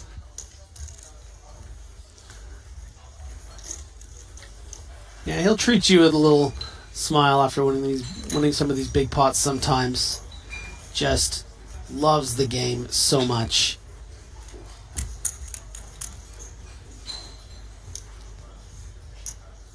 I remember once someone asked him on a feature table, "So what are some of your hobbies?" He said, "No hobbies, poker."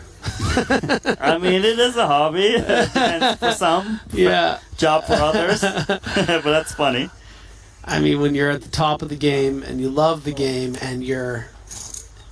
I mean, I think Adrian is someone who is, very appreciative and respectful of the potential legacy he can leave behind. These are professional, whatever you want to call them, athletes, mind, sport, geniuses. Like, this is, you look at what Jason Kuhn has accomplished on the Triton Tour. Just amazing stuff.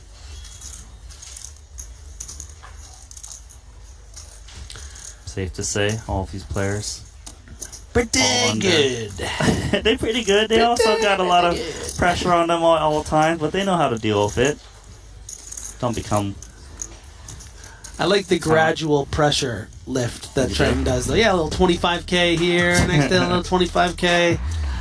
As we look at the chip counts of this feature table, just 5 remaining now on one of these two tables, which I imagine means there's 6 on the other. So we are running out of players, going down to that final table of 9.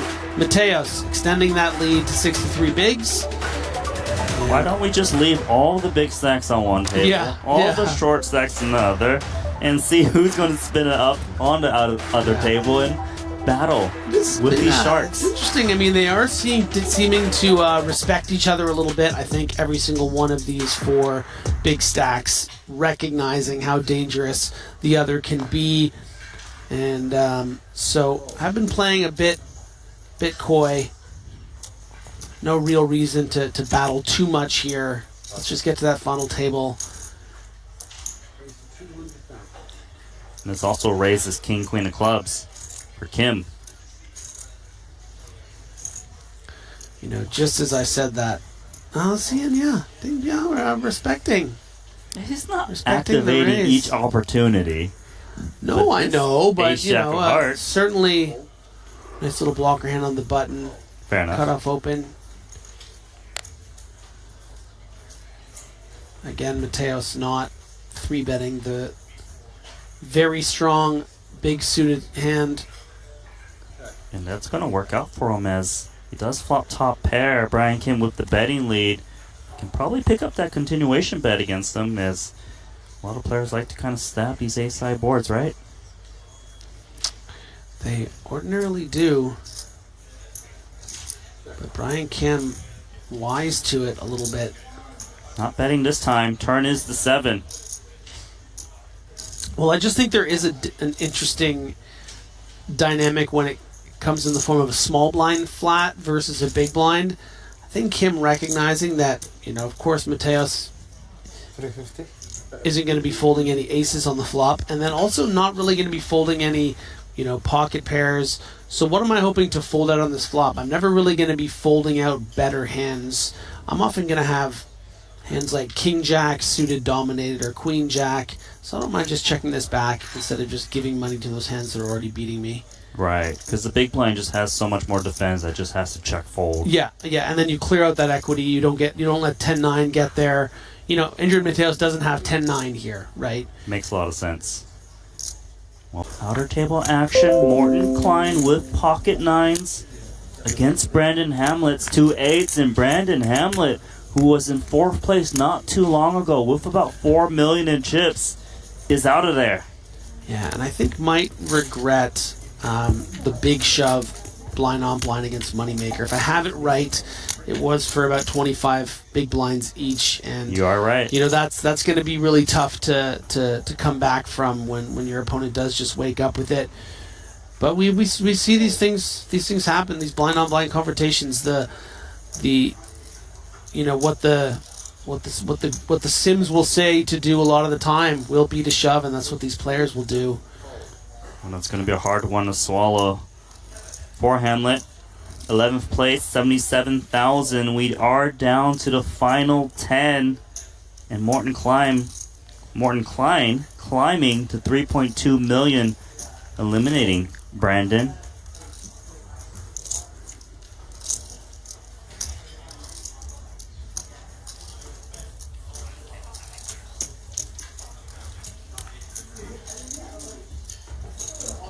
Final table bubble.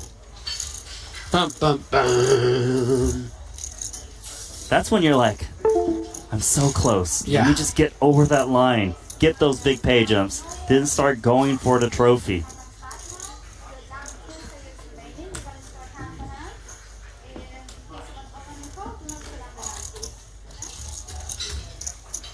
Hand for hand is live. Yep.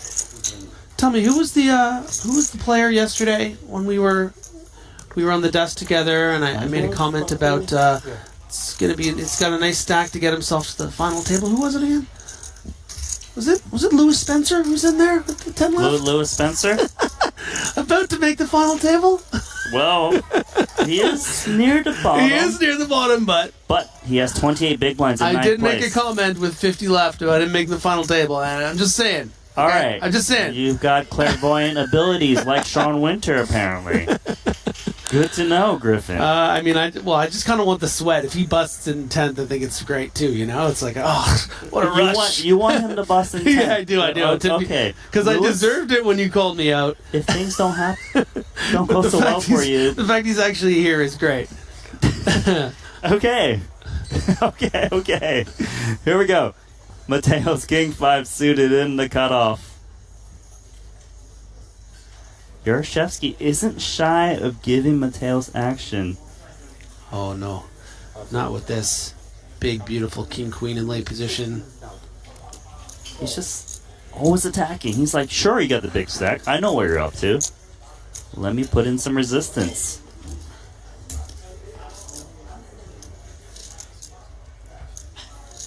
And Mateos isn't sure. Is his opponent getting hit with the deck? Or is he making a move on him? Yeah, not the first time I think Igor has 3-bet him. And no, has been at least 2 or 3 times.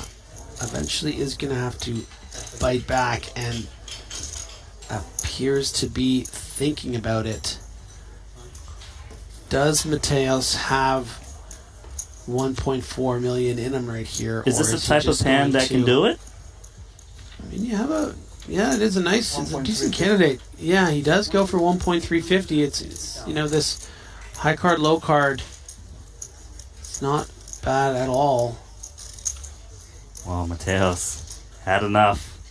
four betting, big little king 5 suited blocking those hands. I can continue, right? Ace, king, kings, of course. Yeah. And Igor, tough to continue here. This is a mind game. Yeah, because King Queen not playing well against the top end of Mateos's range, but you could just be being messed with here. Is Yaroshevsky And it's a thinking pretty about big going to level takedown. 5? Might do, but it would almost certainly be in the form of an all-in, which is a tough thing to do for 40 big blinds. You know, what if you just do it here and you get snapped by aces? Oh, he's using multiple time banks. Yeah, this is really advanced stuff here.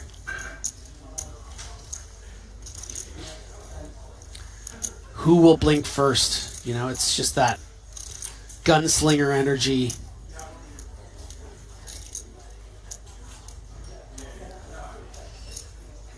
Whoever puts in all the chips last to win. Oh, He's loaded the gun but didn't fire the trigger. Just so fun to watch. Everything going Mateos' way. Wow, what a play. Setting a statement over to Igor Yaroshevsky.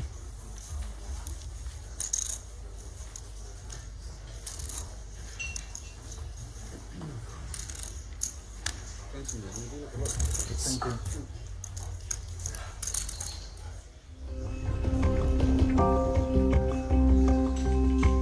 Well, if you got a little tingling to have some action on the line, check out betacr.eu.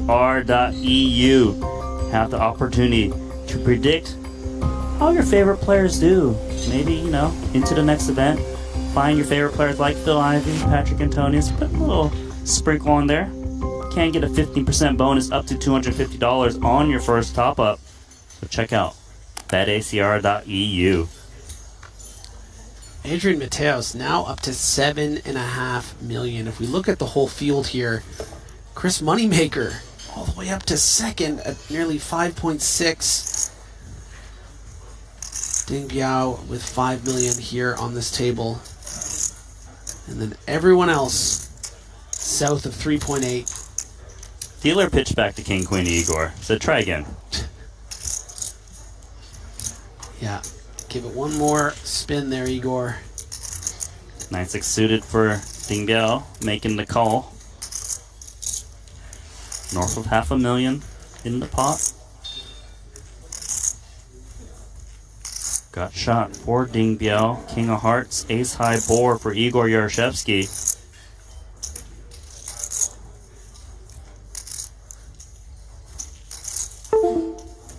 Checking back. Another heart going to give Igor officially the nut flush draw on this paired board.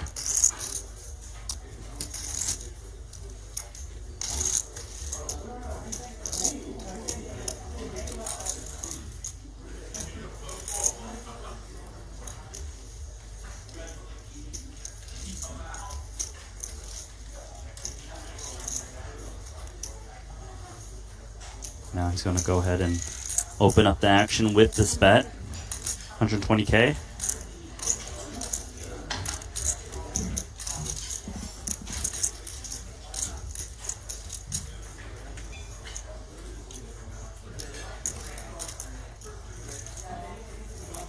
Never know what Ding's thinking. Is he thinking maybe coming out swinging? Not this time.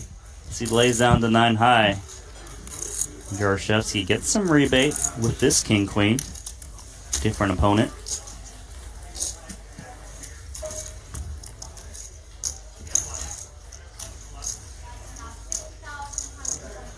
And the blinds go up once more. 50,000, 125,000. Price of poker just gone up.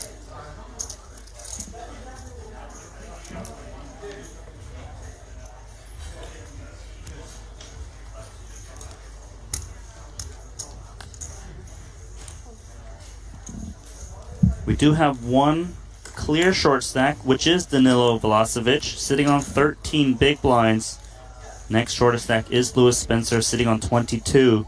Ace Jack suited is enough to open to 260K.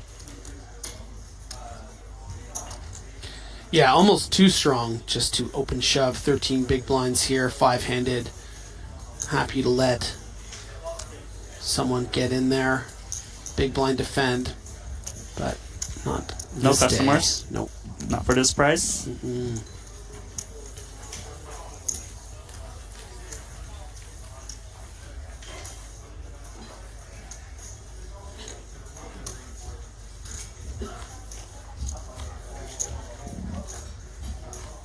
Danilo looking upwards at the clock, average stack, etc.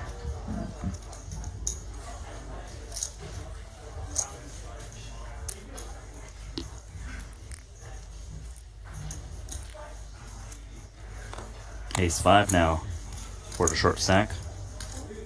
Who's out? Nice little pattern there in the stack for Brian Kim. Getting creative.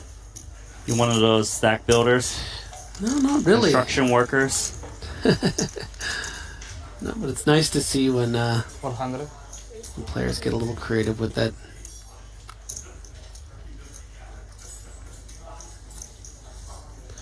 Power poker now from Adrian Mateos, blind on blind. 3.5xing it here from the small blind. Igor not having any of it as he makes the call in position King 4 suited. Adrian is dominating and both players flopping top pair. Trouble. Yeah, dream board for Mateos based off what we know Igor has. Difficult though to really get, 3 streets of value, all the chips. It's like these are still pretty marginal holdings with a lot of ICM to consider. So they're actually both playing it coy, and wow, the 4 pops off on the turn. Both hands so under-repped.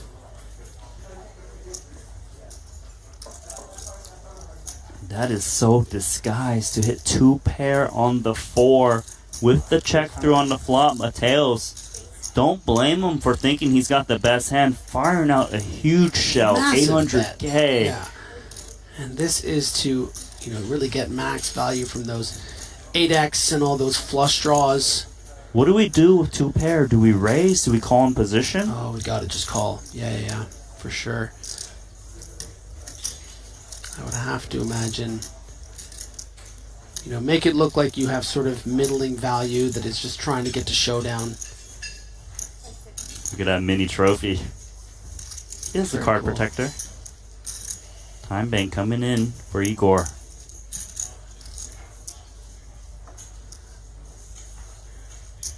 Does he want to appear weak, like you mentioned, hoping Mateos just blasts away?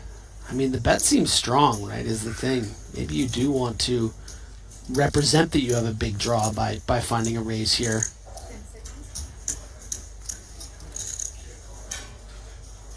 But the raise would have to be for, all in, so... Well, Igor is going to take a risk that a bad card doesn't show up on the river, trying to win the max with this call. Looking weak. Mateos with King 9. And he counterfeits with the 8, taking the lead. Yurashevsky in trouble. Yeah, and the flush has backdoored. Adrian Mateos does block the King High hearts here. Isn't going to be thrilled by that river because it completes both the backdoor flush and the 8x that we discussed might be in Igor's range, checking back the flop and calling the turn. But he doesn't despise this river. He's going to think he's good a decent percentage of the time. Just a matter of, do I really think I can get value from anything? Do I want to bet super small and maybe get a little bit of value from like a 7x or something sometimes, and then reevaluate if I get raised? 400. Mateos with that blocker bet, 400K, and a slam call. He is going to be annoyed Once he saw that king 9. Yeah, he sees it and he knows he's been counterfeit, and he is visibly vexed. Yeah. And yeah,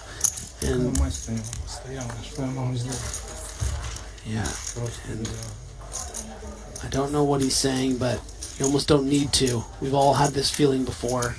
Really big swing pot here. Igor dropping in the leaderboard. He just can't believe it. Yeah. He was thinking, I'm going to double up this hand. Now he lost half of his stack to the chip leader who's padding. Still stunned. Yeah, all the way down to 2.1 million at 125k big blinds. So sub 20 big blinds after being very comfortably amongst those 40 to 45 big blind stacks.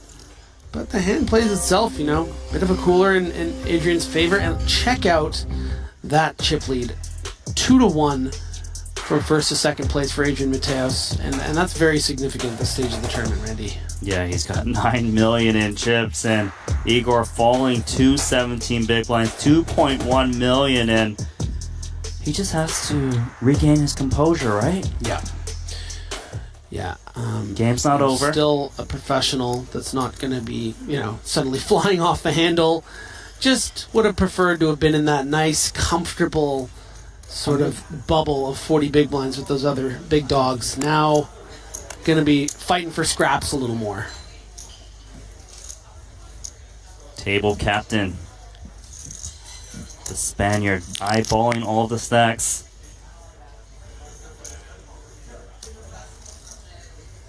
I get this feeling he's thinking about just jamming, right? Yeah. Good call, Randy. Yeah, going to be about 18, 17 big blinds effective. Why not? Max pressure, final table bubble. Fine, call you with your ace queen. Look how good I'm running. No, I'm just going to just chip up, and you guys can just fold your way to the smaller payouts remaining. He's in his element.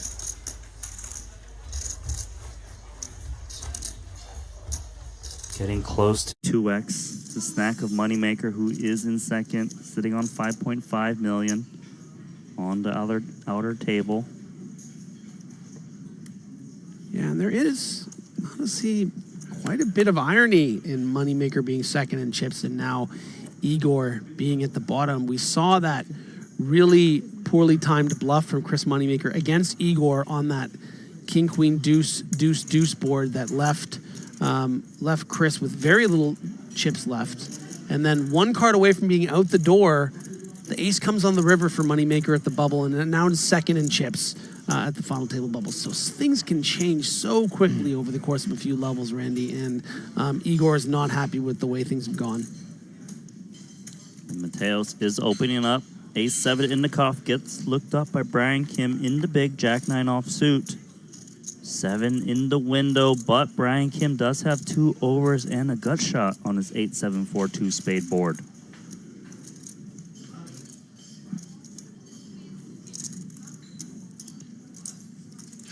Yeah, Mateos gonna think he's good with the ace-7 a great deal of the time here. Would hate to be check raised though. We did see earlier when he elected to go for a bet in a spot that, you know, sometimes maybe you would check back a queen 9-7 2 spades, got check raised by Byron Kaverman's 10-6. This is a similar situation, you know, if you face a lot of pressure here, you're really, it's hard to maneuver with, you know, ace-7. Let's see what Brian Kim decides to do because it won't be a fold. Does check call? Yeah, I sort of get this feeling that check raises come a little bit less when we're on the final table bubble. Queen on the turn. Doesn't rate to hit the big blind check call range, I'd imagine.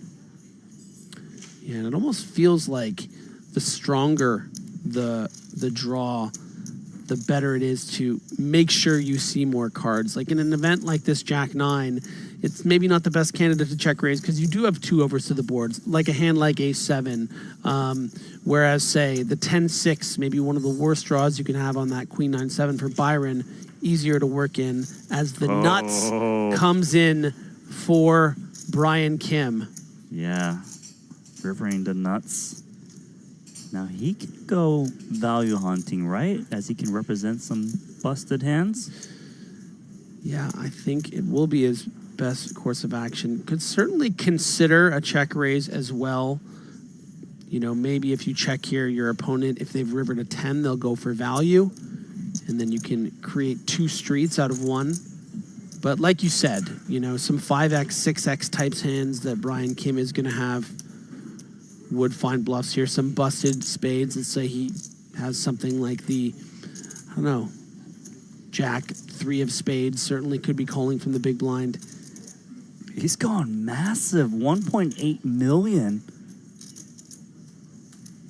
There was just shy of 1 million in the pot earlier. This is close, 1.6 million, excuse me, but still a massive bet. Yeah, really polarizing and really, you know, representing the way that we broke down. It's gotten Between Mateos his interested. bluffs. Yeah, between his bluffs and his nuts, right? Like it's, you know, the spades have busted out. You know, he could have king 9 of spades here all the same, right? Unblocking spades is important, I'd imagine. Yes, yes, for Mateos. Yes, not having any spades in your hand. A little more likely your opponent has them. So a lot of math going on in Mateos' head right now. Thinking about all the different combos, how Brian would have reacted on the flops. Does he check call all of his flush draws on the flop? Only some of them. You know, and he brings these things right out. He's really in hero consideration mode. Well, he knows that Brian Kim is capable of blasting away this deep in event number 1. You know, what value does he have here with this massive bet? Just pure straights and 2 pair pluses. So if he has, you know, Queen 8, Queen 7 suited, Queen 4 suited, Jack 9, all the Jack 9 combos, you know, 10-8 off, 10-8 suited, 10-7 suited. There's a lot of value hands.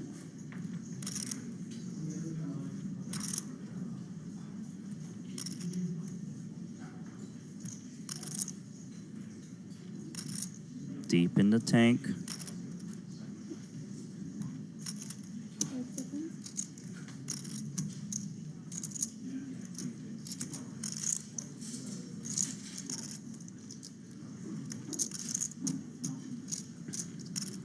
How many times? And, you know, I'm sure some of you are sitting at home being like, what is he even thinking about? He has 4th pair.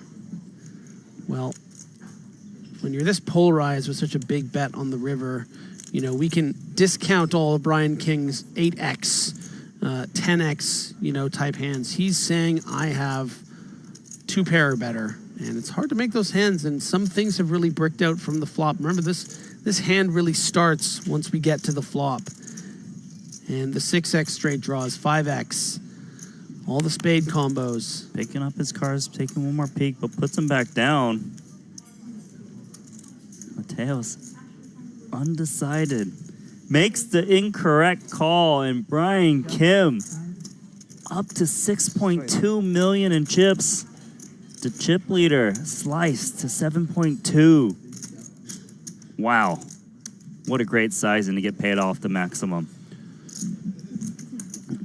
Yeah, and it's a call of deep respect from Adrian Mateos. Well, it's saying to Brian Kim, I think you are very capable of having a bluff here, and I'm going to keep you in line. And unfortunately for Mateos, wrong this time around.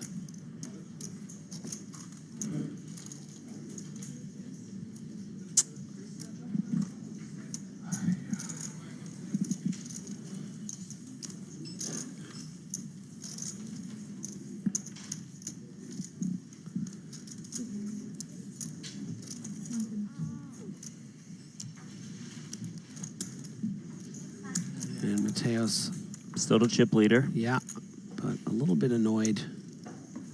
Yeah, everything was going his way. Yeah, everything was going perfectly, but that's not how the script is ever going to go in one of these Triton events. Gonna Live have and some die speed by the bumps. sword, right? Yeah, absolutely. 9-8 suited for Yaroshevsky. Not interested. Opportunity now for Danilo Vlasovic. Still the shortest stack. Yeah, 13 big blinds. All in. Jambo. Yeah, pretty pure shove here.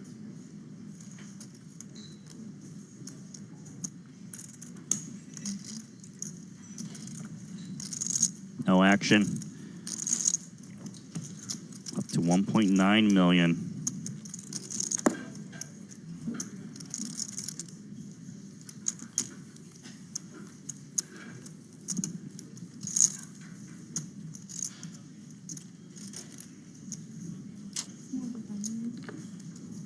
And some fun pots as of late. All of them involving Mateos.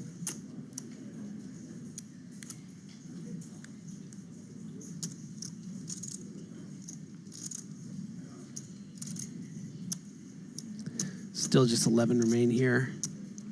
10. Oh, it's 10. Pardon 10. me. Of Final course. table Of course, bubble. of course. We've talked about it. Of course, of course. Outer table action. There's Lewis Spencer Fighting for my honor. against Byron Caverman. There is a flop of what appears to be 10-5-3. All clubs. A bet of 125K in front of Caverman, who does get called by Spencer. Blind versus blind. There's the 4 clubs. 4 clubs out there.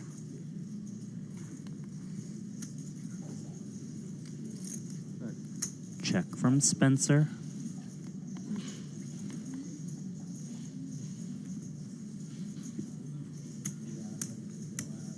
Caverman thinking about betting this 4 flush board.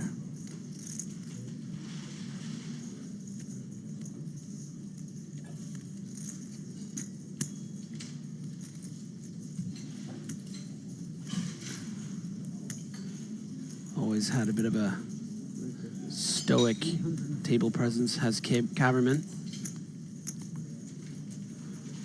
Very deliberate in how he reaches for his chips and places them in the middle. Caverman is going to bet 350K. A quick fold from Spencer. Caverman and Spencer were sitting in 7th and 8th at the start of this hand.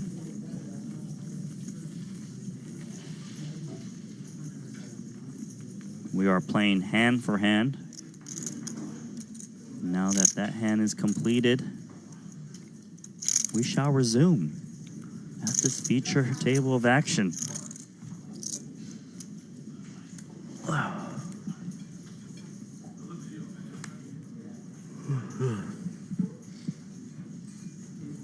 Kings for Igor. Time to get some chips back.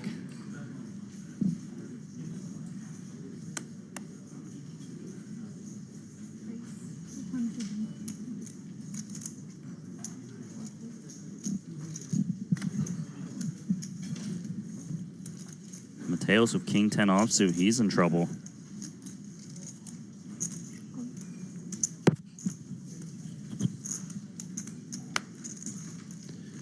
Yeah, good enough to peel here for sure. But in this particular situation, it's not looking good. 5-4-3-2 diamonds. An ace would give someone a wheel draw. No ace is present in either player's hand.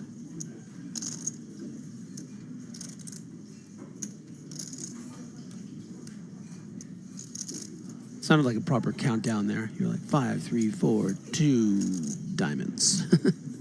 True. 5-4-3 is out there. Does Igor want to bet this flop? 275. Just don't want to give that free card, right? Off to the big blind? No. Let's get the money in here. Wouldn't want to see an ace, a deuce, a 6, or a 7.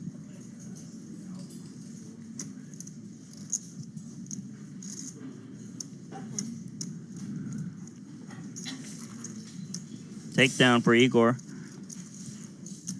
Rebuilding. 2.5 million in chips now.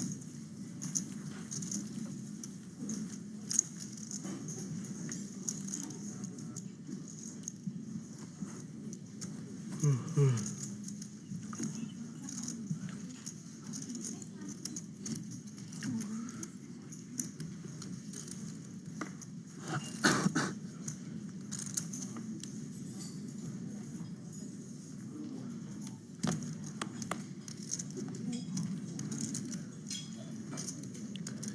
Kim on ace-8 suited. He's on one side of this table. The other 4 seated across from him.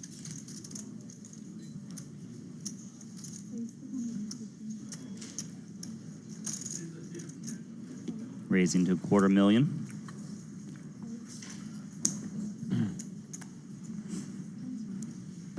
Not for Igor.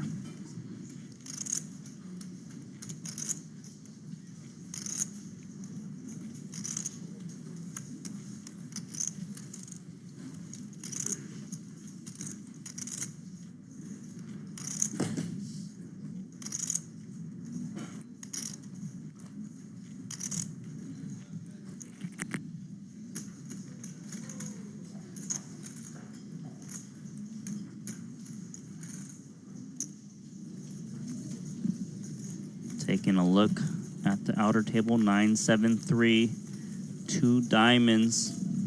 Moneymaker's got cards in front of him, as does Haxton.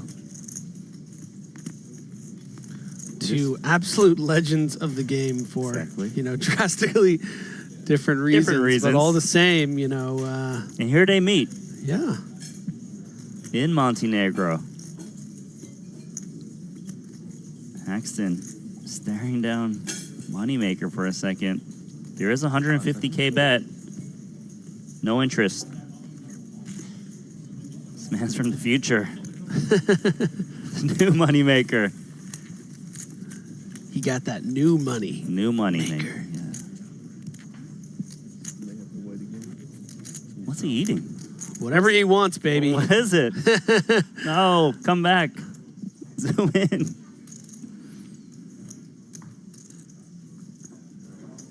All right, let's deal another hand. Hand for hand.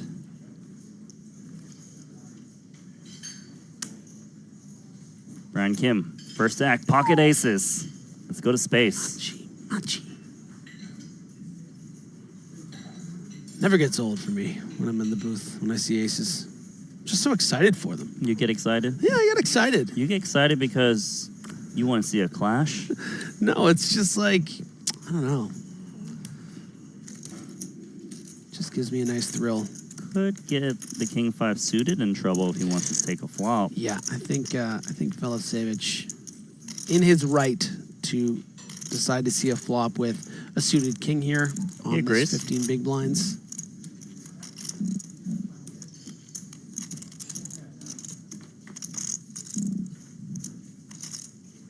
Could get him in trouble. Middle pair, 7-5-3 rainbow. Brian Kim with the betting lead. Yeah, I will say, doesn't have to play for stacks with this mid pair, having started the hand with 15 big blinds. Maybe. Oh, check back from 2 aces, and that is going to give the 5 for Velasevich. Wow. Trip 5s to down to 2 aces. Now he's thinking, how can I get all the money? And I don't think Velasevich would be expecting a quick check back with something, with nothing, right? With the queen jack suited. Like, these are the kind of hands they're going to probably c-bet on a relatively dry, even though connected, low board. So he's going to expect Brian to have some ace highs here that will call once the board pairs. Maybe a couple of trapped over pairs. Probably a little less likely. Maybe aces is the only one that he 100% would do that with. Well, there is the presence of diamonds where he can represent a diamond draw or some gut shots, so an ace high might get interested and still look up. Of course, aces is going nowhere, which makes the call in position. 1.27 in the middle. River card is the queen.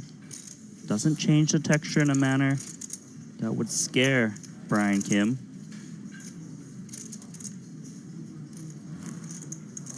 How much can we get? I mean, probably all of it. That's, maybe I would even suggest that's why the pot has been set up the way it is for Belasevic. 1.275 out there, 1.2 in your stack. Just under 1 SPR. Yeah.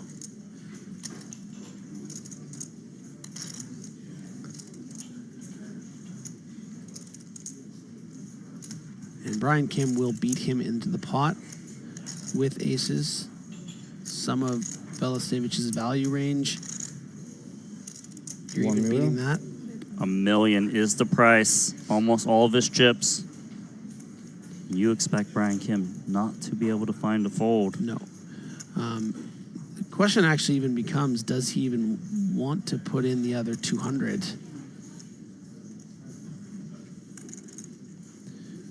It is plausible for Filosofic to have river to queen and maybe could Queen pay X off. of diamonds.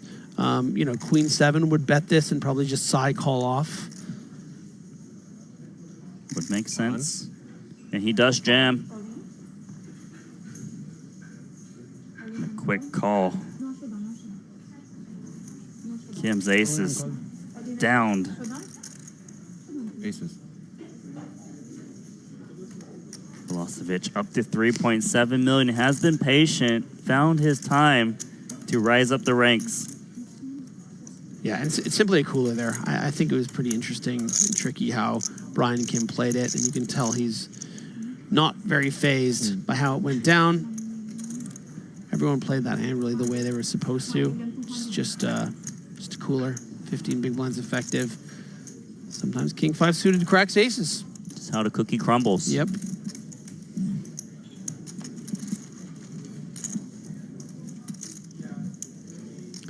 So, still 10 left. That's right. Definitely seen some movement in the chip counts. Yeah, it just seems like the chip leaders aren't able to just hang on and just run away with it. Those are the chip counts. Brian Kim down to 4.7 million after losing that pot. Danilo Velosovic up to 3.7, 29 big blinds. Mateos was close to 9 million in chips, now sitting on 6.775. Yeah, and Igor Yaroshevsky had a bit of a rough go of that level. Very unlucky against Adrian Mateos, but you know he's going to keep his head high, and plenty of chances to get to this final table and make a nice run of it. The player of these five who hasn't been having a swingy day lately is Ding Biao, sitting in the middle with 4.4. Yeah, sometimes you are just going to have to appreciate that you're not getting playable cards, and that's, you know... That's okay. Players are just busting around to me. With each fold, he is kind of like, you know, giving a bit of like, all right, I guess you guys don't want me to play right now. Okay, well then. Your turn, Yaroshevsky. Although the aces were down not too long ago. Yeah. Haven't been seeing a lot of button limping at all, so it would be maybe out of the ordinary to see one now. And unfortunately for Igor, probably going to regret the results here. Jack 6. He's like, oh no, come on. Take a free flop.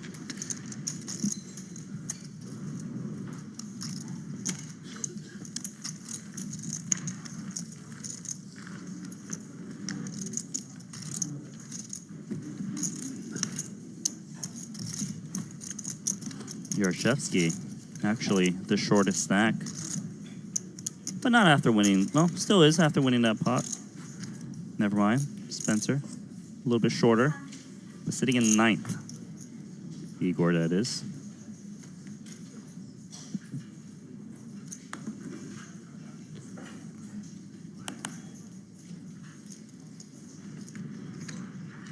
Spaniard, ace-10. Pricing it up. Igor, king, queen. This is the type of hand that cost him a lot of chips against Mateos. And it's tricky hijack to cut off here, you know. If this were a cutoff button on 20 big blinds, I think we would expect to see Igor shoving a lot of the time. But with these seats, yeah, actually going to find the small 3-bet instead. He's got blocker to hands that can continue against him. But we've seen Mateos not shaken. In the past, when he put in the 4-bet with King 5 suited, what does he do here of Ace 10? I mean, it looks real strong, doesn't it? He's like, this setup again? But such a nice price. It's really the trends in recent years is these players finding ways to play these hands. Not this time. Yeah. Nice play from Igor.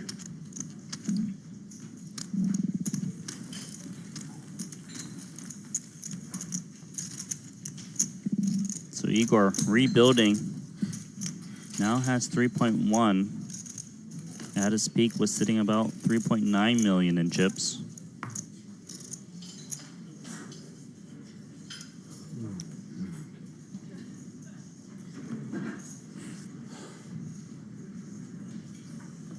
King Queen. Okay, Igor. One more time. 250.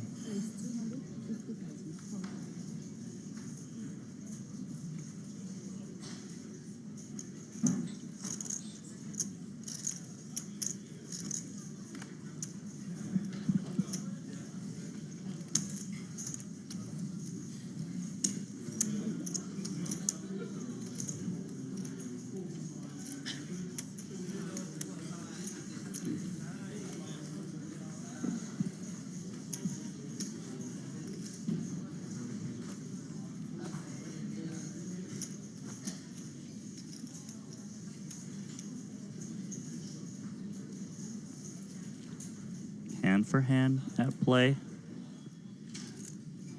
which means we go to outer table action.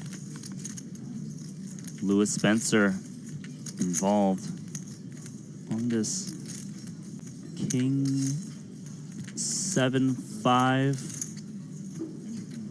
3-club board, it would seem.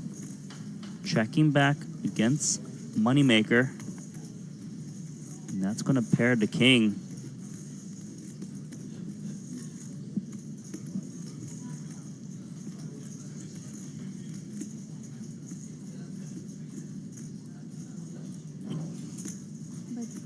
Moneymaker with a 350K bet.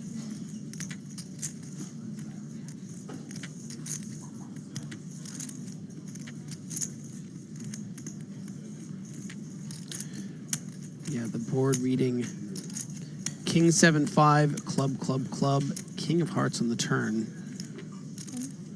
Spencer is going to make the call in position after checking through the flop. That card changes things, brings another club on this paired board.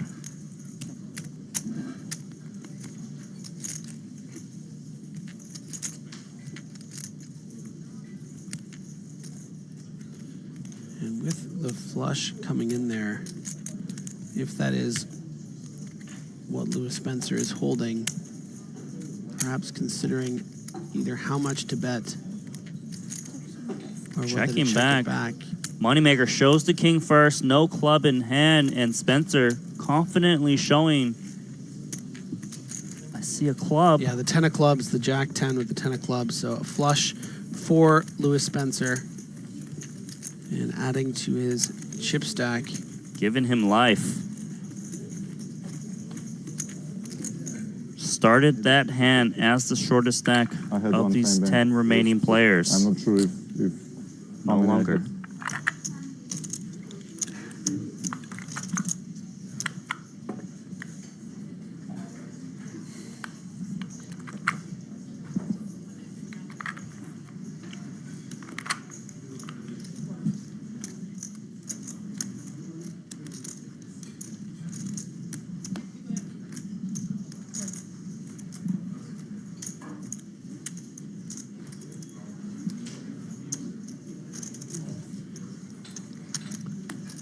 King Dewey porting down the button. He's been quiet, not this time. Finally saying, you know what, let's try to win one here. Maybe we can get clear out some hands. It does, and that's got to be nice. Good Nice timing. little kick, yeah.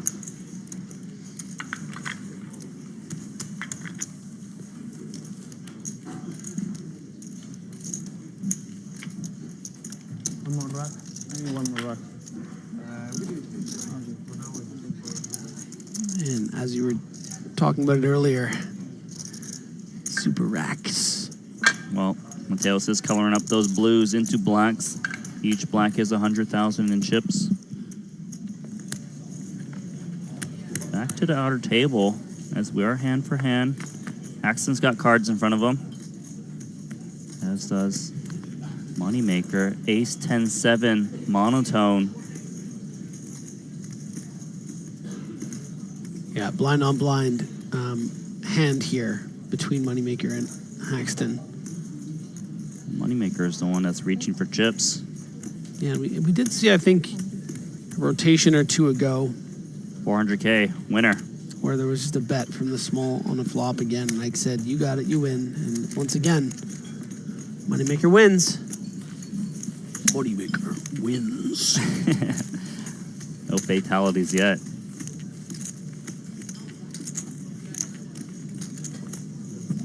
It's just so good to see Moneymaker like coming to our Triton stumps. That amazing last performance. Yeah, what a treat. Immediately on pace. Final table, this 25K.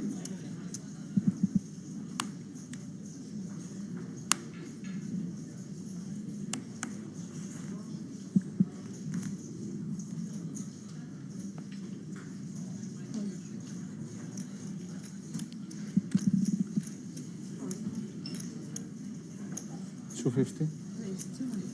Spaniard ace queen suited.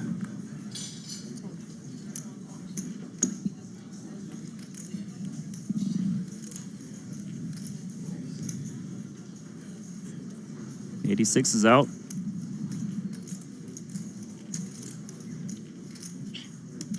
Back to cruise control for Adrian Mateos. Isn't that what that means too? Being 86th? Yes, that's why I said it. Oh, okay. That is why I said it. Brilliant. Dude, listen, I've been on since the beginning here. I was a little slow on the uptake. And the other thing too, Randy, is the funniest jokes are the ones that you have to explain to people. And I just thought I'd let everyone know how great of a joke that was by Randy. Exactly. Thank you, Griffin. Really doing a great job. Hey, buddy, you threw me the alley-oops. I'll slam it home.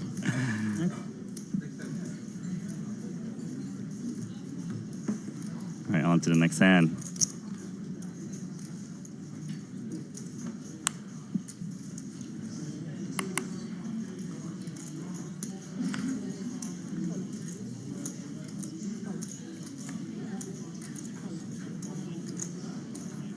Going to give a shot to Velocevic, who's got pocket sevens, 3.3 million to start this hand, 27 big blinds with the limp. 2.7. 3.2. 3.2. Yeah, this is real nice here. This is,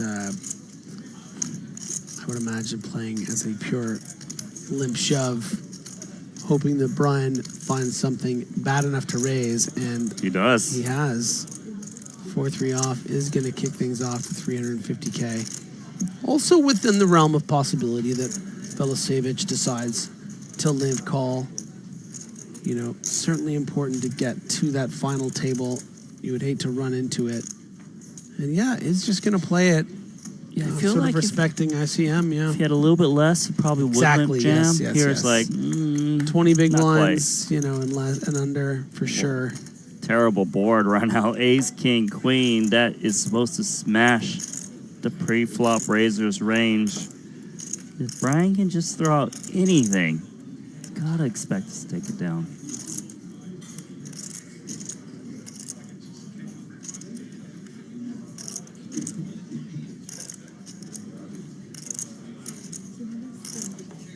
$275 is the price.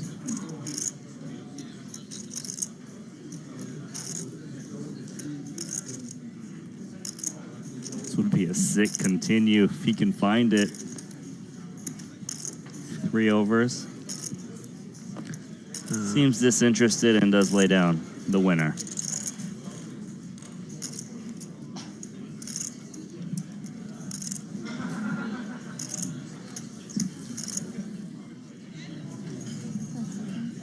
Let's take a look. Spencer once again involved. Board is King 7-4-7 up against Caverman, who opened. Spencer defended the big. There was a bet and a call on the flop.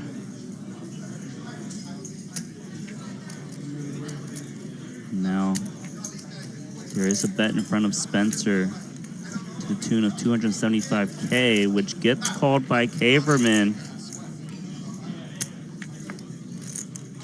River card, the 9. No flushes got there.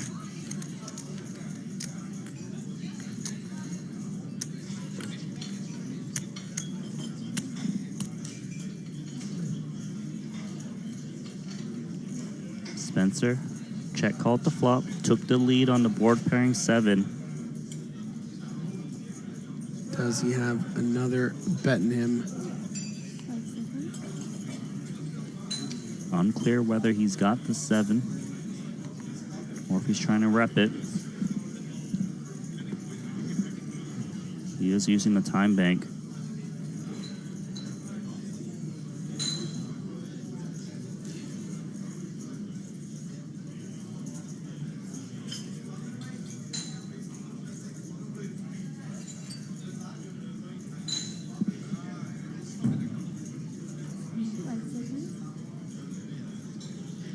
One more time bank going in.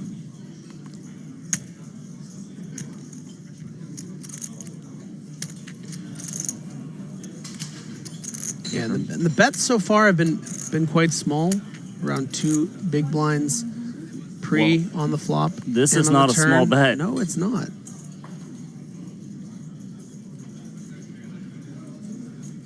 Towers of white chips. Oh my gosh, it's an all-in. He announced. This is like a 2.2x pot, I believe. It's big. Just about 2 million in chips in front of him. On the line.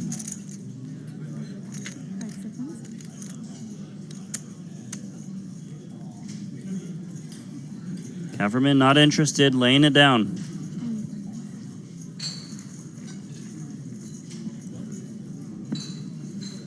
Okay, now you can go ahead and talk about Spencer once again. Yeah, looking pretty much a favorite to make that final table.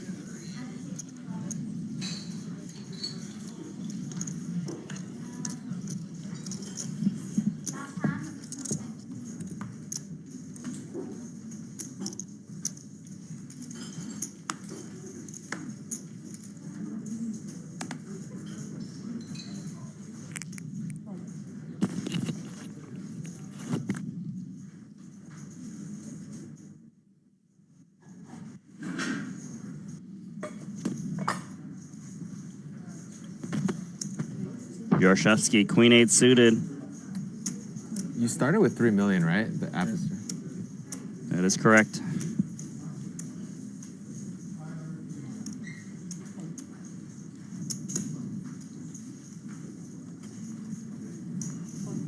I'm gonna trade you white, and then you could get it from Adrian. Thanks, appreciate it.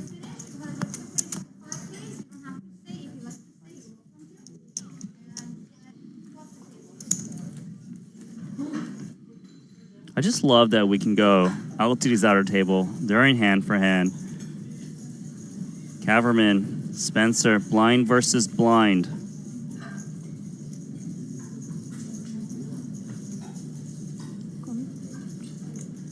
A raise from Spencer, a call from Caverman.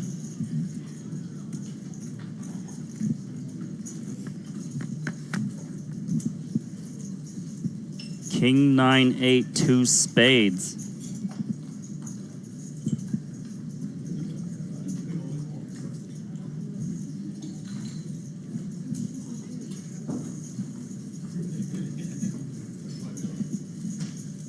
Spencer is the pre-flop raiser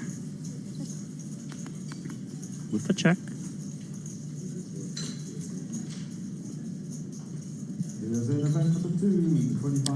King 9-8, 2 spades. Byron plotting how to get revenge for that last hand being overbet all in on the river. 10 of hearts is going to make this board quite wet. Straight draws arriving, as well as another flush draw.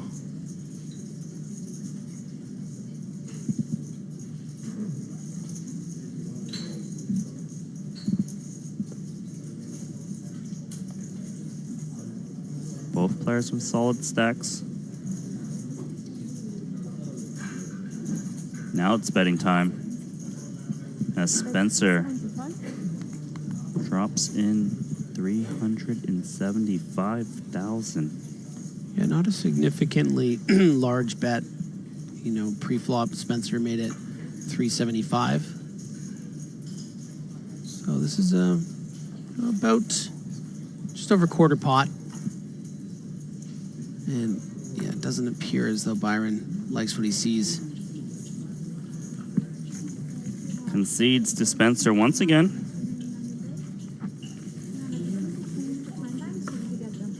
Sorry? Yes, yes, yes. All good. No. So, it seems that the players are stepping away for a scheduled break. Mateos still at the top of the leaderboard, 6.5 million. This table does have some heavy hitters, Brian Kim, Ding Biao, Yurashevsky, and Velocevic, who've been all having a bit of a swingy day. And they are fighting. They aren't letting Mateos run away with it. And welcome back to the booth, Randy Liu and Griffin Benger. And what do you think of what's been happening so far?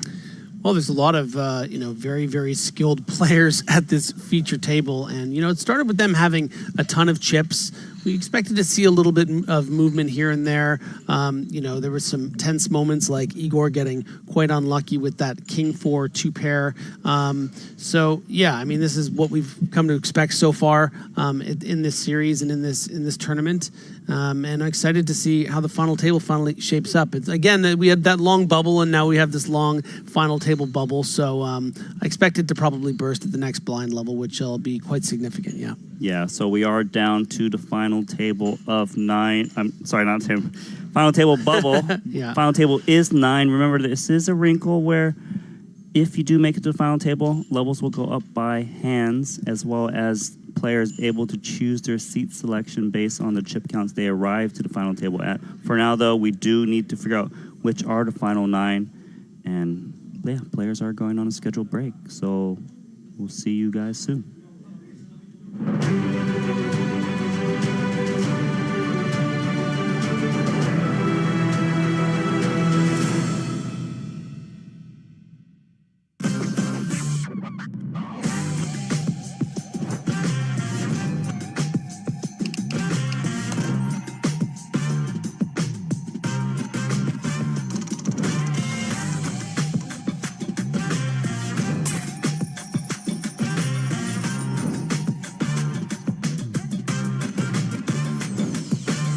Want a $50 Global Millions ticket on top of the full GG Poker welcome bonus? Sign up with promo code Triton_2024 and deposit a minimum of $20 to claim your ticket. Brace yourselves. This is live. And the show goes on. Oh, wow. All in.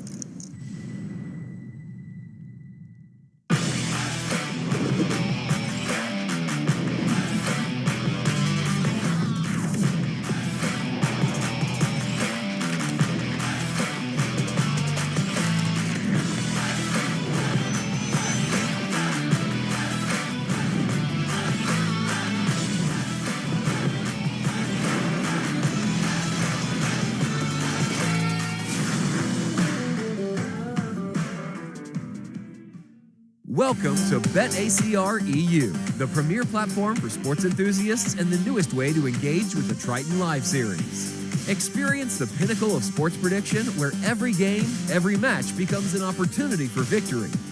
At BetACR EU, your insights into the game transform into action. With exclusive action prediction options for the Triton Series, your player knowledge and predictions set the stage for unmatched excitement. And there's more. BetACR EU brings the world of sports to your fingertips, offering action prediction options across all major sports. Whether it's football, basketball, baseball, or beyond, your passion for sports finds its home here. Kick off your journey with us and get a 15% free play on your first top-up up to $250. Don't just watch the game, be a part of it.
Excruciatingly, these two It lasted like 18 days. are Felt great. I don't really know forced why I stopped. to keep their hands absconded until authorized by Luca Vivaldi.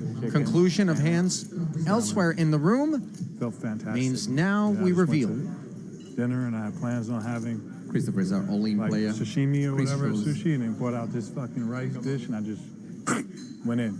And that was it. And then I just didn't go back. What do you? But I'm gonna go back again because I really like it. You eat like pasta? Pardon me, and stuff? Justin. Is that what you're trying to is get our away only from? player. Shows king, queen of diamond. Processed food, like anything processed. Yeah, Three like shows pasta, pocket bread, knives. anything like that. You know, sure. So you felt the carnivore thing felt great, right? See a flop. Fantastic. I haven't been working out too much, but I've been eating mostly like meat, eggs. To the flop we go. And 5-4 deuce, clean for the nines. Bad news for Saliba, the covered stack. One diamond working, 2 overs. That's great. That's good. Saliba, of course, the one at risk. Gonna need some help here. Just Process, you're 26%. doing. Well, as Money showed us moments ago, the improbable is possible, and now it is Chris Wynn who needs the miracle. A 2-outer, not available. So Saliba will double through Chris, who was the shorty here for quite some time before working his way up the leaderboard, now sits with just 2 bigs. Yeah. But was in the small blind, is going to get a full rotation, but we are only playing 7-handed, so going to come around pretty quickly. A lot can...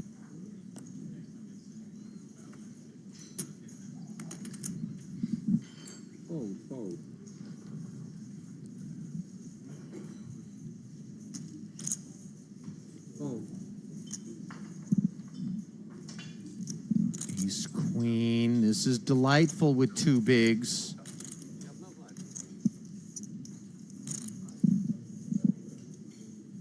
Now, it is stone hand for hand. Yeah. So utilizing the time banks isn't necessarily a thing with respect to seeking to allow someone else to bust before us. That said, if someone else does bust in the same hand, these 2 players will share a min cash. So in it goes. Good hand. Peter, we'll give Chris a spin.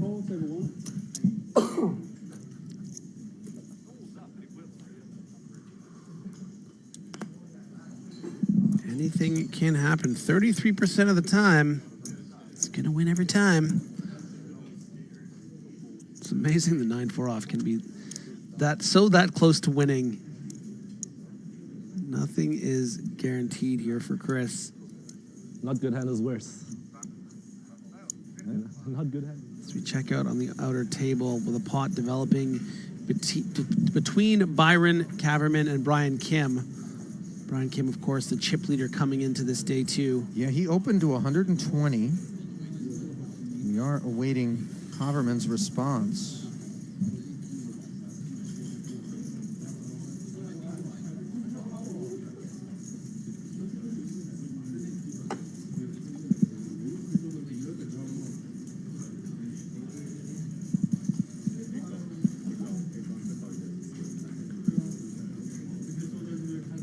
Was just a min raise in early mid position from Brian Kim, playing 2.8 million.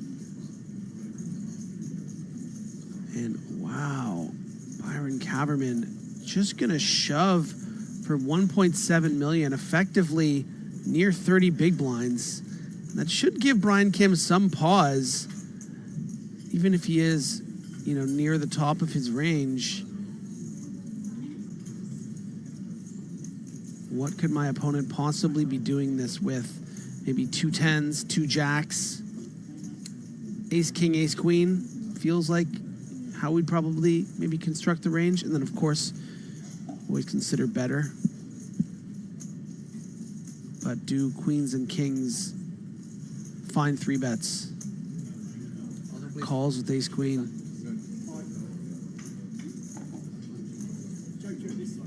So suddenly, big call.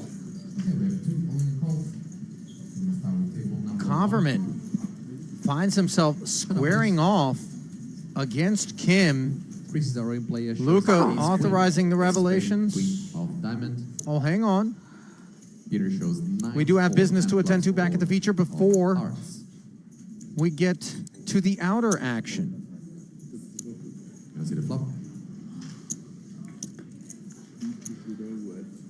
Peter almost looking forgiving. The flop is ace, king. Bottom pair against top pair. Chris still poised to haul in 350. I love rice, dude. Third card, please. Yeah, no rice for me this trip. If I eat rice, I'm going to be eating rice the rest of the trip. Third is the king I'm of a hearts. sick guy. Nothing. Take 4s off the board. I eat too much of it. For Peter. Huh? And the root. I'm sick. River is a jack of diamond. Chris will double up. River. And Chris will find a modest double. I will. Yeah.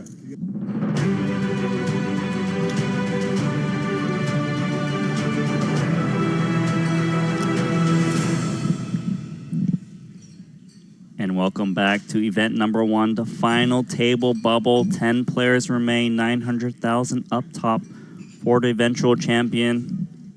And time for excitement, don't you agree?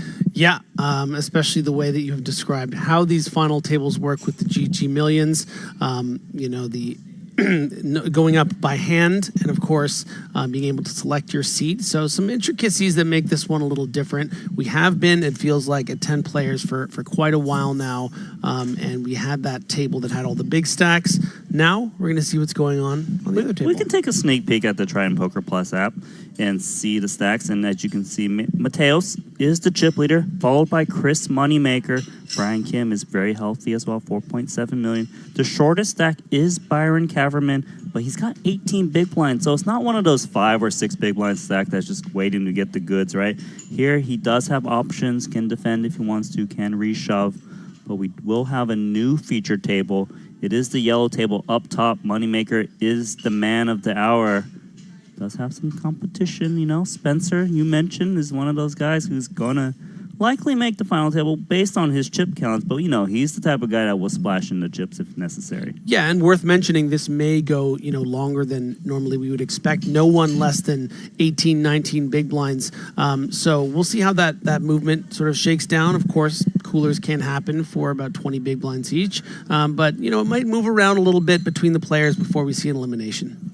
Yeah, and you know, Mateos was close to 9 million in chips, and he was really cruising away. Yeah. Then he made that big call down against Brian Kim, lost a massive amount of chips, still hanging on up top, but we know he is always ready to play.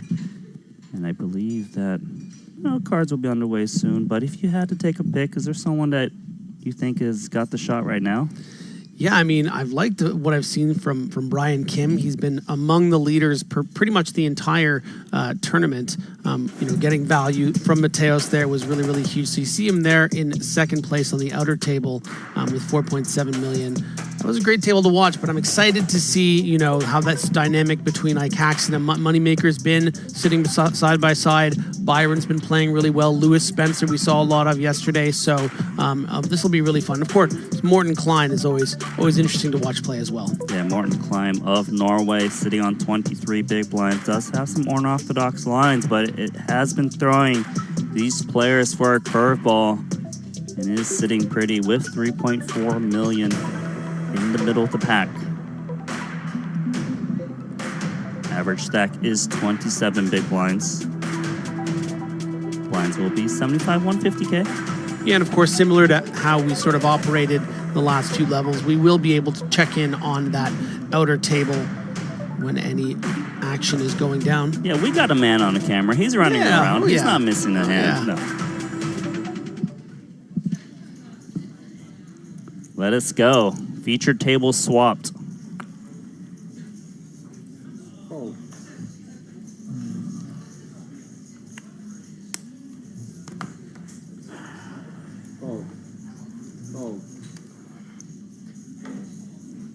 Kafferman in the small king deuce.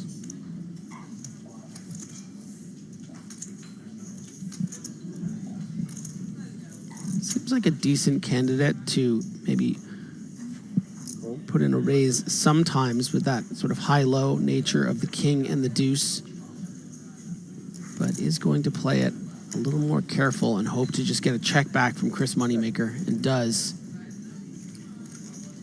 Shade zone.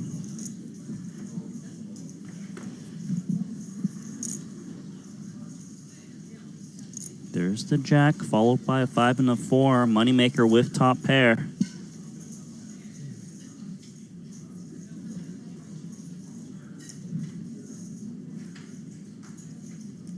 Not going to be much reason for Byron to bet this board. And Sneaky crafty, check back. Yeah, nice and quick. And now the effective nuts on the turn. Top 2.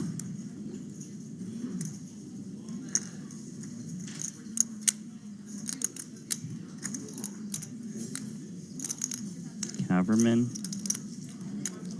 not interested yet with another check.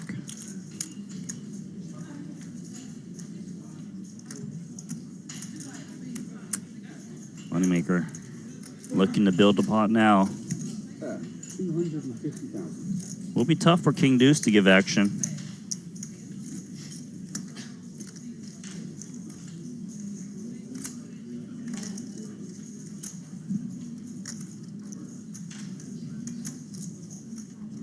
Does eventually relinquish. Yeah, Byron very methodical in his process. Nothing given. Gonna take his time, but yeah, not his board with the king deuce.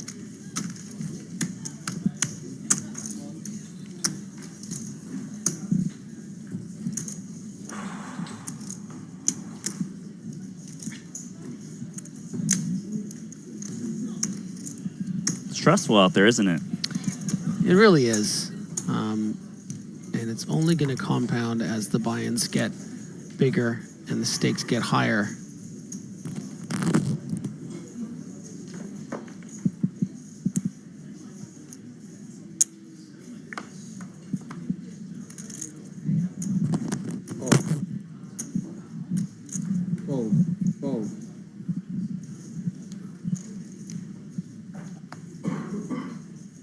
Onto the table, chip leader, Moneymaker. 9 it off. Paxton is in the big.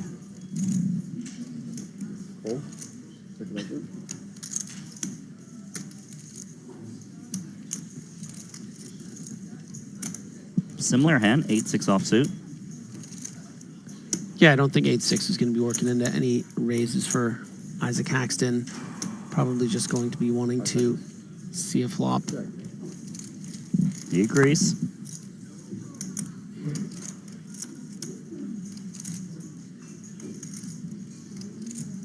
And that could be trouble for Haxton, who makes middle pair Moneymaker with top, sharing the same kicker. Bet 200,000. Moneymaker going to work immediately, 200K.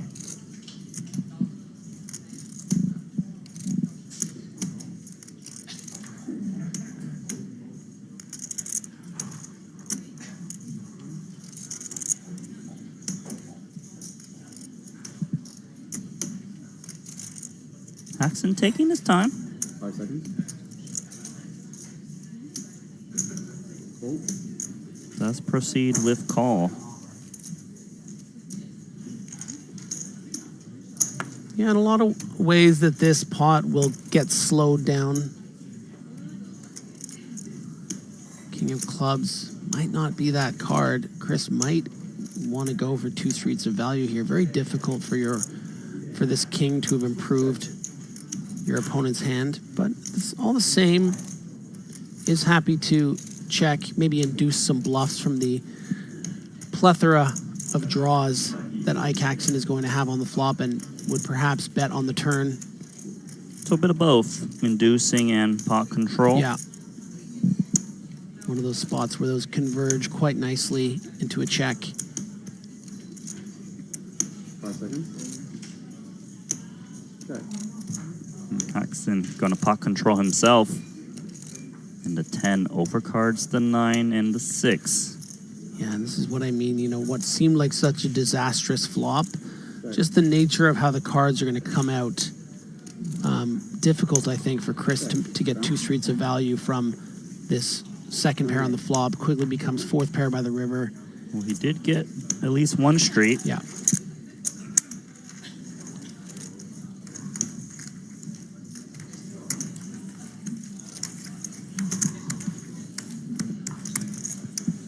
And what a turnaround for Chris Moneymaker. All the way up to 6.3 million chips. Good for 42 big blinds. You know, we have talked about ad nauseum how fortunate Moneymaker was to river that ace at the bubble, and he's really made the most of it. And that's the great thing about poker as well, is that the times you do get lucky, if you can really capitalize on, you know, the poker gods, as it were, giving you a break, that's you're really doing your job. And Chris Moneymaker is doing an excellent job of that today. Did he also river an ace against Phil Ivey in that main event that he did win? Sounds familiar, doesn't it? The Trip Queens against the full house. I feel like maybe we should be making that connection. That sounds very, very familiar. Help us out there in the comments. Meanwhile, Spencer opening up solver special, ace 5 of clubs, Haxton pocket deuces in the small blind. Yeah, and we know that this shove would get through for these 16 big blinds, assuming There the we big go. blind doesn't wake up. In Warren Klein. No He fear does from not. Haxton.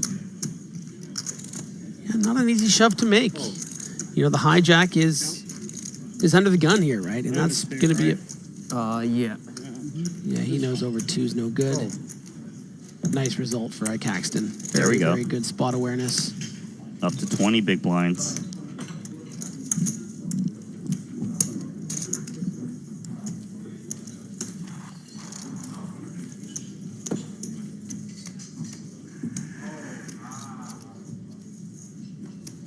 Haxton goes from 10th to 7th place in chips with that re-steal. That's all it takes. That's all it takes. It's really close at the cluster at the bottom. 6th through 10th is 21 through 17 big blinds. Caverman, King Queen. The new tournament short stack. Still have room. Yeah, at the 150 level, you're going to be wanting to min-raise this combo here. Such nice blockers to just get it through. Bad timing. Yeah, but then you don't run the risk of putting all your chips in and then only a dominating range calling you. Of course, jacks and 10s also calling you, which some flips, but most of the time, hands like this would be calling you when you shove this amount. Moneymaker. Looks to be re-raising this one as he's cutting out black chips. We'll use a time extension. and comes into the price of 800,000. Yeah, nice sizing. This, you know, this could be a bluff. He's got the chops. Yeah, I mean, I think Cameron is going to know very well that this is a hand that just needs to hit the muck. Just quite annoying that Chris is either woken up with a hand, pardon me, or found a brave 3-bet. We know it is the ace-queen of hearts. Things have not been going well for Caverman.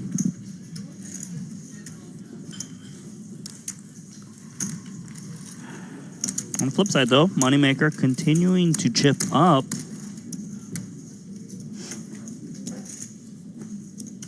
There is a chance.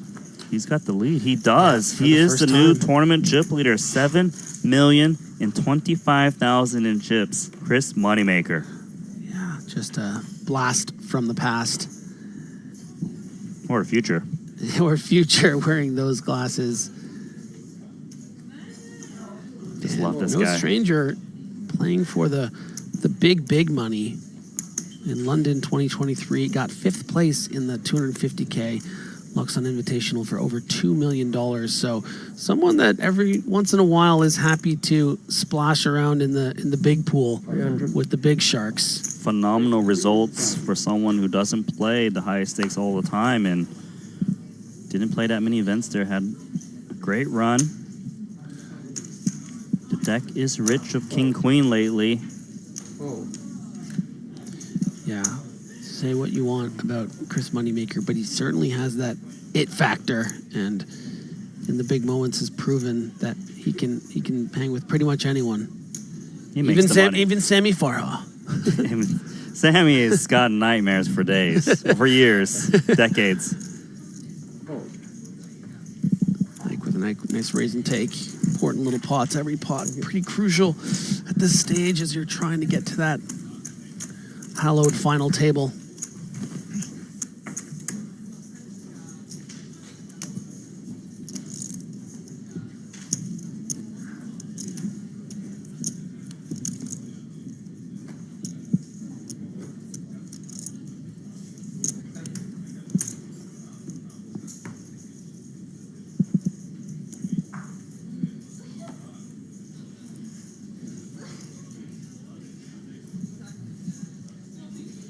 Another candidate here, 5-handed. Nice big blocker, suited. Yeah, here comes Ike. It seems to me the theme is if you want to open raise, you want to have blockers against hands that can continue against you. Is that right? Yeah. Yeah, and that's why it's not just the playability, the lack of sort of post-flop playability of a hand like, say, pocket fours. It's also just about the fact that when you do have the king and the jack instead, less likely your opponents are going to have those cards. So something like a king-9, much more desirable to open than say a small pocket pair.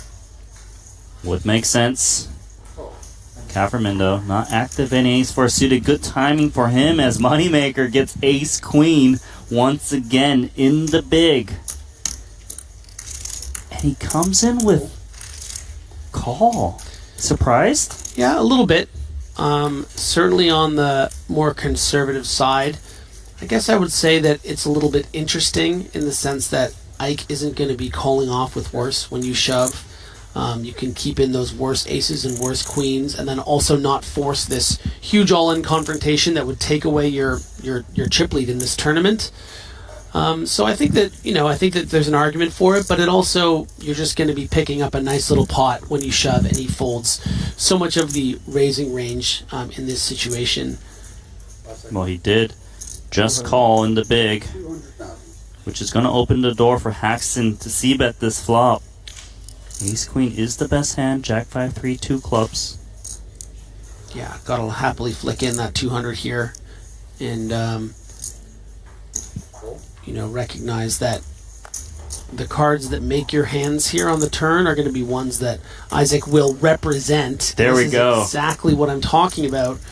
With a queen on the turn, something like a king-9 is really going to want to attack that card a good percentage of the time to fold out some 5x, some 3x, maybe some weak middling flush draws, really pressurize a jack by the river. So we'll see what Ike decides to do. It's not an automatic bet, but it's certainly the kind of card you're looking for, a 10 or a queen to barrel. Does pick up that gut shot. 850. And he's going to try to represent it as you expected. What a great spot for Moneymaker. His hand is underrepresented.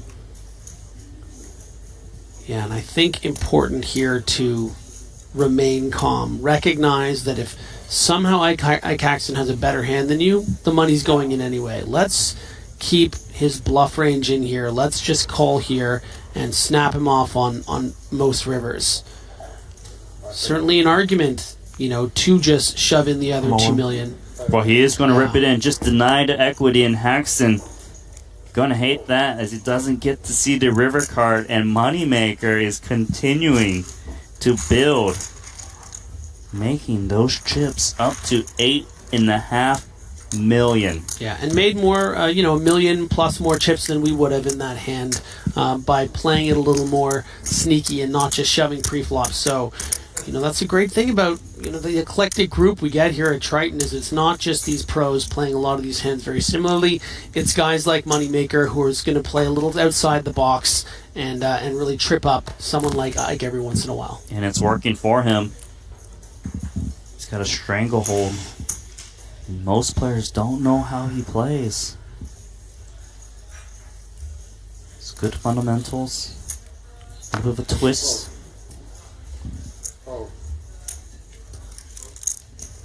Ace Queen suited for Caverman on the button. Yeah, actually almost going to feel too good of a hand, like maybe you should be inducing with it. We've talked about how some of these players find these min raises, but frankly, at the final table bubble, I would expect more of an all-in. Yeah. So much ICM to consider. He is going to jam it. Want to stay balanced. Try to get calls from those hands like an ace-9 from the bag, something of that nature. 2.2 million. Caverman slides up to. Haxton on short stack duties.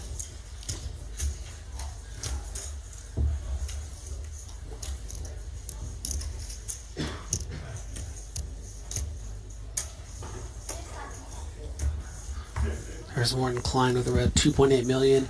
Kind of waiting in the wings. You've had him sort of floating around some features, but quite frankly, been pretty card dead, I would say. At least when we've been able to watch him. Maybe not so much on the outers, as he has gained a lot of chips over the course of the day. And our significant chip leader with 56 big blinds, Chris Moneymaker, going to ride that wave of the min raise. Well, Haxton in the small blind, north of 10 big blinds. He's got to expect Moneymaker to open so wide on the button with that lead. Oh yeah, he is doing jumping jacks in his head right now with ace-10 off for 10 big blinds. Very, very happy. It's just prints so much money. One of my favorite hands, damn it. Not this time.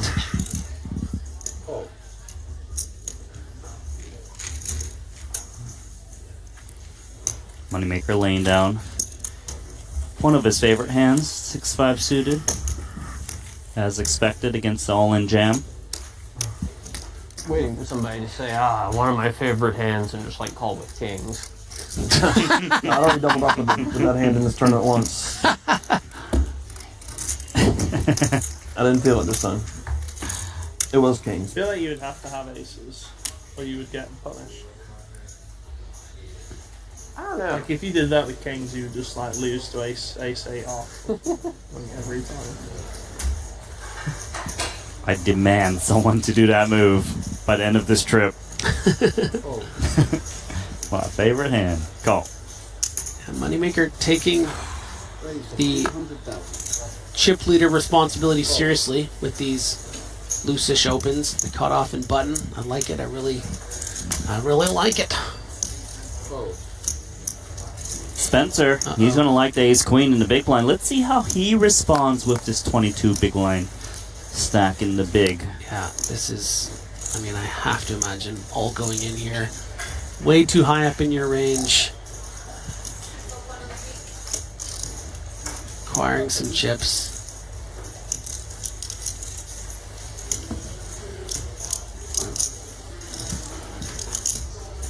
Time extension needed.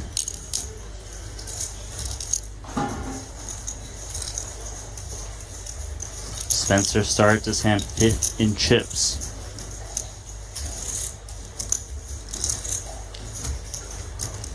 He too will play it similar to Moneymaker with the call. Yeah, I see him. Really gotta do it. You gotta do it. Jack, Jack, 5-2 spades. Spencer's ace-queen still in front. Yeah, I mean, how disastrous if you shove there, get snapped by kings, and bust in 10th place. Spencer, keenly aware. Speaking of kings, there's a king on the turn.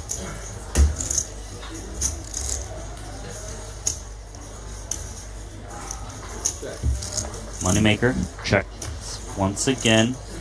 Pretty impressive to be checking this down right now. A lot of players would have just put out that standard C-bet on the flop, or maybe it delayed one on the turn. Moneymaker, though. Do you get the vibe that he feels Queen 8 is enough to show down? Could be, yes. Yeah. Save himself, because I don't see a world where Spencer... a single chip. Great stuff. Yeah, would never check fold that flop. Nobody's favorite hand. What's that? Nobody's favorite hand. Ace queen off. No, that's not a favorite hand of anybody. Especially mine right now. There's got to be someone. I think. Is it your favorite hand? I don't think so. Is it one of your my favorite hand call? No, I think... I don't know if I have a favorite hand. No? No, you? Oh, when I make money? yeah, exactly. Oh, wrong person was the big one. What would you say your favorite pocket pair is? Aces, yeah. Yeah, exactly. Number 1.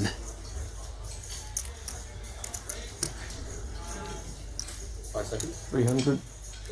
Ooh, Ike. Frisky. Frisky indeed. Yeah. Min raising off the cutoff. Doesn't look like he's gonna get away with it though. Spencer's got ace 10. You know, I think a consideration in a looser open like this from Ike is gonna be, you know, Morton Klein on the button maybe isn't going to be attacking his opens as much. So maybe treats this, you know, not as if he's on the button, of course. Morton Klein's still a very capable player. Caverman would have been wow. in a situation where he could have made a move, but with an all-in in front of him, does he want to call off his tournament live with just ace 10? He does not. Nice work from Lewis Spencer there. Having a nice little level so far. He is building. And what's happening out here? Ding Biao making the call against Mateos.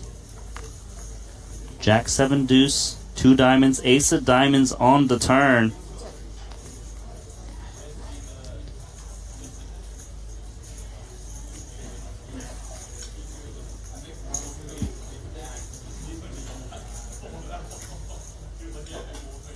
Ding with the quick check.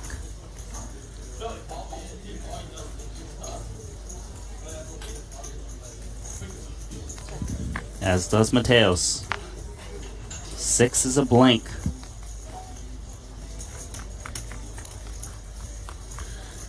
Yeah, it was always a matter of time before these two sitting beside each other clashed. We saw at the bubble, Mateos all those chips as well. They didn't really get into it much. Ding was quite card dead. Now, a little bit of a confrontation. And what a watch Ding Biao has. That looks pretty pricey. This bet, though, not so pricey. Yeah, come get it. Gets called, and Ding Biao shows King 9. Is that a flush? That's a King High flush. Is it? Yeah. Tried to King induce. 8 of diamonds, yeah. Tried to induce the raise with that very small the stone bet. Nuts, yeah. Smiles exchanged.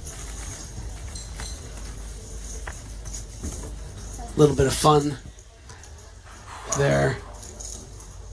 Recognizing the almost humorous nature of when you bet near the minimum with the nuts and just get quickly called. It feels a little like the whole proceedings are a bit silly.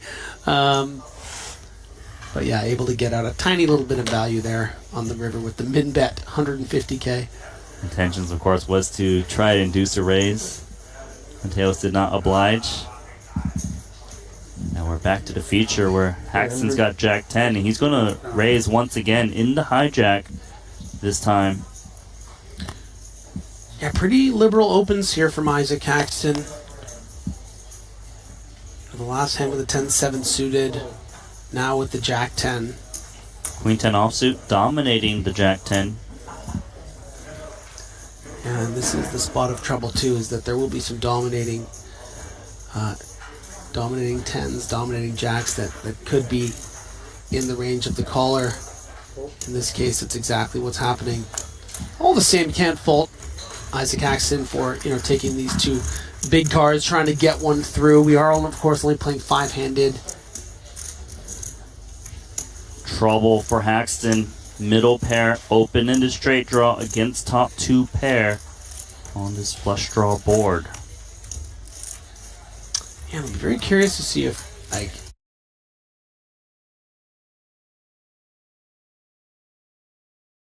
decides to take a bet line here, because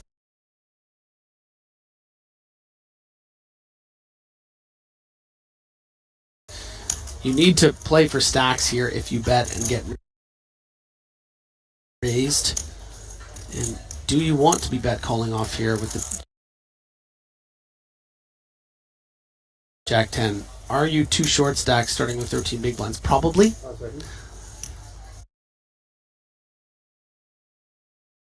But still a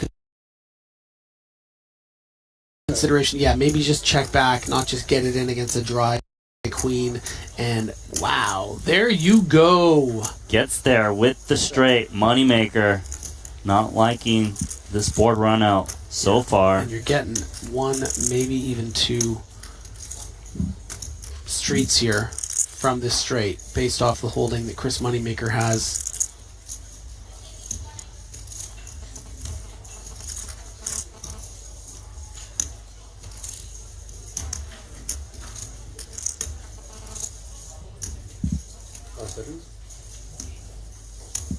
$450. So Haxton bets 450. Can Moneymaker get away from top 2? I will say no for now. If Ike had something here like the ace-5 of diamonds, once he sees 2 checks from Moneymaker, might take a stab to try to fold out a 10x type hand, maybe a 9x type hand. He does agree and does have outs to make a full house. Not the paired board he was looking for. But doesn't actually change any of the perceived value of for Moneymaker here. Don't really expect your opponent to be having a set on this board, or you would have heard from the player on the flop. You also block queens and tens. So it's more about, does my opponent have a jack or not?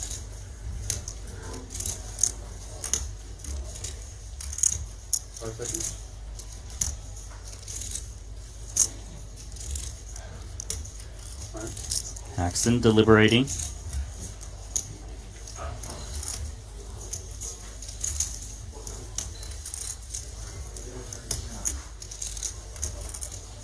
Can he find some hands that can call? One more bet.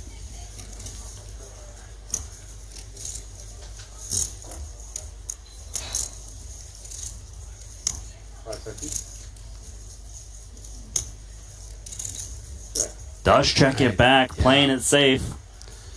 Yeah, the 9 does change things. I said it didn't change anything for Chris, really, but does change things for Ike. Because if you think that your opponent had something like 2 pair on the turn, that 9 completes a lot of them. Happen to have the Queen 10. So Ike happily going to take that down, recognizing that, you know, would have been nice to have found a bet because of what Chris ended up happening to have, but that moneymaker probably wouldn't have called anyway. Those 2 pairs that would have turned about would have been 10-9 and 9-8. All eyes would have saw the open now of Haxton, Jack 10 offsuit off of that stack, so that should change things. Well played. Yeah.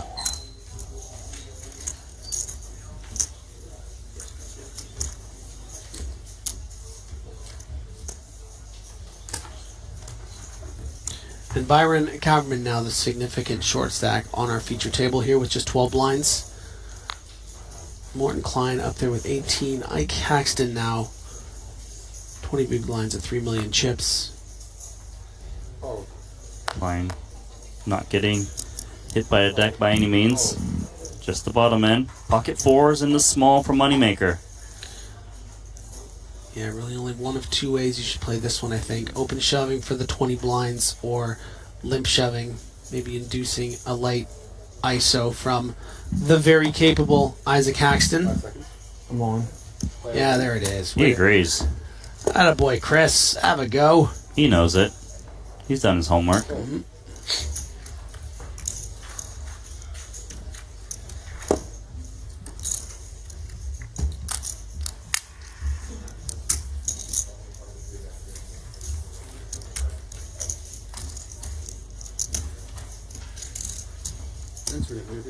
Thank you. Thank you. 38% of all the chips at this table. Moneymaker. Like you can read your phone through those glasses.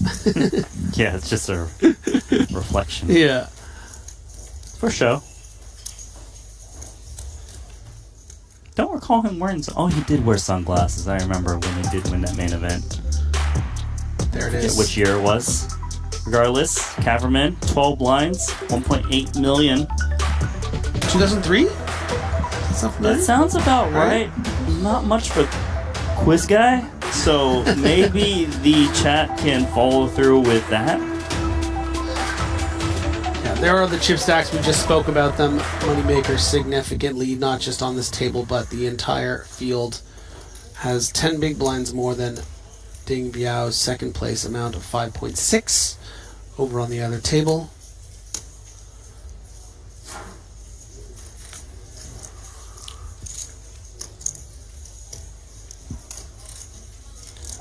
Ike up against Morton Klein here with the 10-8 off. Will be continuing. To what extent is up to him, and goes for the all-in shove. Jamming 10-8 offsuit. Big blinds.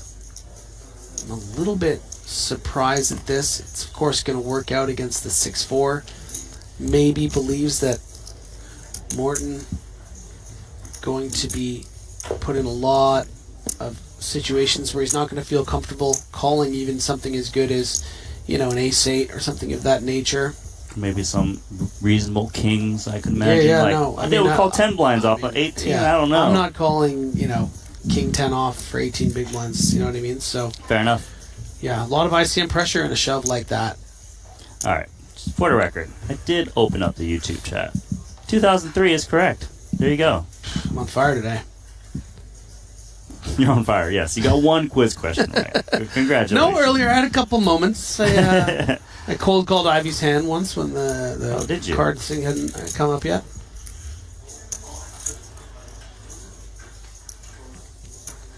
Couple threes. So making it 3. Yeah, it's actually... You seem hesitant. Is it because you think maybe he should contemplate a jam? I'm just trying to look at the stacks he's going into here. So it's Lewis Spencer in the big blind? No, you can't jam. Yeah, Spencer is sitting on 31 blinds. No, you can't jam. I was thinking if it was the 3 sub-20 big blind stacks, you could very, very easily just shove these pocket crabs. Morton Klein is going to get the opportunity to see a flop as he flats the small blind. Never mind. Spencer, ace queen in the big. He's got to love seeing Klein flatting the small blind because now there's an overlay. Yeah, so we saw him just a rotation ago, I think, with the ace queen in the big blind, and he just called facing the moneymaker open. Kept in that dominated queen eight, won a very small pot. This situation, however, despite having even more chips than he had before with 4.6 million, this is just all this dead money out there. Chris is going to be raise folding so often. This is just so nice as a shove. And if the poker gods have given Chris Moneymaker somehow a monster here, c'est la vie. But it just plays nice to just get it all in here. No, Spencer playing conservative. Okay. Yeah, making the call. I'm learning today. I love it. And a set for Moneymaker. Maybe he's learning. Disaster for Spencer, who's got ace queen. I just think if he had shoved, would have got rid of Moneymaker. But Moneymaker checks back a set. No, I don't like that. Blank on the turn. This pot could be massive. Still, could get big. I think it's interesting because you can't really expect your opponents to have very big aces. Whoa, it's Morton Klein that's betting with queen high. This hand is just, I might just have to tap out on this one. This is a bit too strange. This is the other reason why I don't like the overcall with the ace queen, Randy, is because if you really are worried about getting all of your chips in here, you can just squeeze ISO here and fold to Moneymaker shove. Isolate Morton Klein's pre-flop, you know what I'm saying? Not necessarily have to three. Yeah, put in the 9.5 big blinds instead of, or not even. It's the min raise was to 2. Make it 8 big blinds. Well, when Moneymaker sees this action, he knows someone's got an ace, and now he's going to juice it up. I do think that because of the unorthodox nature of the way this hand is developing, that we could see a very big fold from Lewis Spencer. Because if he's prepared to make kind of tight ICM consideration flats, I appreciate how under-repped he is in this situation, but this does not look bluffy to me. This does not see, like if Moneymaker's going to want to be bluffy, he'll start with a bit of a flop bet. Now, can Lewis Spencer just fold on this turn when your ace-queen is so hidden? Probably not. There is a chance, It's a chance. right? I agree. There's also a chance that Moneymaker is making an ISO raise checkback possible, like a similar hand, maybe? Ace-jack, ace. I don't know. Hard to say. Obviously not a standard line, as you mentioned. He is going to make this call. Unable to give up just yet. 3.1 in the middle. It's just, you can't, it's just so hard to fold the top of your range, right? You know that, like, you're not even supposed to have this hand, and you do, right? Ricard is a 5. That is a good card, I imagine, for Spencer, just because it brings a 4-liner and should narrow the value range of Moneymaker. But a set is still so strong. Yeah, and Moneymaker only losing to ace-4 and 4-5 here. 4-5 suited would have overcalled in the big blind. 2.39. Wow, it finds the big bet. 2.3 million. His line is not what you would have expected. And Spencer's disgusted. Yeah, I think it's maybe a bit big. I think it's kind of cool to leave your opponent with like 10 big blinds in a situation like this. Under normal circumstances, I feel like check back on the flop that super strong would be basically top set. Middle sets and bottom sets do have incentive to bet just because they don't block the ace. Exactly. I mean, it's a very, we try to analyze some of these hands when the players are taking unorthodox line. I mean, look, Morton Klein bet 2 big blinds on the turn in this hand, right? So it really changed things. Yeah, it's just really such a unique. I don't think this is a kind of situation you study for very often. And Spencer lays down the ace-queen. Moneymaker did get the value raise in on the turn. Sitting on 9.1 now.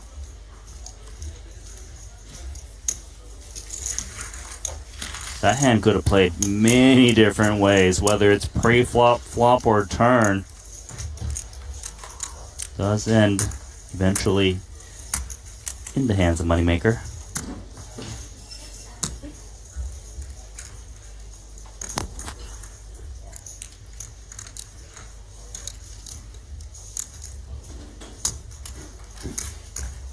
You see Spencer pounding away on his phone like, hey guys, so when you see that hand, let me know what he had.